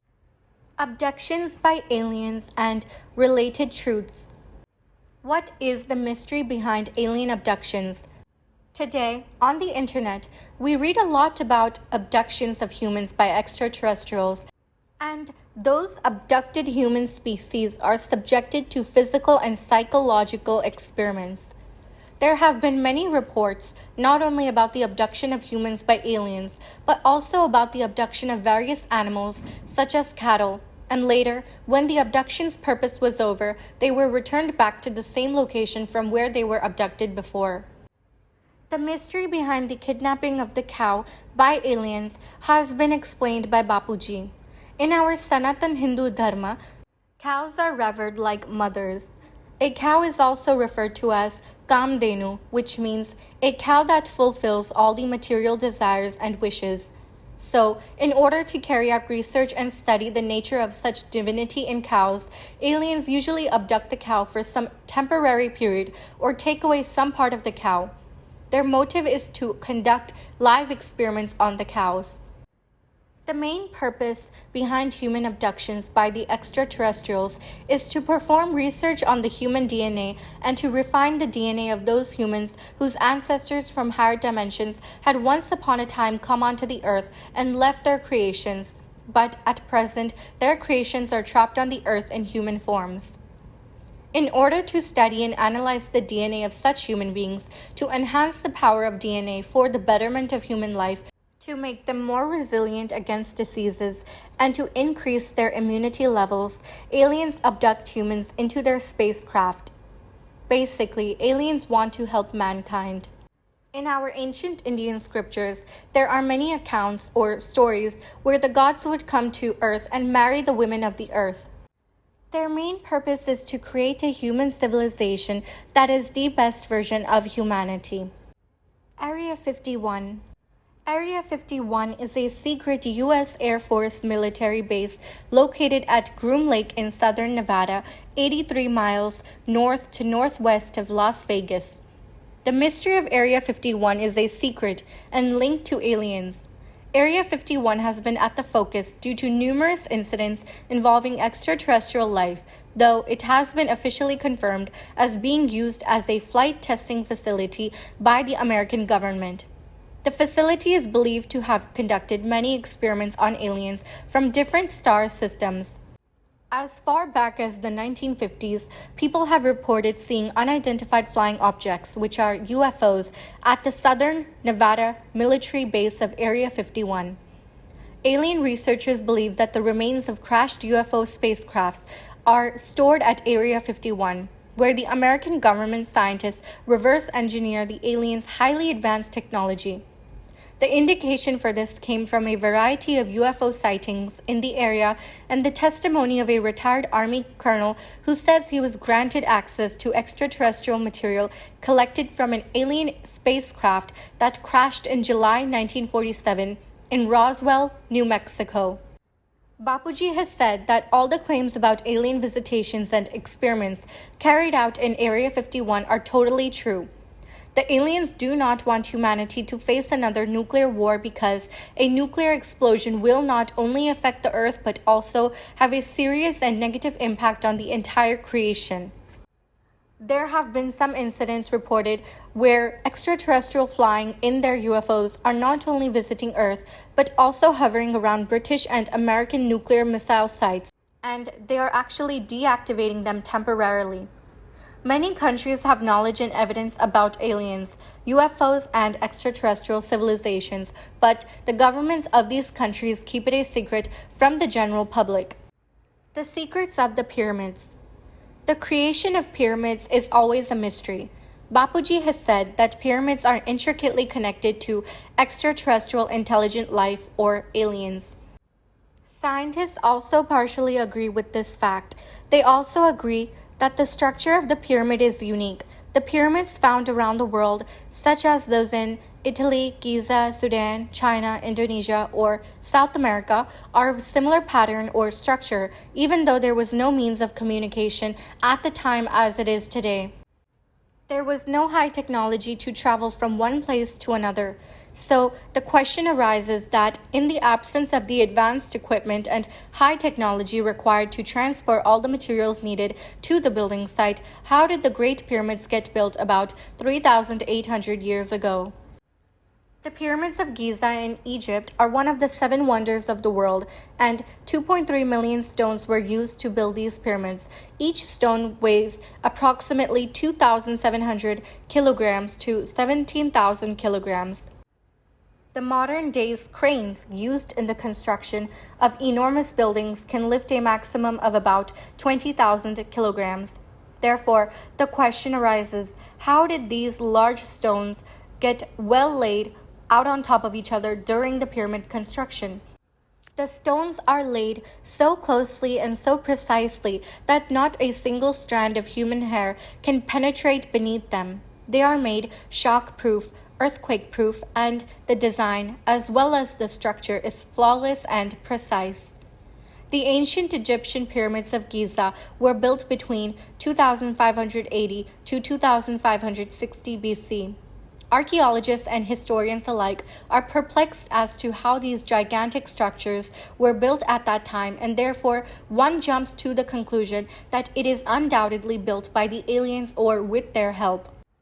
An interesting fact here is that there are a considerable number of images and etchings of UFOs, spaceships, and aliens inside many of the pyramids. In this book, we have already talked about the indigo child Boriska, who had originally come from the planet Mars. Boriska claims that the secrets of the red planet Mars lie in Egypt. According to Boriska, the ancient people from Mars planet had visited Egypt as well as helped in the construction of the pyramids of Giza and also of the Sphinx in Egypt. These two treasures of Egypt are directly linked to the Mars planet, and there is not enough research done on this matter.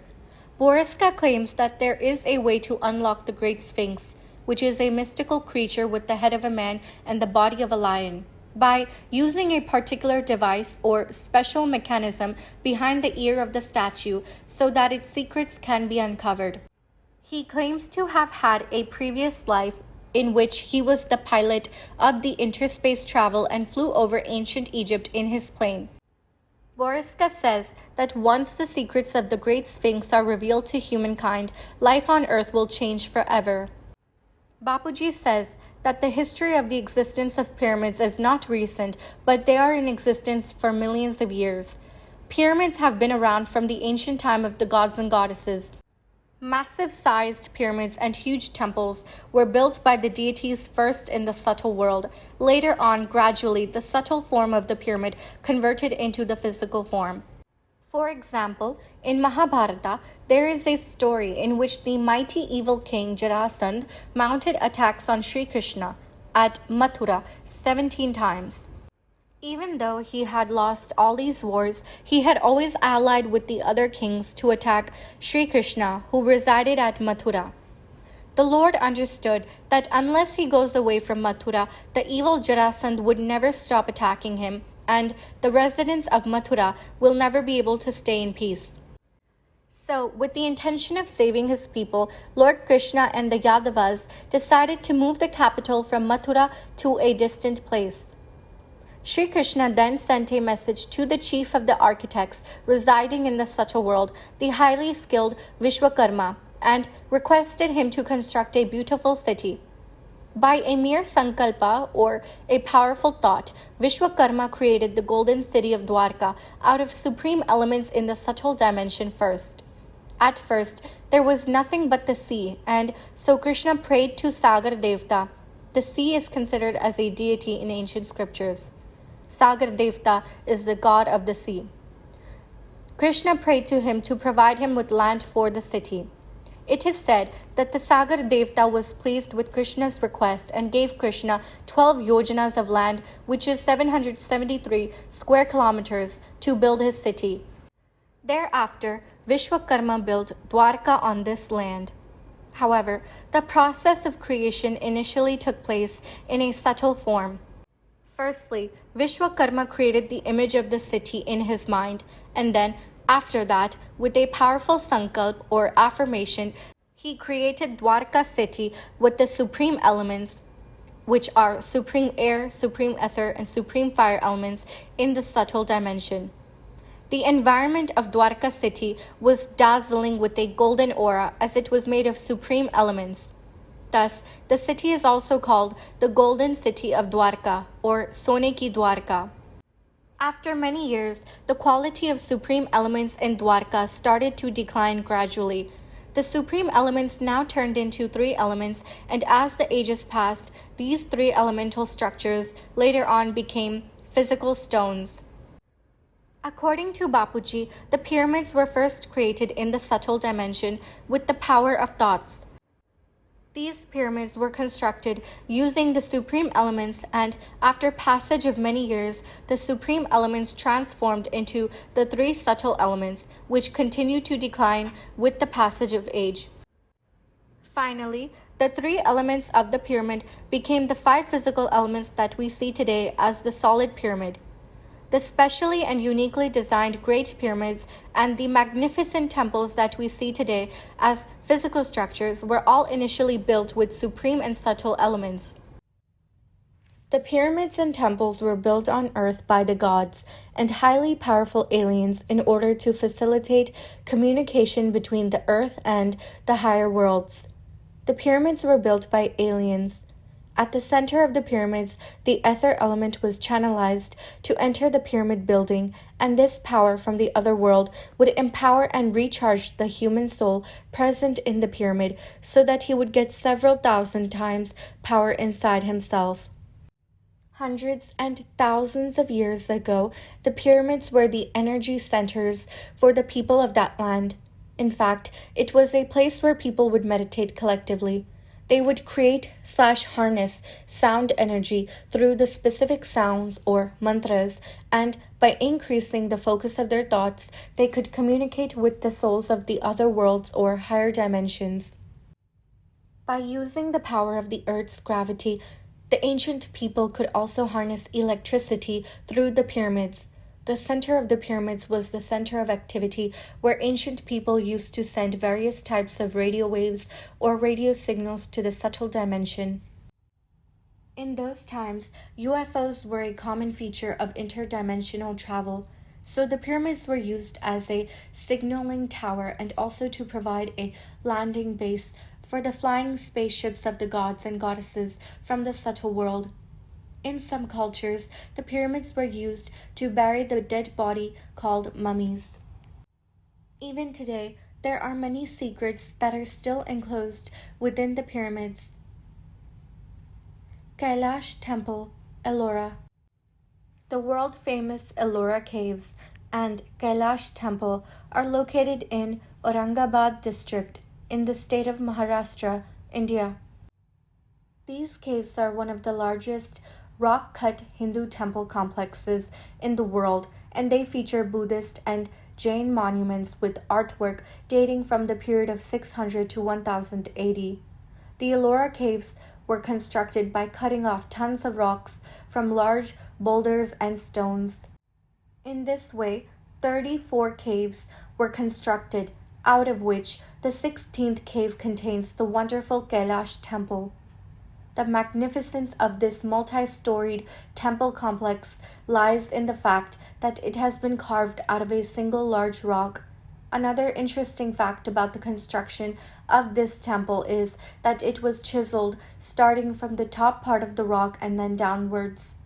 Normally, in the creation of any rock sculpture, the usual practice is to work starting from the foundation or from the bottom portion and then moving to the upward portions. However, in this case, the Kailash temple was strangely carved by cutting a single rock, starting from the top part and then working towards the downward portion or the base. To date, archaeologists have not been able to ascertain the exact time of the construction of this temple. Bapuji has said that the Kailash temple, dedicated to Lord Shiva, is approximately 25,000 years old.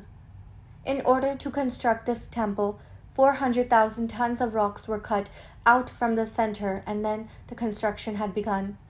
As per archaeologists and geologists, the pieces of rocks that would have resulted from cutting the rock during the construction cannot be found even up to miles away from the temple's location.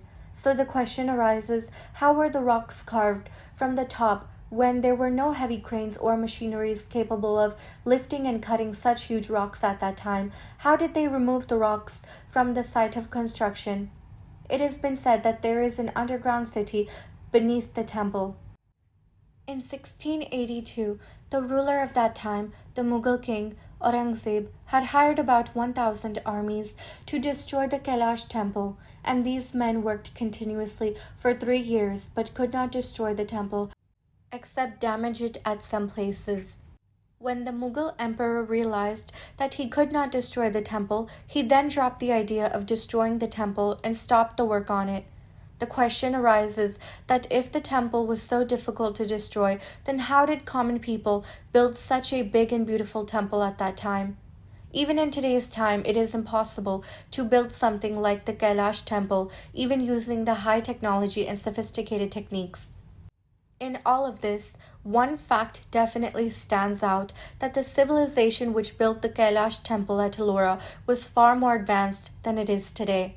There are many videos of Bapuji on these topics and about extraterrestrials, which is available to everyone on our official YouTube channel, Bapuji Dashrathbhai Patel. These videos will help us to understand the secrets of the alien connections in depth.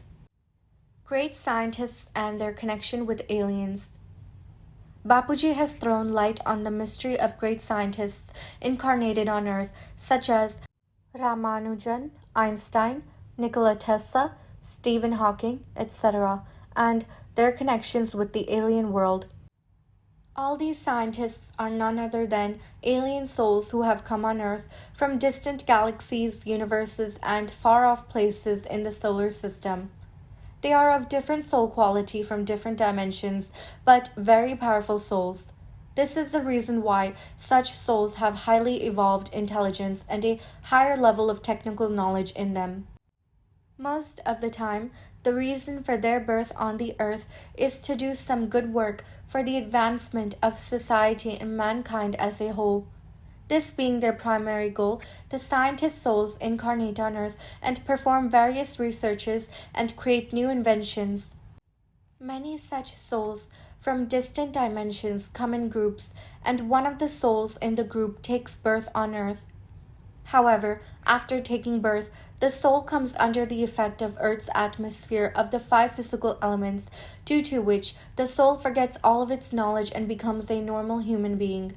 That's why it takes a lot of effort for such souls to establish new creations and inventions.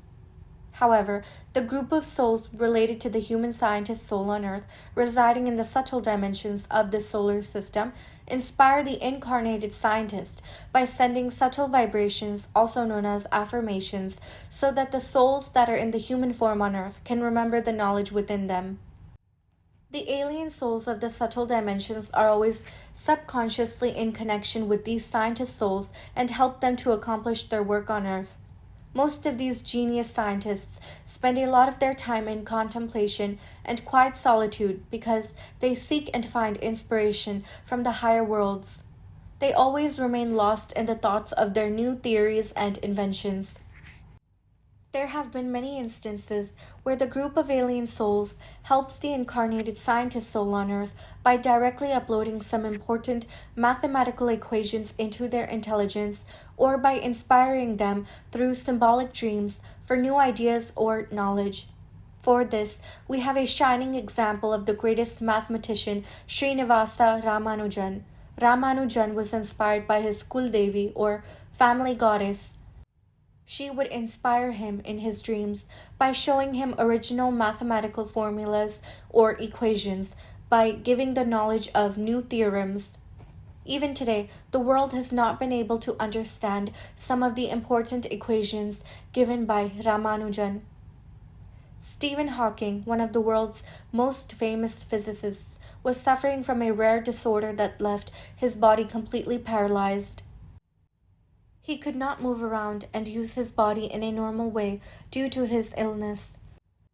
Normally, people who are diagnosed with the disease that Stephen Hawking had usually have a life expectancy of no more than 2 to 3 years after the diagnosis. Despite the illness, Stephen Hawking's brain was still working brilliantly. This was possible only due to the help of alien souls from the subtle world to whom he was connected. Hawking carried out his research work and theories till the very end of his life due to his strong power of thoughts that were transferred into the machine, specially built and customized for Hawking by corporate sponsors. He only had to transmit thoughts.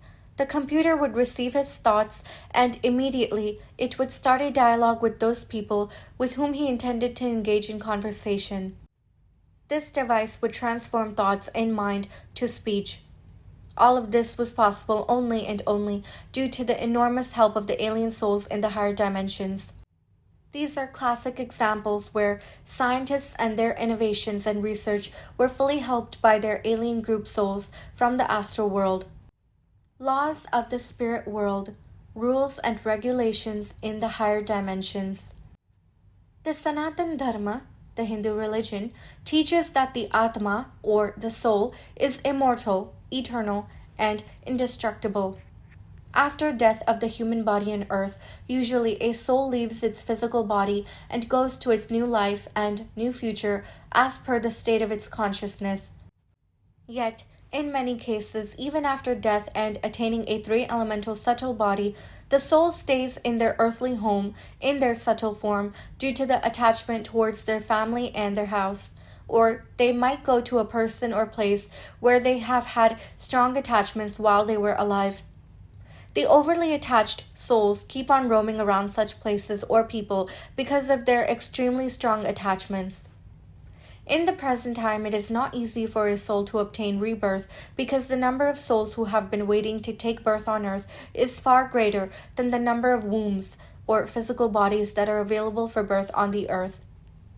The souls seeking spiritual knowledge can attain the knowledge even after the death of their physical body and continue to pursue their spiritual efforts to go into the higher dimensions.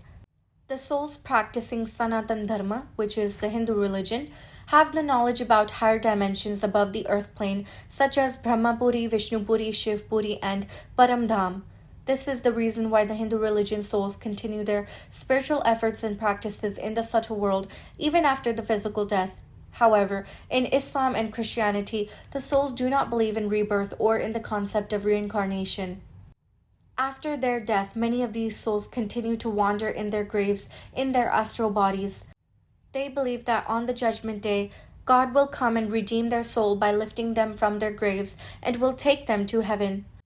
It is not always that these souls will be waiting in their graves for redemption.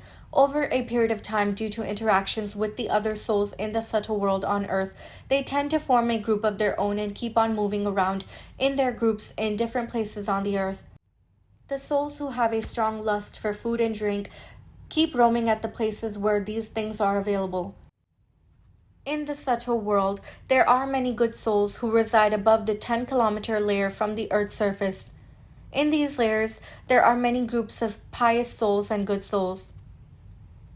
A soul can go to such a knowledgeable group and learn spiritual knowledge to realize the truth. Sadly, the majority of souls are ignorant of spiritual knowledge, so after death, they go back to their earthly homes and continue to reside there.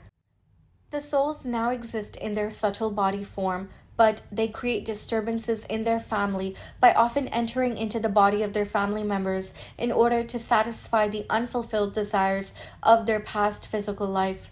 There are many great healers, doctors, and scientists who are followers of the Christian religion who, by their research and experiments, have found that after death, the body becomes lighter in weight by 65 grams approximately. However, this would be a wrong belief because a soul essentially does not have any weight. The soul is weightless. Whether a soul has been created from supreme light or supreme element or the subtle ether element, the soul does not have any weight. When a soul leaves its physical body upon death, the subtle body also leaves the physical body and goes along with the soul. The subtle body consists of ether element, air element, and fire element. These elements may possess some weight, however, it is less than 65 grams, which is roughly 20 to 25 grams. Weight is a force, and it is related to gravity of Earth, so the subtle elements containing energy in living state may exert some force, which may be translated to some apparent weight. This may be a scientific explanation of physical observation of reduction in weight during death.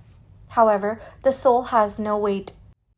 When the air element prevails in the subtle body, the soul is not able to travel to the higher dimensions due to the heaviness of the air element. Thus, the soul has to make a lot of spiritual efforts to refine its body to travel to the higher dimensions. As the subtle body becomes heavy, Due to registration of innumerable desires in air elements, the gravitational force of the earth pulls down the souls to remain in lower dimensions. The uncountable number of desires of a soul obstructs the soul from going upwards into the higher subtle worlds. This is why souls pray to their favorite gods and goddesses in order to go to the higher dimensions. As the fruits of their sincere prayers, these souls get some amount of power in their soul. In the present time, there is an infinite number of souls living in the subtle world, in various layers above earth. The speed and power of a knowledgeable soul or a spiritually inclined soul after death are quite high compared to atheists. A mental state of without any traces of desires helps the soul to transform its subtle body into a very light and leaner subtle body with positive vibrations to move fast to higher dimensions. When a soul has developed complete detachment to its surrounding world on account of acquiring supreme spiritual knowledge of the higher dimensions, the soul then becomes lighter in its nature due to the increment of the ether element. This makes the soul more powerful, and the soul becomes unaffected by the earth's gravitational pull. Hence, the soul can now travel upwards with a higher speed. One must know that praying to or remembering the gods and goddesses for going to the higher dimensions will only be useful if the gods and goddesses themselves come down to help the souls and take them into their abode to go to the higher dimensions. So this means to take help from the divine entities of the subtle world, the soul must have performed spiritual efforts or meditation, as well as led a life of pure devotion during its lifetime on earth. Those souls who have knowledge of the incorporeal world tend to move towards the Himalayan mountain regions and meditate upon Shiv Shakti. In the subtle layers of the Himalayas, there is an uncountable number of souls who stay in their own subtle orbs and stay in remembrance and deep meditation of their God. In spiritual places like Mansarovar and the Himalayas, there is an opportunity for a soul to gain soul power and go to higher dimensions. There are many souls who stay in groups and make spiritual spheres and perform deep meditation, due to which they are successful to go to the higher layers. However, it is only a few souls who manage to rigorously pursue and achieve spiritual success. After death, 99% of the souls wander around in the physical world, even though they are in their subtle body. Even if a soul desires to go to the higher dimensions, it cannot travel more than 2 to 3 kilometers in the astral layer. To go to the higher dimensions, the souls need to gain spiritual knowledge while they were alive. This is the reason why the majority of the Christian and Muslim souls patiently wait for Judgment Day in their own graves. However, their desires push them to leave their graves and go to the nearby villages or cities where these souls live around their near and dear relatives and use their relatives' bodies to satisfy their own desires. In today's scenario, after death, the souls are free to go wherever they wish to. This is because the non-existence of the ancient system of strict punishment by Lord of Death, whose name was Yamraj. Since the Lord of Death, the bookkeeper of records of karmic accounts, Chitragupt, as well as the attendants of Yamraj, the attendants of the deities, all have become human beings on earth. As per Sanatan Dharma, in the olden days, there was a system of account keeping of the good and bad deeds of each soul, and after their death in the mortal world, each soul used to be fairly judged as per their records of karmic accounts by Yamraj and Chitragupt. According to the decisions of Yamraj and Chitragupt, each soul was assigned their places in heaven or hell, and the time and place of their next birth would also be determined by these subtle divine powers of the solar system. Highly sinful souls would go to the 550 hells or undergo various punishments to atone their sinful acts. In the first parad, the first 50 years of Lord Brahma's life, there was a very strong systematic controlling process that meted out justice in these matters. The attendants of Lord Yamraj used to come to take away the souls in the last moments of their life on earth. However, for the past 100 years, all these systems have totally been stopped because all the gods and goddesses have fallen down and become human beings on Earth, and also their soul power has been declined completely. In the present day, the subtle dimensions of our solar system are completely filled with the souls who have come all the way from distant solar systems, galaxies, universes, great universes, etc.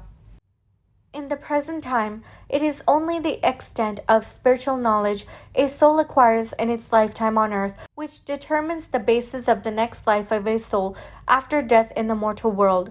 The last thoughts, which was the last vision in the mind at the time of death, determines the state of the soul in the subtle world. At the time of death, if a soul remembers its pet dog or cat due to the attachment towards them, then the soul will be born as a cat or a dog in its next birth. Therefore, the destiny of a soul is determined as per the thoughts that is generated in its final breath while leaving the physical body. There are many types of souls on earth with different qualities of soul power within, but only those souls with true spiritual knowledge will be able to get a true destiny after their death. After death, these knowledgeable souls are helped by divine and good souls who reside in the subtle world. With the help of divine souls and with a lot of spiritual efforts, the yogi soul tends to go to higher dimensions. The Behad souls, who have complete knowledge of the multiverse, which is way beyond the solar system, and of the infinite worlds of creation, which is beyond the multiverse, by consistent spiritual efforts can go to very high dimensions of creation. The Behad souls have the knowledge that the Father of the infinite creations, who is called Behad ke Parampita, which is Supreme Master Creator, the Almighty Authority, has come to take them to the supreme abode of the highest dimension of infinite creation. So, these Behad souls are free to go to the subtle world and board the supremely divine spacecraft meant for them. Such souls get a lot of help from the subtle dimensions. However, in the material world, the Behad souls face difficulties from negative souls who trouble them in many ways. Even the gravitational force of the earth hinders the movements of souls to go to higher dimensions. These obstructions are usually within 10-kilometer range astral layer above the earth's surface. If a soul in its incorporeal state makes a strong resolution, then it can go directly above the range of 100 to 500 kilometers from the earth's surface. By remembering the Sakar form of the Almighty Authority, or Behad ke Parampita, the subtle form of Behad ke Parampita, which is called the Akari Roop of Behad ke Parampita, will come to take away the Behad souls to his supreme divine spacecraft. If the Behad soul, the infinitely powerful soul, desires to move around in the subtle world, it can do so and need not board this divine spacecraft immediately. The Behad soul can travel to the Paramdham of this solar system. From there, it can travel to galaxies, universes, and beyond. However, there is a rule that a soul can only go up to the dimension from which it has originated. Every soul can go up to the Creator. Upon reaching the dimension of its Creator, the soul can then merge into its Creator from whom it had been separated. That is why souls having powers of 15 to 20 degrees of celestial power can go up to a maximum level of up to the universe, because these souls have been created by the owner of the universe. In a pure state of soul consciousness, or in the incorporeal form, a soul can go up to its Creator. In the subtle state of soul consciousness, a soul has many layers of subtle bodies upon it, so it cannot travel to its Creator. Only when a soul assumes its incorporeal form, then it will be able to reach its Creator. For example, if a soul residing on Earth had originated from the galaxy and gains knowledge about the various dimensions of the galaxy that is present beyond our solar system, then after the death of the physical body, it can assume its incorporeal state and reach the incorporeal world of our solar system. In the supreme abode, in the incorporeal state, the soul does not have any layers upon it, and thus it is totally free of any karmic bonds. In such cases, the soul becomes totally buoyant or free from any kind of slightest trace of bondages. In the supreme abode, the gravitational force of the supreme light of Shiva, the creator of the solar system, pulls on the souls residing there. The soul that has come from the galaxy goes to its creator Mahashiv, who is the creator of the galaxy. In the galaxy, there are various dimensions such as Mahabrahmapuri, Mahavishnupuri, and various dimensions of Mahashaktis. If the galaxy level soul desires, it can go to the Mahaparamdham or the incorporeal abode of Mahashiv and attain mukti or salvation by merging into its creator Mahashiv. However, once they attain this knowledge from Mahabrahma, most of the souls do not aspire for salvation. They choose to stay in the state of Jivan Mukti. Jivan Mukti is a state when a soul lives a life with complete freedom without any trace of any bondages in the supreme abode in the incorporeal supreme divine light form. This is the highest achievable consciousness of a soul. They lead a liberated state of life full of bliss by forming groups and traveling to other dimensions as per their free will. All the souls in the galaxy or in higher dimensions are not necessarily Behad souls. The 33 Koti Devi Devta, which are the 330 million deity souls, were created in the great universe from supreme light, and they have 2 degrees of celestial power. However, the power of these souls decayed significantly due to the multiple creations through affirmations at various dimensions of creations during their journey to Earth. When such souls listen to the supreme knowledge, they will be able to understand the knowledge fully on the basis of the concept of science as well as scriptures. After death, these 33 Koti Devi Devta souls will find that there are innumerable souls inhabiting in the Earth's atmosphere, and so they decide to go upwards, as they know if they decide to stay, they will again be trapped in the earthly illusion and cycle of birth and death. So they travel to higher dimensions in the incorporeal form of Supreme Divine Light. In the Supreme Divine Light form, or the incorporeal form, a soul becomes very powerful and reaches the supreme abode of our solar system within a moment. After reaching the incorporeal world of our solar system, the soul's consciousness widens, thus putting further effort to go to great supreme abode, which is the Mahaparamdham, which is the incorporeal world of the galaxy. If the soul is not the creation of Mahashiv, who is the creator of the galaxy, instead the soul is the creation of Param Mahashiv, who is the owner of the universe, then this fact will not be known by the soul until it reaches the Mahaparamdham, which is the incorporeal world of the galaxy or great supreme abode. As different subtle layers upon the soul continue to be destroyed as it travels to higher dimensions, more and more energy of the soul keeps on emerging, and in this process the soul gradually comes to know about its real creator. There is a very fine layer of supremely subtle element known as Mahatattva, which is called as might, guarding the soul that contains the entire recording of the soul. Might is the innermost layer surrounding the pure soul. It signifies the power radiating from the soul, just like the sun emits its radiation. When knowledge dawns upon the soul, all these records over soul get cleared away. In the galaxy, there are countless numbers of Mahabrahma who have a vast amount of knowledge in them. They give knowledge to a soul about its original home, from where that soul has come from. The formless incorporeal divine state or seed state of a soul is the ultimate destination of the soul. When the soul establishes a state equivalent to its own creator and becomes the supreme soul, then it is known as Param Brahma, Param Ishwar. In this state, the soul is able to understand various forms of illusion created by nature. Even the subtlest form of illusion becomes crystal clear to such perfect, pure soul consciousness supreme level. In the formless state, the soul becomes fully aware of the causal world, the subtle world, the material world, and the process of creation at various levels.